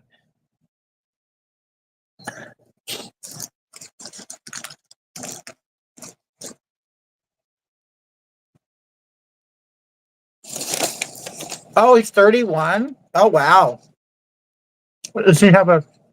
Is he taken? Does he have a significant other? Does he like old lesbian ladies?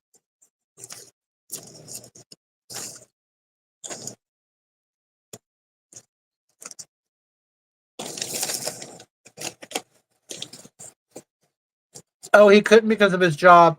He doesn't live very close to us. They do get along. Oh, that's good. Are they close in age?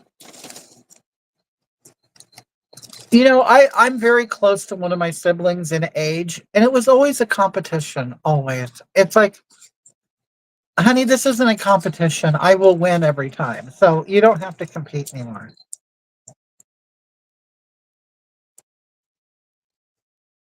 Oh yeah, panning for gold. Do you know people do that here? They go into the rivers and they have like vacuum cleaners and they vacuum up the soil, then put it through a tumbler thing and then through a filter. He seems to go for petite, dark-haired girls. Is he? Well, is he a big man? Because petite is kind of subjective. You know what I mean? Like, if he's a big, strapping 6-foot man, a petite woman to him might be like 5'9". I don't know. I love birthdays. Always were important to me. Also, I love making a big deal of my husband's birthday. Now, I bet that's nice, JD. Sometimes I don't even get a gift. You're out? What do you mean you're out, Katrina? Katrina, no, you were out before Katrina and the waves, weren't you? Have you ever done that? I'm walking on sunshine. Oh.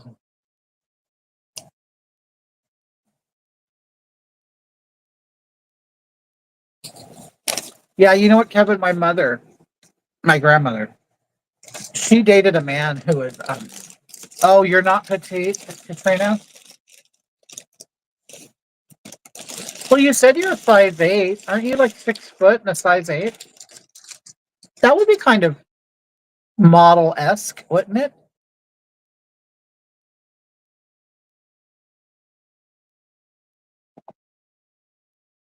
Oh, he's 5'11", long blonde hair, and a red beard. He's average built, not skinny. Katrina, is that up your alley?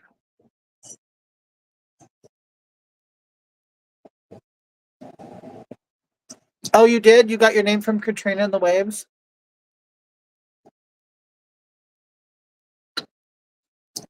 Oh, wait. So wait a minute. See, I always think the best, Sherry.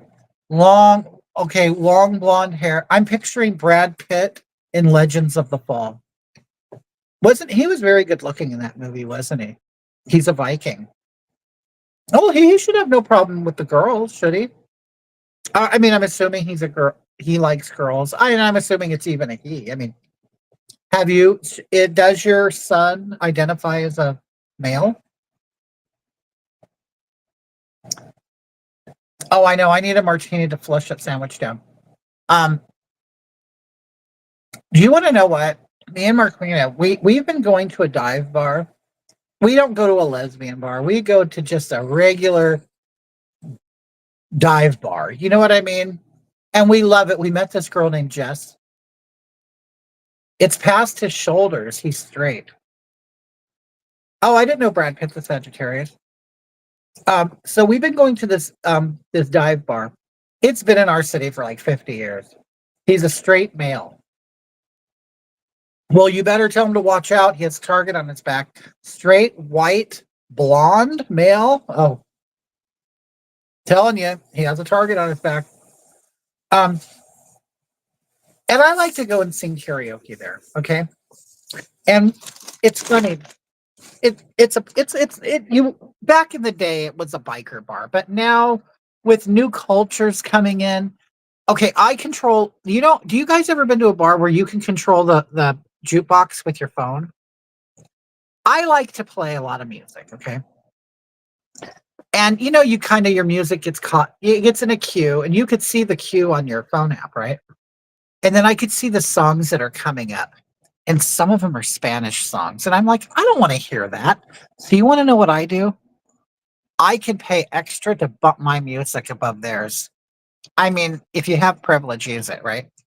So instead of 2 credits, you would then give 3 credits. 3 credits makes your songs priority. So they get bumped up. So you know what I played the other day? I played We'll Be Dancing in the Dark. and reminiscing. You remember that song? I like to play those old songs from my childhood. Even, I mean, I was a very little girl when that came out, but I like to play all that. Do you know what I mean? And then all of a sudden, some La Cucaracha song will come on, and you're like, "Oh, I didn't pay the extra thing." But you know, I'll play like old like heart music, and you know, one of my favorite songs to play there, because you'll see it. There's a lot of fat, lonely women at the bar. They're just sitting there waiting for someone to take them home. And I like to play songs like "Looking for Love in All the Wrong Places." I like to play music and then I watch everybody. Yeah, anyway, that's what I like to do at the dive bar. He's a Cancer. Both my sons and their daddy are Cancers. You know what, Sherry? It's the older I get, the more I like 70s music. I mean, you know, 70s music was like when I was a very a small child, you know, that was popular. Then, you know, on my formative years are the 80s and 90s. Well, but I do find myself really liking that old stuff. I don't know why. It just, and I remember people when I was young and they were old, they said they like their old music. It reminded them of simpler times and stuff like that. Anyway, so so the bartender and the server there, her name is Jess. We find out she lives down the street from us. Okay, big girl, big girl. But she has a flat butt. She has one of those butts that are flat but wide. You know what I'm talking about? So if you see her from the side, like a profile, you would see a big fat back and her butt, but the butt does not protrude. Okay, so the butt is wide. Okay. And then, okay, so you see the profile, you see the big back and the butt. And then she has these enormous boobs, enormous boobs. So it comes out like this is her back and her butt. And the boobs come out like this, kind of hang a little bit. They're heavy. So you're describing the bread spread. Yes, spread. And then, you know, and then the gut, you know, she has a gut, and then the fupa. Okay. We love her. She's very nice. This is the thing. She does try. She puts on some cheap eyelashes. You know, she's still kind of, you know, those girls that, you know, they dressed a certain way in the 80s or 90s or whatever. She's not even that old, but, and you know how they never seem to, it's almost like, okay, this is how I dressed in my prime. And then they think they're going to keep up that look, even though their bodies and faces have changed. They still think, well, this is what I did when I was hot, so I'm going to continue doing this to be hot.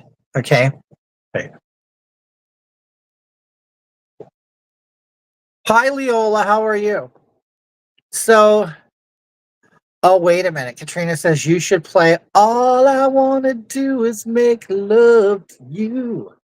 Do you remember that? It's about that woman having a one night stand and getting no, it's hard and getting pregnant. Yes, it was a very yes, and Katrina, she doesn't wear like, you know, the pretty mink lashes or whatever that are kind of, no, she wears like the Halloween hard plastic ones that all have like a curl on the top that go back. And I'm looking at, and then she wears black eyeliner all in the lid, you know, and that's all she wears. So she just wears black eyeliner and then the lashes. Well, I have always said, I think any woman would be beautiful with a set of eyelashes on and lipstick. Okay. I think if I was to suggest, if you are just so lazy and you don't want to do anything to be pretty, you don't want to spend time in the mirror, but you do want to be, wait, there's this group I'm seeing right now on Today. They're all blonde girls like the Dixie Chicks. So they're like the new version of the Dixie Chicks. Okay, anyway. Yes, very stiff. And I look at her, and I'm going to be honest with you. Okay, and she's one of these girls that wear her hair in a bun. Now, she's working in a bar, okay? So I'm sure she wants her hair out of her face and all that. But I want to tell her, honey, if you want to make some tips, soften the eyes a little bit. You know, wear the eyelashes. Yes, I think eyelashes look beautiful on you, done right. but more wispy, more, not Halloween, not like a doll with the, the eyes that go up and down and they have the plastic lashes. That's what they look like. And I'm like, no, you're already pretty harsh looking. You're a brick, okay? And we can see it. You're a big, sturdy woman. Now, not with an unflattering hairstyle. Hi, Kevin. Now, why don't you, put on a nice eyelash, nothing too much. Now, just to define the eyes, maybe tip them up a little bit, change the shape, maybe wear a little liner underneath it, and it's like you want them in your mouth. I just put mascara on. Yeah, see, Leola, right. I think a lot of these, especially these Instagram girls who just watch these things. It's like you're doing the most here. You know what's annoying? A lot of these women, they'll sit there and watch drag queens and watch their makeup tutorials and videos, and then they recreate it. It's like you're already. Do you understand that this man is putting on this harsh, dark, overly emphasized makeup so you don't see the man? Like that's why they do it. That's why the dark blush and the big eyebrows. You're trying to distract away from the brow ridge and the square face. Okay. Like a woman already has a round, typically a round, soft face. Well, half of drag makeup is to create that. Then they put all these wacky clown colors all over to distract you further from the Adam's apple and the 5 o'clock shadow. Okay. But women don't have to do that. They don't. Some need a little help, maybe a little heavier contour, but you want to make it natural. But when these women are wearing these big plastic eyelashes and nothing else, it's like, come on, do a little something else, in fact, I'd prefer you to even wear the eyelashes than just wear mascara. Curl them and wear mascara. But it's like, gosh, it's like you see these women, it's like they're wearing a drag queen mask. It's like, okay, so you're wearing 10 layers of foundation and concealer and contour and highlight, lip pencil, lipstick, the gloss and the glitter. It's like, gosh, it's like, are you like a showgirl? Are you a burlesque dancer? Like, I don't understand that at all. Like, I don't, but whatever. But, do you know, I knew a girl, I worked with a girl who wore glasses. They were white framed glasses. Okay. And she was white, but she wore thick pancake makeup, which back in the day, they were its Max Factor. It was a pan of makeup with a sponge. You'd wet it and you'd do this and then you'd put it on your face. She wore that every day. She had horrible skin. You could still see the pocks and the scars underneath the makeup. But anyway, throughout the day, her glasses were big like these, and the makeup would start collecting on the lens and on the arms of the glasses. So she had beige all over her glasses, and all around her lenses was smeared. So you could see beige smeared makeup. And like, how did you not know that? When you went to the bathroom, it's like you go through all this work to put this on. You don't realize that like you basically have all this wet paint all over your face and crayons and wax and all this. You don't think that throughout the day it's going to slide and fade and move. That's why you have a little compact and you do this. But the fact that she didn't look, she'd look in the mirror and not notice that her glasses were smeary and had beige makeup caked to her white frames, I think I would worry about that. I really would. I probably, I'm going to go to the bathroom and hopefully you wash your hands, you take them off, maybe rinse off your glasses a little bit, wipe them off, clean them up, powder the makeup right there. I mean, if you're going through all that trouble, it's like, it's almost like, what they do a lot? They get up at 6 a.m. to get ready for work. They take a shower, they put on all their makeup and they're admiring themselves. And then they think that's it. No, honey, you just did a lot to your face and that's going to move. It's going to slide. It's going to chip off. It's not like, you know what it is? Okay, it's not like painting your house where you could paint it and leave it for 20 years. It's basically like a cake. So you baked a cake in the morning, you frosted it, But you know, if it gets hot, you're carrying this cake around you with you all day to go to the baby shower or wherever. That if the cake is left in the car, the frosting is going to start sliding and moving and melting. Well, your face does the same thing. Your face is a cake, and so it's fragile. You have the frosting on your cake is fragile. So I don't understand. So they'll go all day. At the end of the day, they come home. Oh my God, you know what my mother used to do? Okay. So she was stuck in the 60s. She would wear a big, thick black line. Like she looked like Endora from Bewitched. Okay. So she would wear this big, thick black line. And that was it. Like that was her makeup. Was like Barbie eyelid from the 60s. Okay. And some lipstick. Oh, and she would wear blush sometimes. Okay. By the time she got home, she would come home and she would, I have a lag. Okay. Anyway, she would come and take off, and she wore glasses like this. The 80s, the frames, the big plastic brown tinted. Anyway, with her permed mullet. Okay. She would come home and do this. Like for hours, she'd take out off her glasses, or she started wearing contacts too. But she would take it all off and do this. And then she would look like a raccoon. And all night, my mother was a raccoon. You know what I mean? What's her age? Well, right now she's 77. She'll be 77 in November. My mama would shave her brows and redraw them on. I'll tell you, my mom, she never did that. I don't know. My mother wasn't a plucker, but she had nice brows anyway.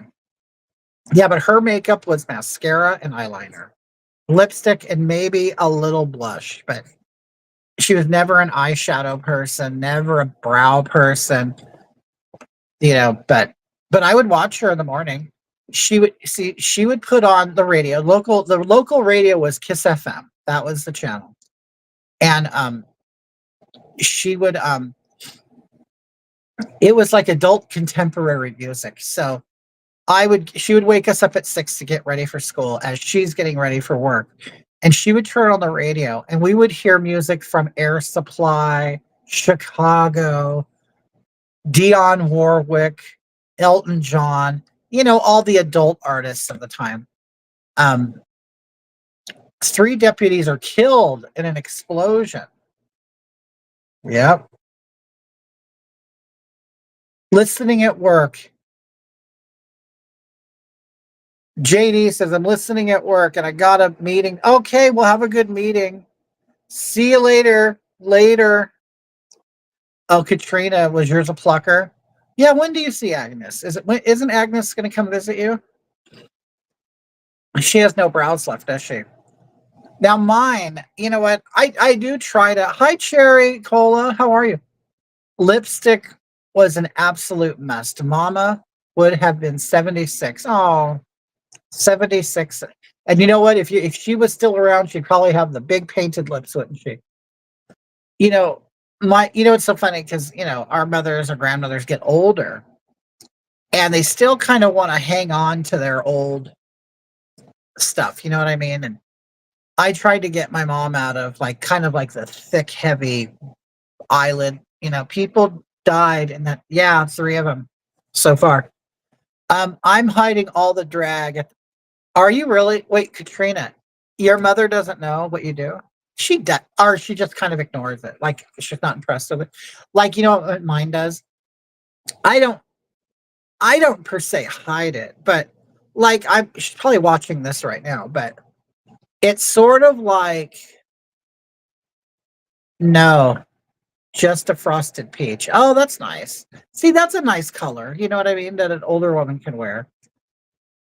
I know women that are wearing maroons, like they're really white and wrinkled, and they're wearing, and their lips aren't plump anymore, so they're wearing like a.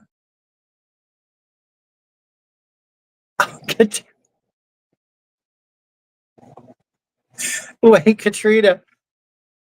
Yeah, I guess you did tell me. I didn't know it was a 0. I didn't know it was 0. How?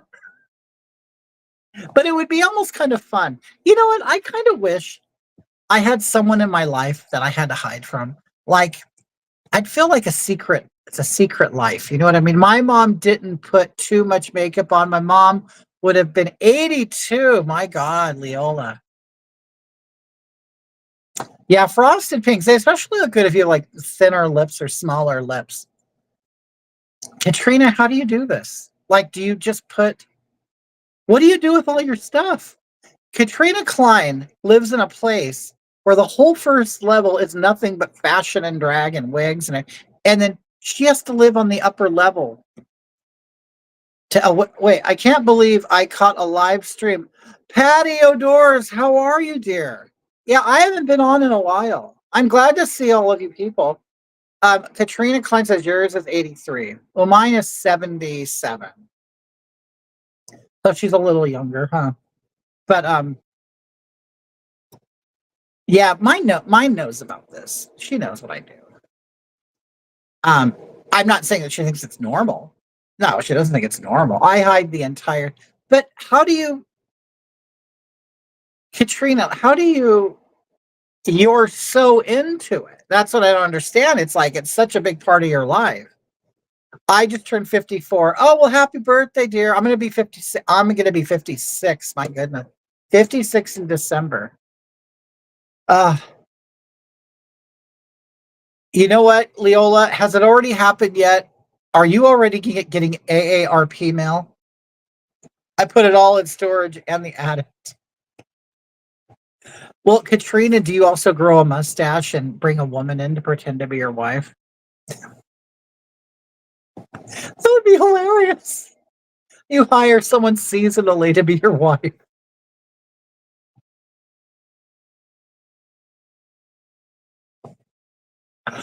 Oh, it's all shut down.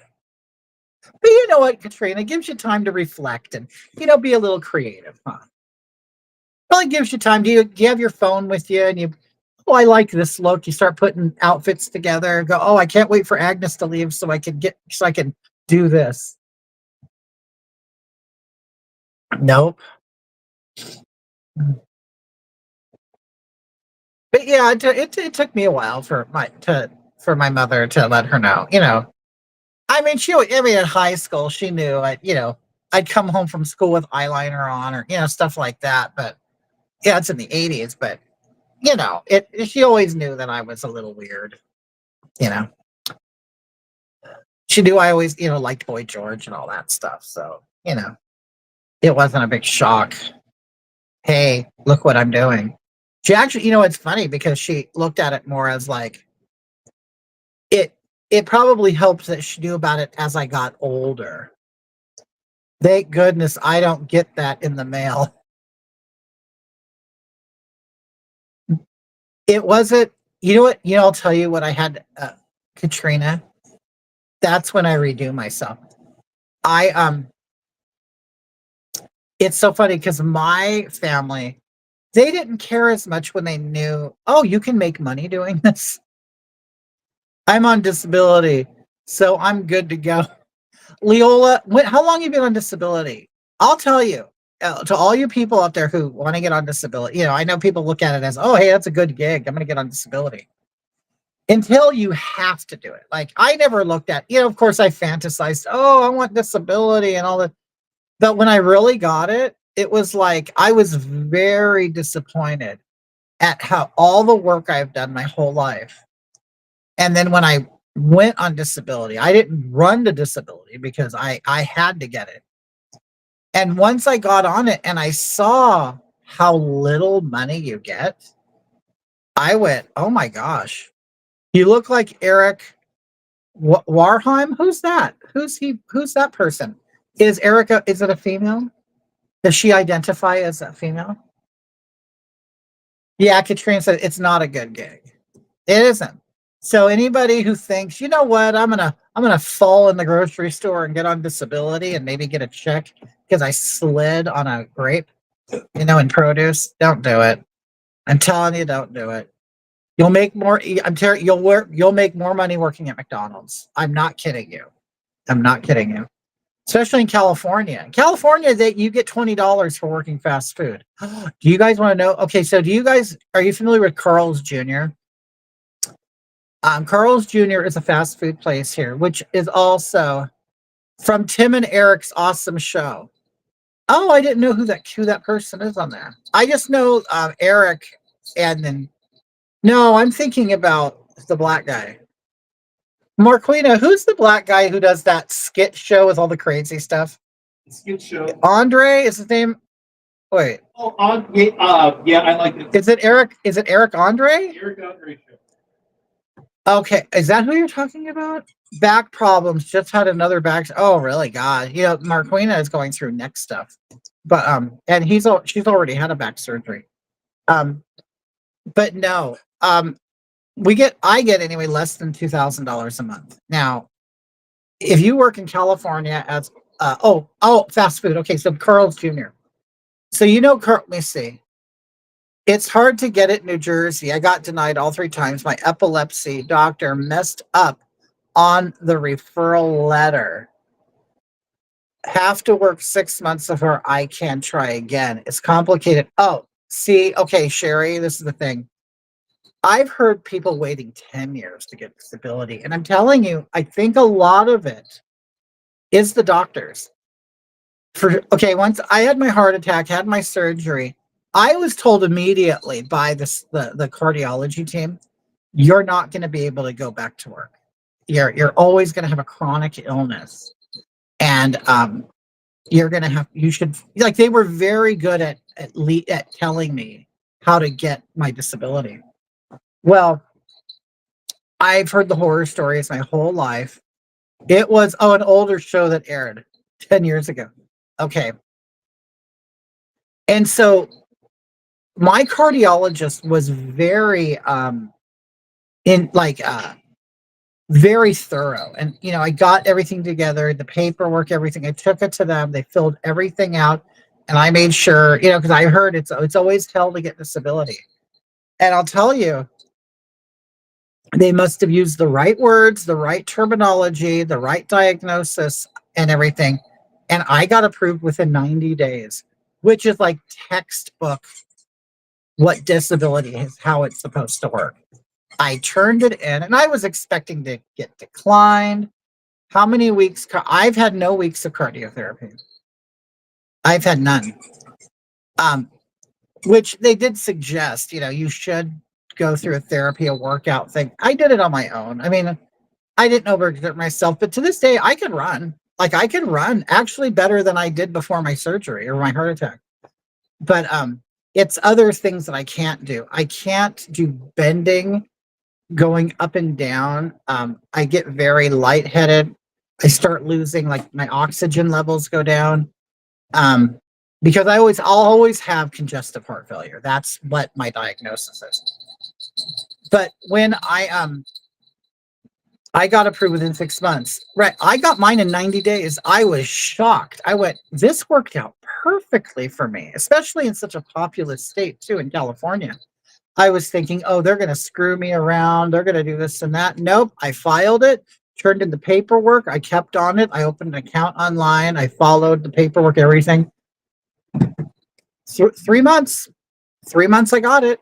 And then they paid me back to where I first was considered disabled. So I got qualified in January and they paid me from July, when I actually had the whole heart attacks and stuff. But I did my own filing, was getting all the, and I've known, mine was 1 year. Like I've known people that it took 10 years to get their disability. But I also knew people who tried to, I think if it's a physical thing, people believe it more. Like I stayed on it every day of the week. I know a person, you got a huge check, Katrina. I didn't. Mine was probably a couple thousand, but because it had happened so quick, you know what I mean? So they didn't really have a lot of back pay. But I knew a person, from my past, who wanted disability so bad. And this is a person that I knew that just kind of liked to lay in bed all day and do nothing. Okay. Except when it came time to go out and have fun. Shocking. Oh, I can't work. My body hurts. I can't get out of bed. I'm gonna faint. It's just a bad day for me. It's, one of those. But as soon as you bring up food, fun, clubbing, going out, I'm ready. I'm getting out of bed and I'm going, and for some reason the pain was never there. Pain was never there when you're having fun. It's always there when the pain was always there when there was some kind of labor or work or something that you don't enjoy. But if you enjoyed it, you feel good. Okay. So it's kind of one of those situations. I'm not saying it was a lie. I'm just telling you the accurate description of how it was. Okay. Not making any judgments or accusations. Okay. So this male would always say, I have fibromyalgia, I have this and that. Now, this is years ago. Filing for SSDI is your job while you're off work, right? So he tried for years and years and years and years and years, and they kept saying, no, there's nothing wrong with you, nothing wrong with you. He would add in a new immune disorder, whatever. And in the meantime, he's getting big and fat, big and fat, big and fat. Well, finally what happened? Okay, so even with an attorney, he couldn't get it. So you know what they did? The attorney said, you know what? You don't have fibromyalgia. You don't have chronic fatigue syndrome. You don't have any of these things. He said, but you know what you do have? You have somatoform. Well, somatoform is basically a real intense hypochondriac disease, whatever. Okay, I'm going to get to Carl's Jr. And so once they went to court with a new diagnosis of him having somatoform, which is a mental disorder that makes you sick because you think you're sick. See, I'm telling you, there's holes and loops around everything. So that the somatoform made him think he had fibromyalgia and chronic fatigue syndrome and all of these other syndromes and autoimmune things he had.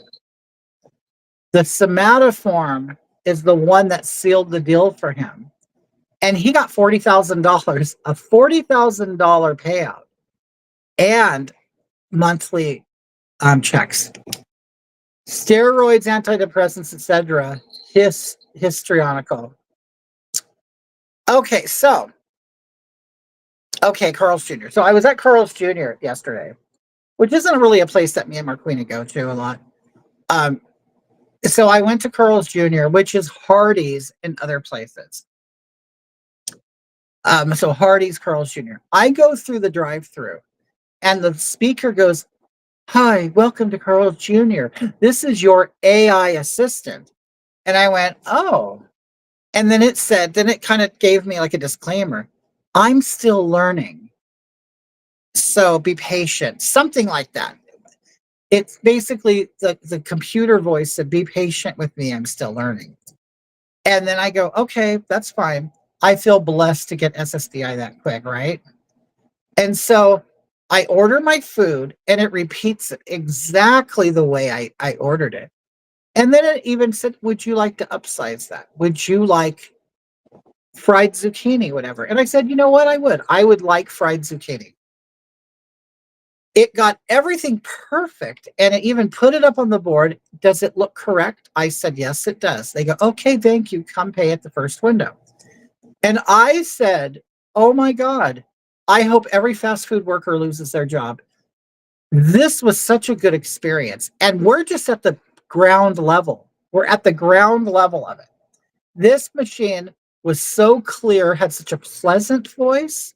Instead of you going up and the speaker goes, hello, welcome to Carl's Jr. What do you want? I want a famous, do you want cheese on that? It's like, they don't even let you finish. They don't even let you, it's like, I know I'm ordering something, but can you have a little bit of grace, politeness, respect? I mean, it isn't that difficult. You're saying words into a mouthpiece. I would like a hamburger. Now, I ordered a hamburger, not a cheeseburger. So you don't have to say, do you want cheese on it? Because on the menu, the number one is cheese, number two. You know what I mean? Everything's pretty clear cut. but they're always trying to, give you something you don't want, confuse you. They act like they're confused. They're not sure at what you ordered. They're not pleasant. They don't really care. And it's like, I would rather have a machine that is programmed to sound pleasant and to get everything exactly right. There's no language barrier. There's no nothing. Because a lot of times you order now, I'm still confused when I use the kiosk to order. It gets to the point now, I don't care where you go here, a certain culture has taken completely over. Okay. And that culture, while they may be able to speak English, the accents are sometimes a little difficult to deal with. And so, yes, I want every fast food worker to lose their job. I want a machine to take my order, and then I want a robot to flip my burger over at exactly the time it's programmed to do it, because I want it at its optimal juiciness. I don't want a dried out burger. I don't want an unseasoned patty, because you got the human that doesn't want to be there anyway, who hates you because, you're a privileged person coming through, paying them to flip a burger, and for some reason they think that that's a bad situation. So, they don't season it right. They don't flip it at the right time.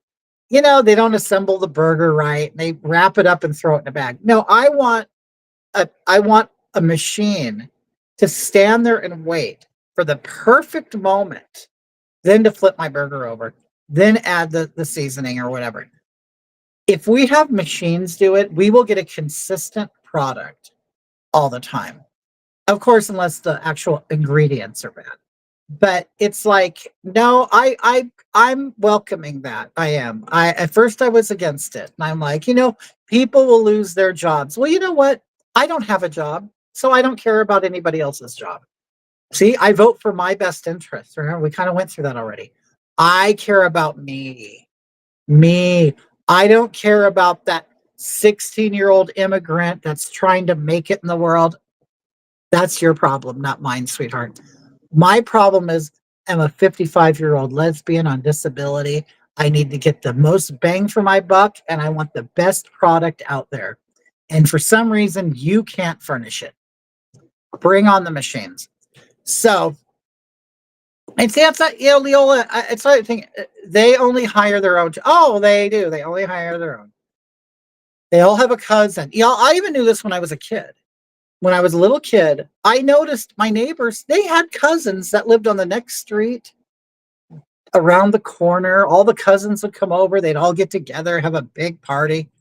Well, my cousins were in LA, or my cousins were in Orange County, or up in the mountains, or in the East, or in Texas. It's like, and I would even ask my mom, Mom, all my friends seem like they all have cousins that live here.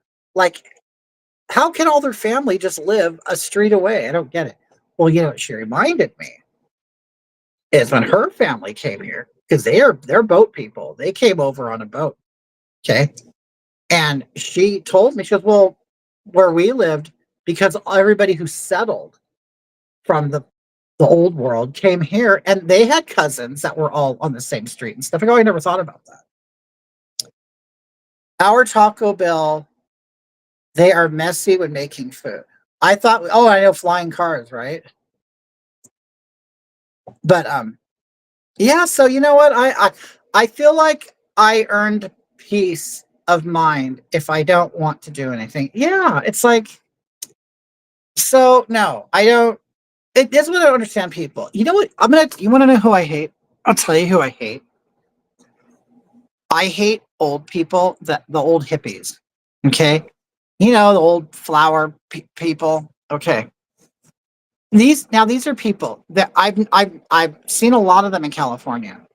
So they moved to California. They were all skinny back in their day, laying out on the beach, living in a more homogenous culture. You know what I mean?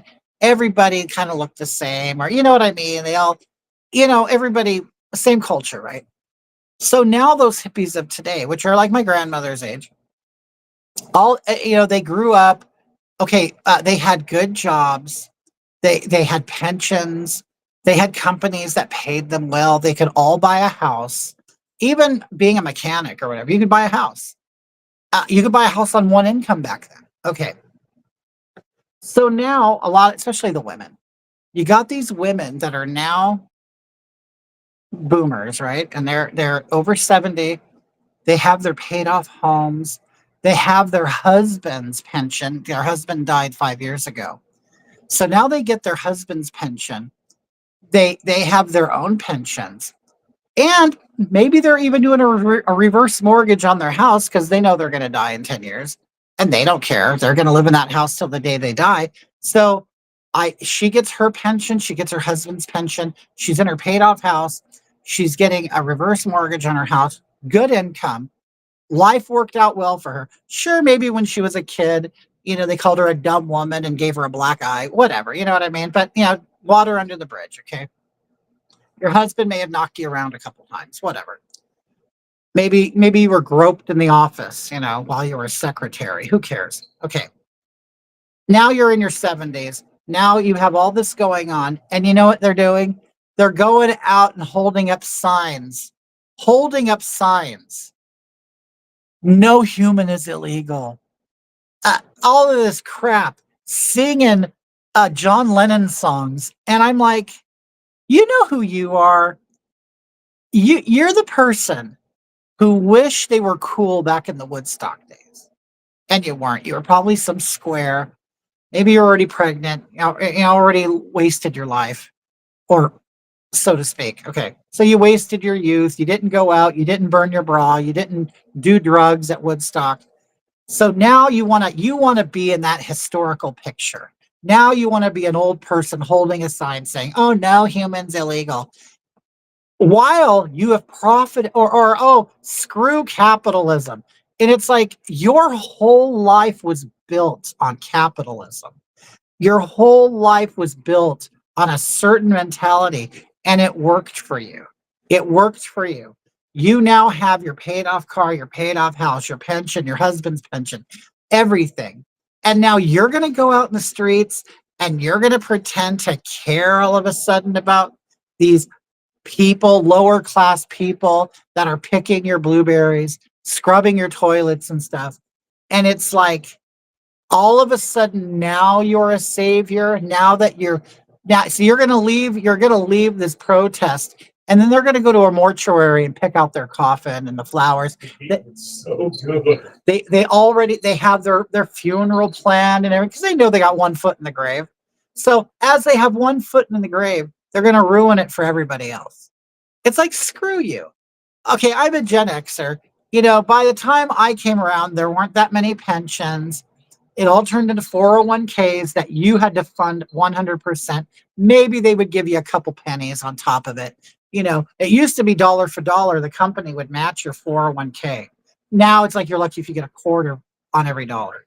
So no, and houses are $1 million no matter where you go. You know what I mean? And then they want to put down people like me. Oh, you guys are racist and this and that. But I know we're not. We want our resources. That's all we want. We want our elbow room. We want to drive on the freeway without a bunch of traffic. We don't want trash everywhere. We want to speak to people who like us and who speak with our accent and who can understand what we're saying and give us service properly for the money that we pay for.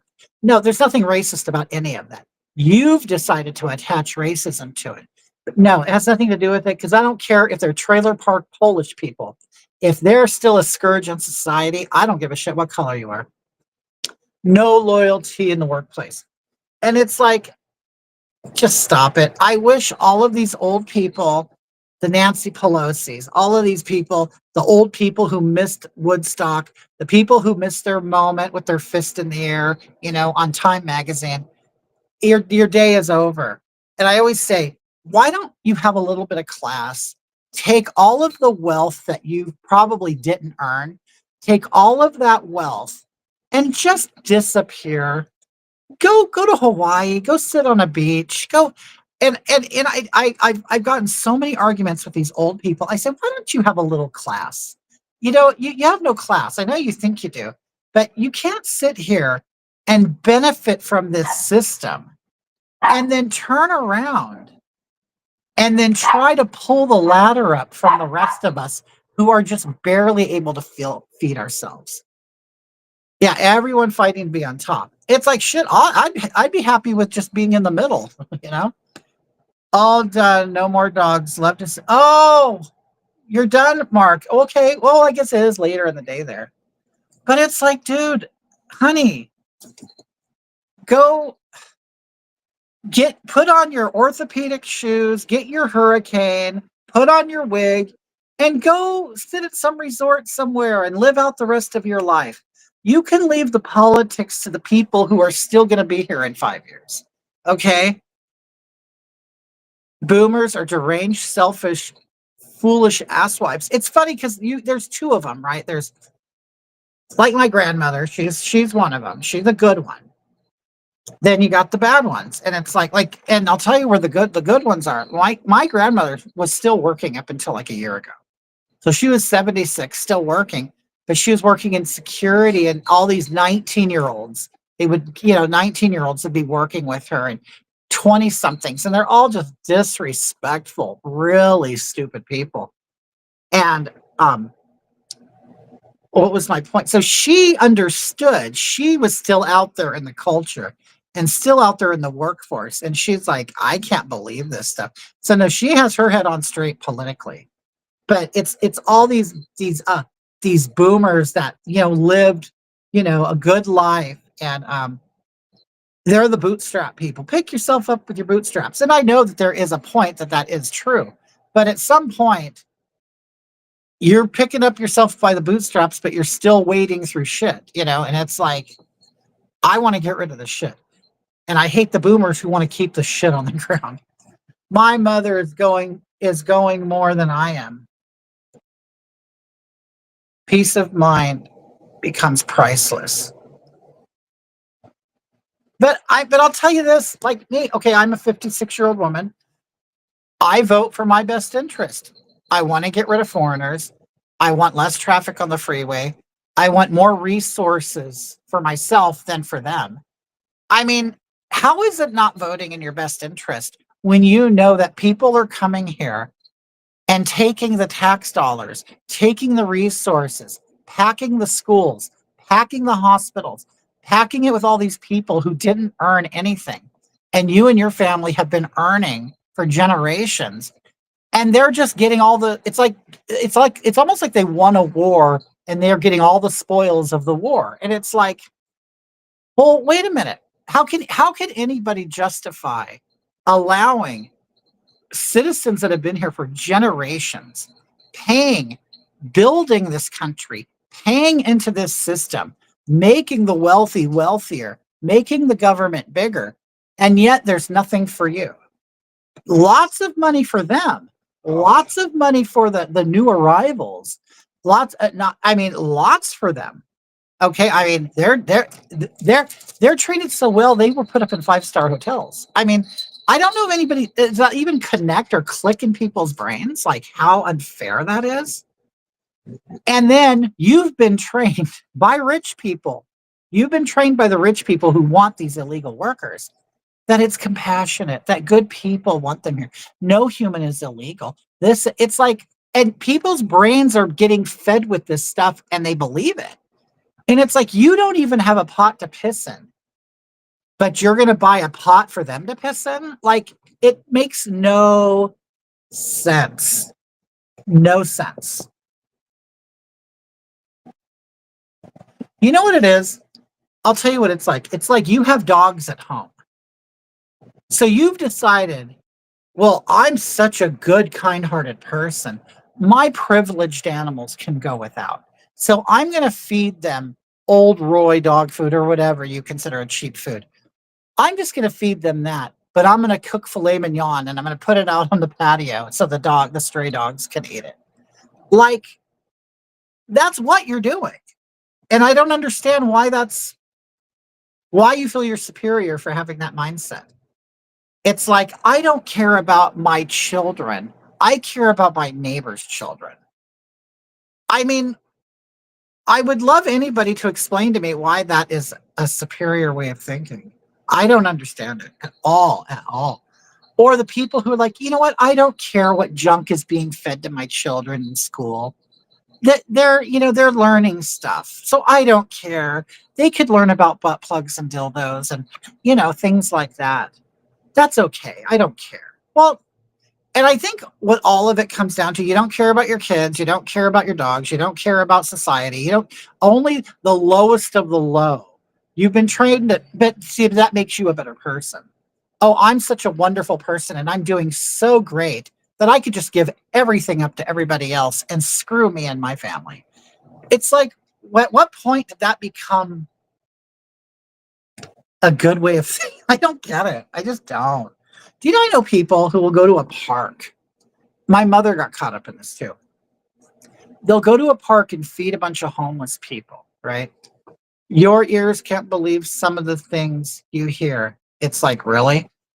It's like, okay, so my mother, she learned very quick. She's not a dumb person. She, you know, was soft-hearted for a minute and would sit up all night and make enchiladas, trays of enchiladas or trays of lasagna or whatever, big bowls, pots of spaghetti. Got hooked up with this woman who, I forgot what happened to her. Her husband got killed. She got, I don't, anyway, she's dedicated her life to feeding the homeless.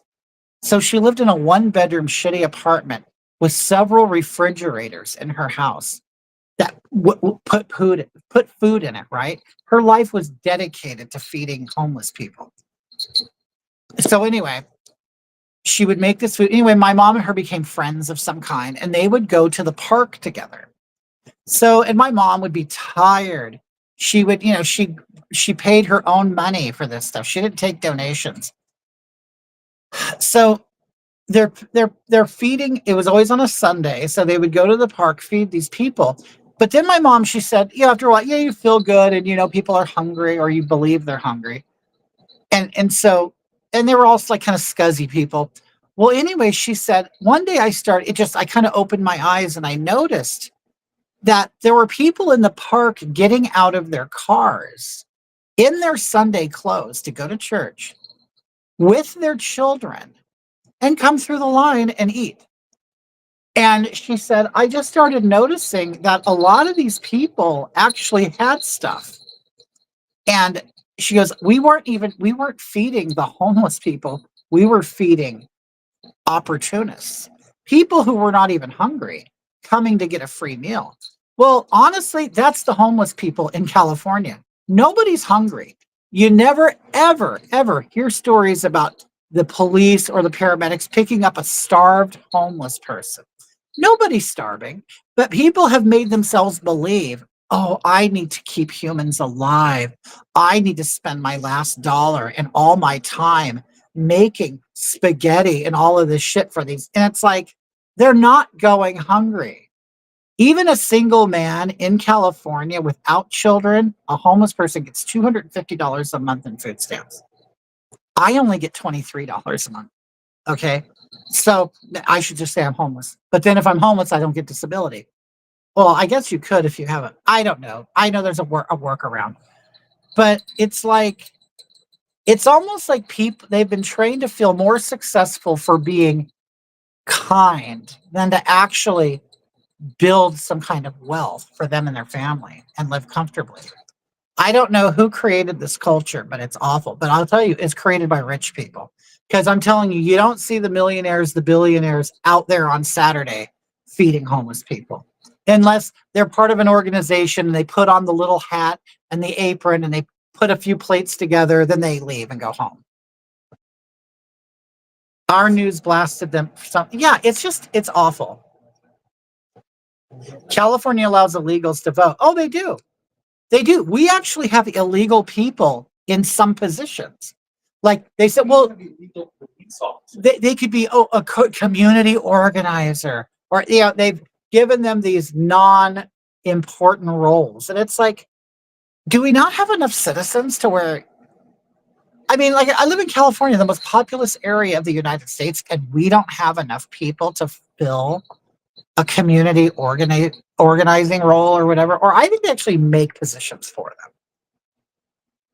Okay, long story short, my mom used to give to the Salvation Army every year. Well, that all ended when we went to a Christmas party and her gift was seen by a friend. She threw that made 5 times as much as my dad. Oh my God. So I don't know, you guys. I am I've always, I'll tell you, and I'm going to tell, I've been one of those people that have stood in line at churches for food. Okay. In the 90s, I went through a bad drug period, and I would go get free food. I took advantage of every social service. So I speak from experience. I'm telling you, everybody in line for the handouts at the food bank or a church or whatever, every one of them also went to the plasma center. The plasma center is where you get a needle in your arm, they suck out the white blood cells, they put the red ones back in. You got paid for that. Everybody I met, everybody I met was an alcoholic or a drug addict. And they didn't mind being homeless. They didn't. They actually looked at it as the ultimate freedom. You do what you want, you live where you want, and other people pay for it. I'm telling you, that was my experience on the road. And it's like, me too. I stood in line. Yep. And so it's like, I saw it. I lived it. I knew these people. Yes, you'll see the crazy person. There's a crazy person on the corner, whatever. You do, but I'm telling you, the vast majority that I met and knew had their wits. They were smart people. They were just people who wanted to drop out. I don't want to contribute to society. I've decided I can live like a feral animal and I can let other people take care of me. And nobody wants to hear that for some reason. They all want to believe, oh, they were abused. They were druggies. They're alcoholics. They don't know what to do. No, they know what to do. And they're doing exactly what they want to do. So, when you get these people with tattoos and everything, and they got clean shoes on and they're asking you for $1, no. Yeah, sometimes there would be kind of strange people at the food bank. I'm telling you. And this is what I don't understand. Do you know in California, we have a place called Slab City? Okay.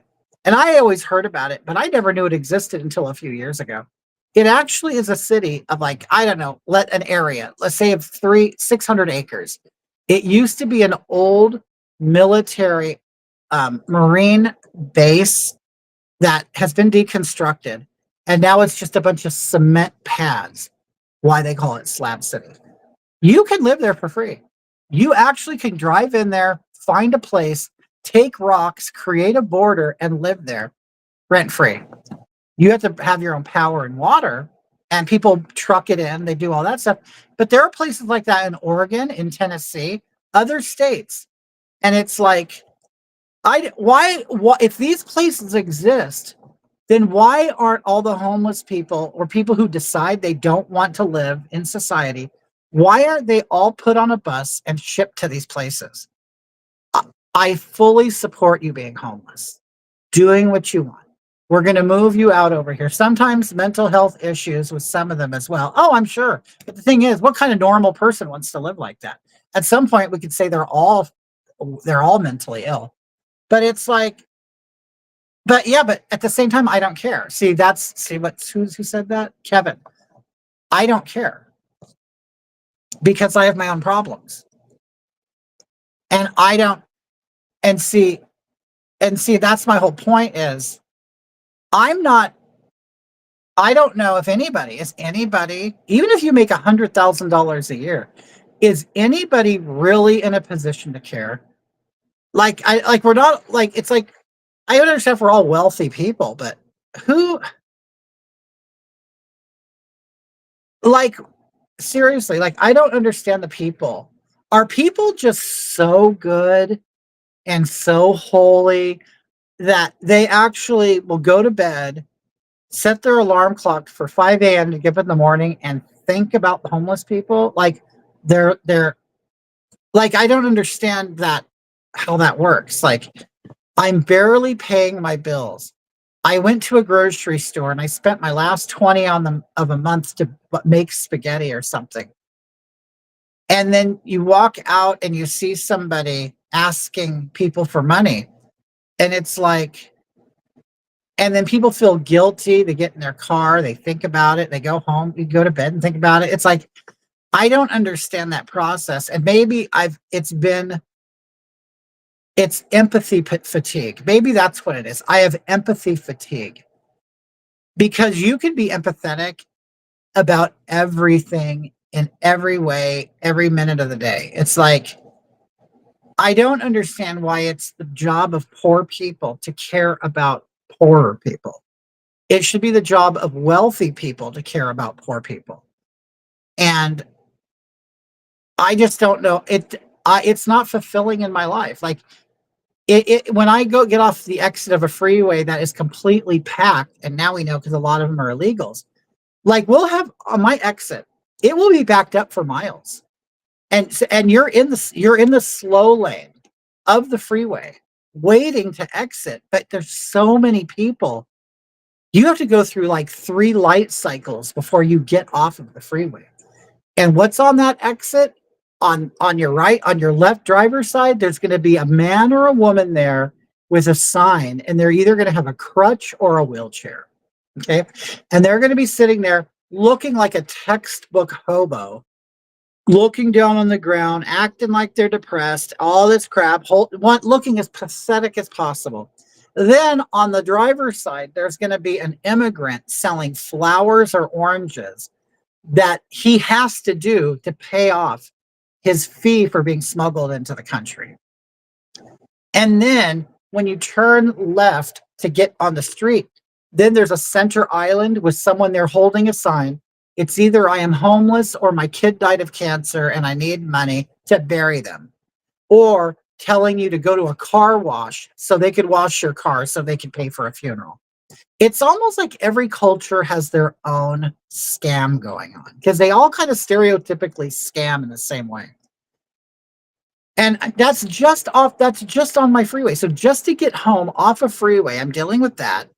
And then if you go to the store, then hi Dana, how are you? And then you're at the store, there's always someone at the door because they don't run them away anymore. So now there's always someone at the door asking you for money. Oh, or you go through the drive-through. And I'm telling you, this is not uncommon. You could be at, I'll take a Happy Meal or whatever. And I'm telling you, someone pops out from behind the menu board.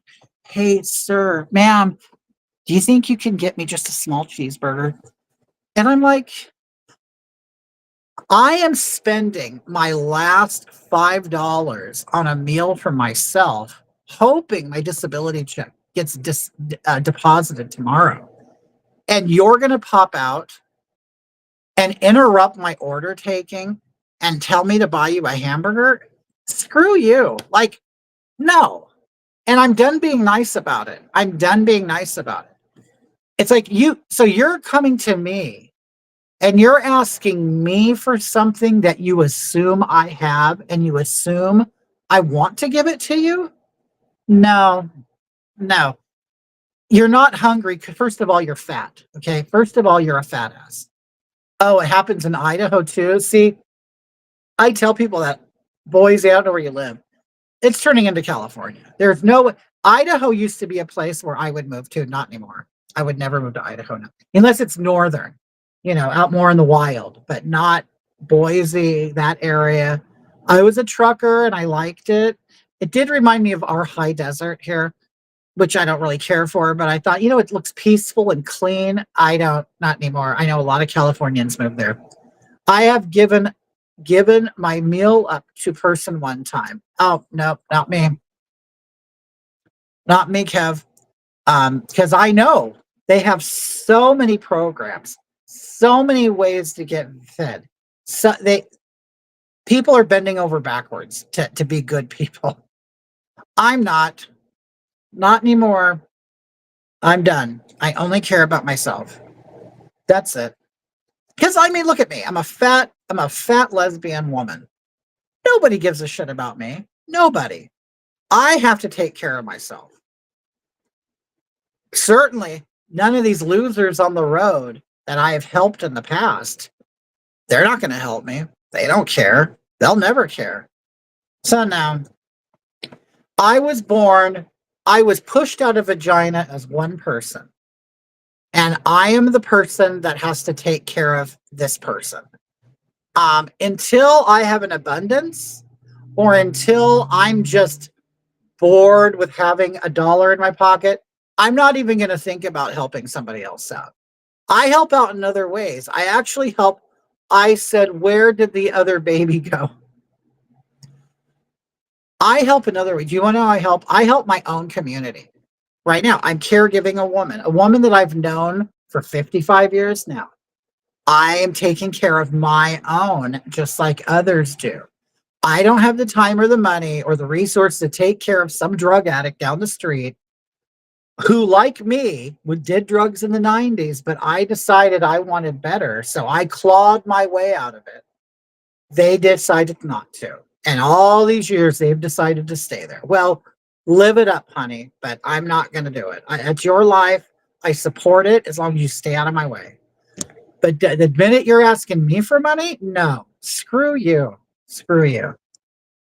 To me, that's basically like someone asking for sex. It's like, really? That's rude. Why would you ask me for money? Do you think money is so easy to come by? Do you think it's easy to hang on to? And that lets you know how out of touch they are. What, you think everybody has an extra? Now they don't even ask you for the change in your pocket. You know what they ask you here? You have a couple dollars? Really? A couple dollars? And then, I tell them, I go, have you even updated your way of thinking? Do you understand that a lot of people don't even carry paper money in their pocket? Like, I mean, I'm just an old lesbian and I've been using electronic payments for years. And I'm like, honey, it's rare that I even have money in my pocket. Do you have Cash App? I'll send you $1. I wouldn't, but I'd tell them that. Give me your number and I'll send you a Cash App. And I would lie to them, go through the drive-through, get my food and leave. You know what I mean? And have them waiting for them to get that $1. Just screw them. And, I almost look at like, who do you think you are? Like, it's honestly, you mean to tell me life is so good for you that you don't have to work? You don't have to worry about how you're going to put a roof over your head? You don't have to worry about anything? Wow, what a privilege that is. You could live in this society and not have to worry about any of that. Wonderful. Good for you. So while people like us are trying to get our benefits because we are disabled, you have these people who've been living on the road for years, working on their tan, doing drugs, having illicit sex, doing shoplifting, stealing. I mean, seriously, who do they think they are asking me for $1? They will have a card reader for you to use a debit. They should. If they were smart, they would. God. You just get sick of it. And then, and I also get sick of the people who try to make you feel guilty for not helping. Well, you're white and privileged and you're an American. So are they. So are they.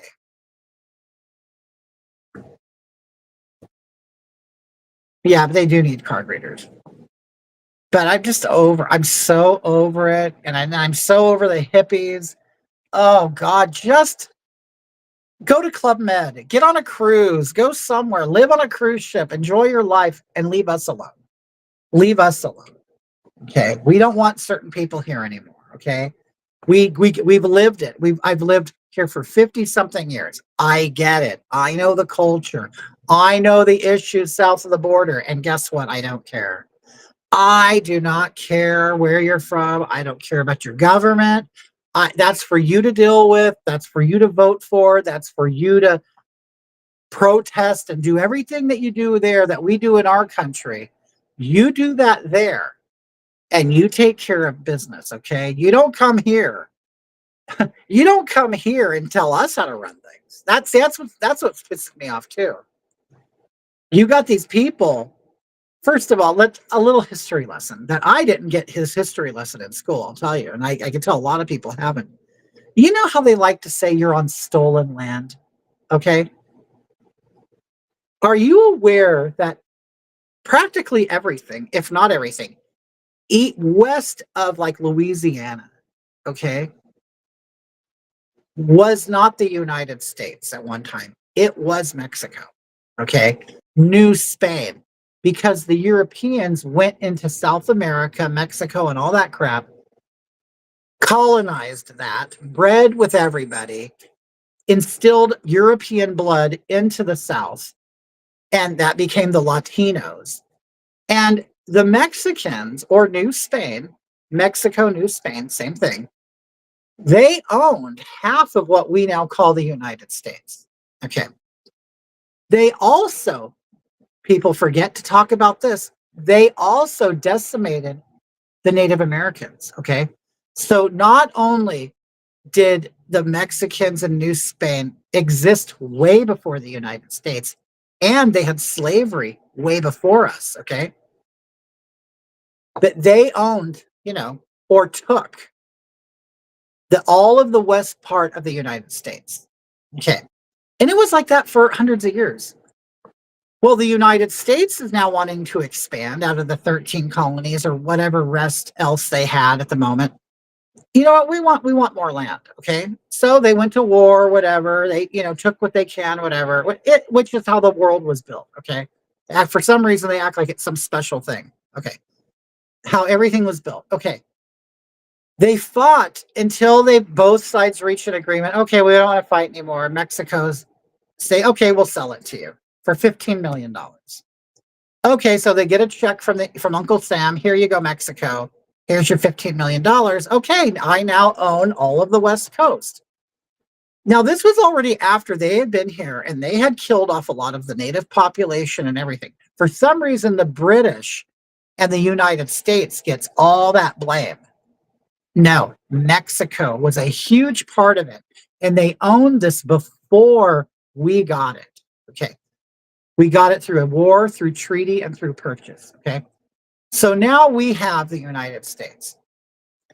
When the settlers come, we all breed, we build it, whatever. But then you got these Mexicans now that are Spanish. They were white before we were. Okay. They're here.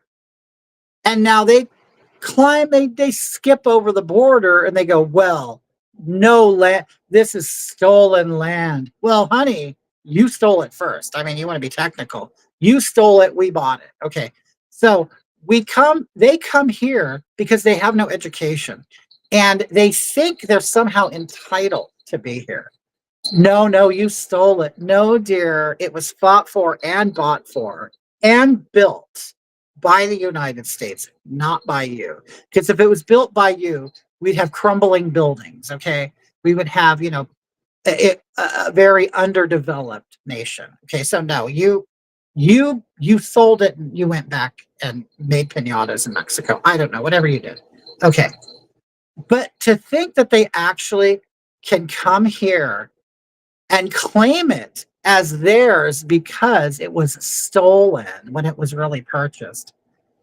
And then to actually then point at white people and say that they're privileged and they're wedos, gringos, or whatever. Do you understand that you're also European with some injection of the blood of the people that you guys massacred? Like I don't understand. How have they forgotten that? Or is it selective? Or maybe they just don't know. They're not educated. And it's like, okay, so you are Europeans like we are. Europeans that bred with the Indios or, the indigenous people that they're still discriminated against. You had slavery and it was bigger than the United States slavery. You did it for longer. Okay. And now now your whole country is run by gangs and cartels.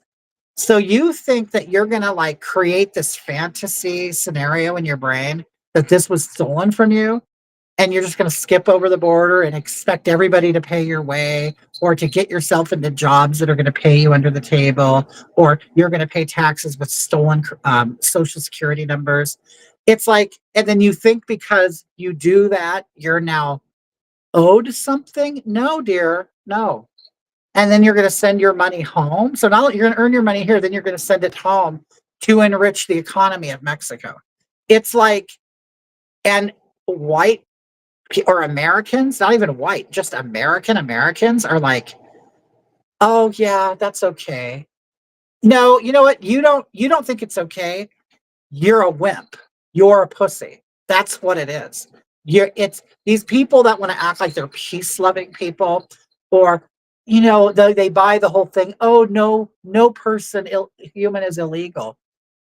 It's not because they're very passive or because they're peace loving or because they're holy. It's because they're pussies. Okay. People often, they often mistake compassion and as goodness or empathy as goodness rather than sometimes it's actually because you're just a coward and you just roll over. You know what I mean? I'm sick of it. I'm sick of it. Okay. So that's what I love. These people coming over, waving their flags, waving all, doing all this crap. It's like, dude, what are you doing? Go home. If you don't like it, go home. Okay.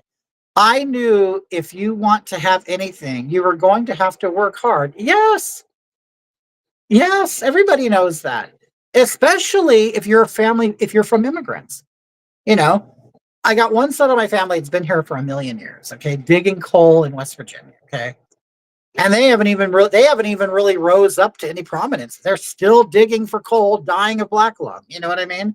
They lived in the hills of West Virginia for years and never really got out of the hills. Then I have another son of my family came over on a boat and worked on farms until they can afford their own. And then they bought farms and real estate and stuff. Just 2 generations away. So it's like I know both sides of it. And I grew up in Southern California with the illegals in all of this like Latino culture and stuff. And it's like I know exactly how it's all done. And Michelle says, and your people are fat and lazy. So they are what are you talking about, Michael? I don't know what you're talking about. My family are fat and lazy? Oh no, dear. Are you talking about me? Oh, I'm fat and lazy, yeah, because I'm disabled. But no, my family, absolutely not. They're still digging for coal in West Virginia so you could, have electricity. My family from Portugal came over here, worked on farms. They picked produce too. They milked cows. They did everything that the Southerners are doing, but mine did it right. They filled out paperwork. They got on a ship. They came over here, left everything behind. They changed their names. They learned the language. They didn't speak English when they came here, but they had to learn it, and they did. So I don't understand. Your people are lazy. I don't understand that at all. Yeah, I don't think you know what you're talking about. But what you are seeing is people like me and stuff who have, their family has set in for generations, just like, people in Mexico or anywhere else. They're fat and lazy too, because they've been there for years, right? I know people who still have dirt floors in Mexico who sweep them every day with a palm frond. If you decide that's your lot in life, you're going to stay there, right?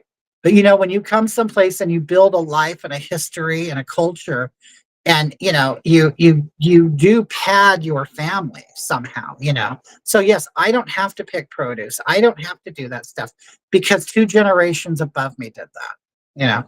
Empathy also means you don't need a your privileged lunch. Yeah, so I don't, and I'm going to tell you, this is the only reason why I think people think this way is because they do believe in white superiority. And I see it in all the cultures all the time. Everything they say and everything they do, always, always without saying it, they are always saying between the lines that white people are better. And I don't know why. I'm telling you, it's not that good. It really isn't. And I don't know because I've never been anything else. But I'm telling you, to be fair-skinned with light eyes and have a European complexion and look, there is no privilege in that at all, other than people thinking you have money and that you owe them something. That's the only thing I've noticed. The only thing I have noticed is, I'll tell you, okay, I'll be honest with you. I'll tell you how I can see when I go out around my day and I'm in my normal attire, I will see short immigrant people. There'll be short immigrant people, and you know when they're fresh. Me and Marquina can spot them a mile away. We know when they're new in this country. And I want to talk about that for a minute, because people have said you're racist if you know. How do you know they're illegal? How do you know this stuff?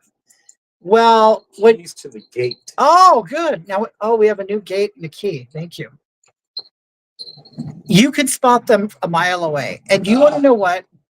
You and Marquina, me and Marquina have noticed. Okay, if you're online and you're talking to people, or people say, "How do you know they're illegal?" That's racist. God, yeah. That's racist to assume. Oh wait, so you think it? Okay, so I get it. You think because we saw them at that they're brown. So you're looking. We're not looking at the color, dear, because all we know are brown people. Okay, you could look at brown people and know which ones are illegal too, and they can do it too. And you want to know how we know this? Is because we noticed this the other day. We were at some store. I don't remember what it was. And of course, they always have a bilingual staff. There's always people who speak Spanish here. Okay. This one little guy with a cowboy hat on or something, we call them paisas. They're basically Mexicans that just got here, or they have not given up their culture at all. They don't speak English. What some do, but you know what I mean. They typically have rooster stickers on their cars, Or scorpions, whatever. They wear the snakeskin boots and the belts to match and all. Okay, anyway, someone like that. Okay.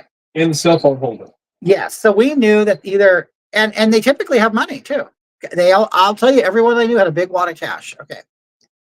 But so me and Marquina, because we are on a different side of the spectrum of the color spectrum, we're not allowed to notice these things without being called racist.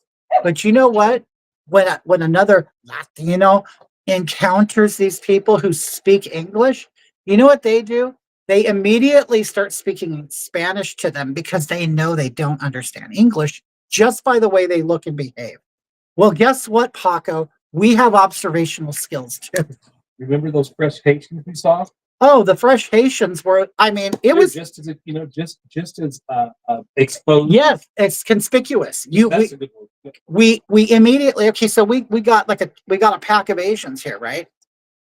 It's like one exit up from where we live. There's like a homeless encampment. Okay. We are at the stoplight waiting to turn. Now I'm telling we live in a city of a couple 100,000 people. We have bigger than 2-story buildings. You know what I mean? It's a city. Okay. It's not as big as LA, but it's like you'd call them like bedroom cities from LA. Okay. Anyway. So we're getting ready to turn and we see a man who is jet black. Like he's not like African-American black. He is jet black.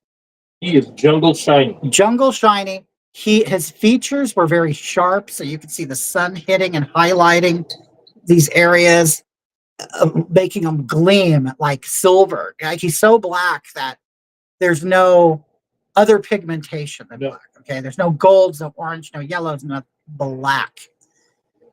He's wearing, it appeared to be a cape. A cape made of, I don't even want to say they were furs, but they were like remnants of other fabrics. A cape and a staff.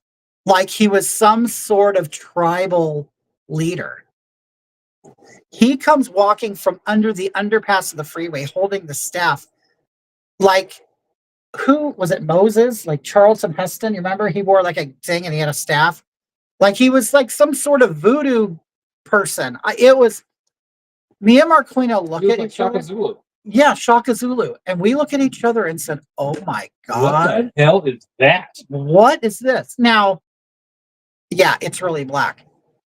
And we're like, what? Where the hell do we live now? We have this invasion from the South coming. Now we have Haitians being dropped off here. It's like, I don't understand what's going on. It's almost like they're trying to create a war. We're going to put all these people in that have nothing to do with each other, and let's get them all annoyed with each other, all hate each other, and then let's see what happens. It's a great reality show. Well, see, they've convinced the American public that we're the only ones that deal with racism, and hatred, yada, yada, yada. But all of the other groups have their issues. Oh, yeah. And they all have issues with each other. Yeah. And then they just pile them in here like a bunch of ants in a too small jar. Okay, wait. Mark says, I trolled the Venezuelan cashier at Walmart today. Just try to talk to them kindly. And they immediately act all put out. I simply asked, what are you speaking, Cuban, to your fellow cashier? Oh, no, they don't like it. I told them, Kevin says, poor Marquina is fading. And I said, you know what? Marquina's lost weight. She's not even, she's losing her tan. She knows I like the big black woman, Uh-huh. Well, Marquina's not even black anymore. Oh God. That's what he's saying. At Kevin disabled after an accident.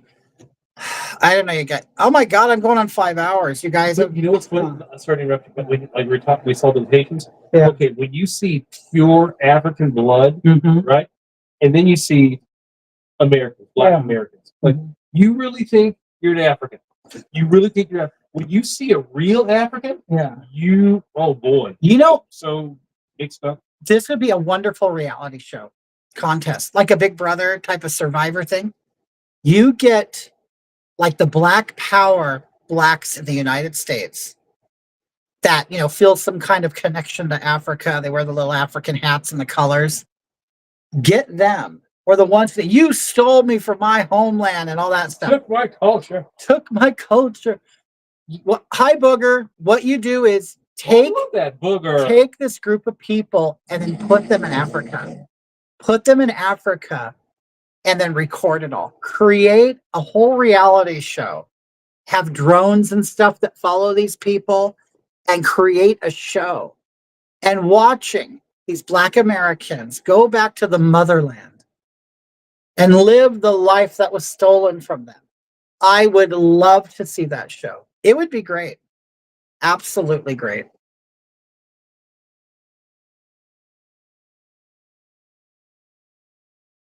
Okay, so further about the Epstein files. Trump calls for release of pertinent grand jury documents. I wonder what that means. Ed Hoggetha, it's been a nice conversation. Okay, Kevin, yes. I gotta go too. It's been 5 hours. Hi, Booger. Okay, you guys, I'll see you later. I'm gonna try to come on more often. Life's just been crazy and doing stuff.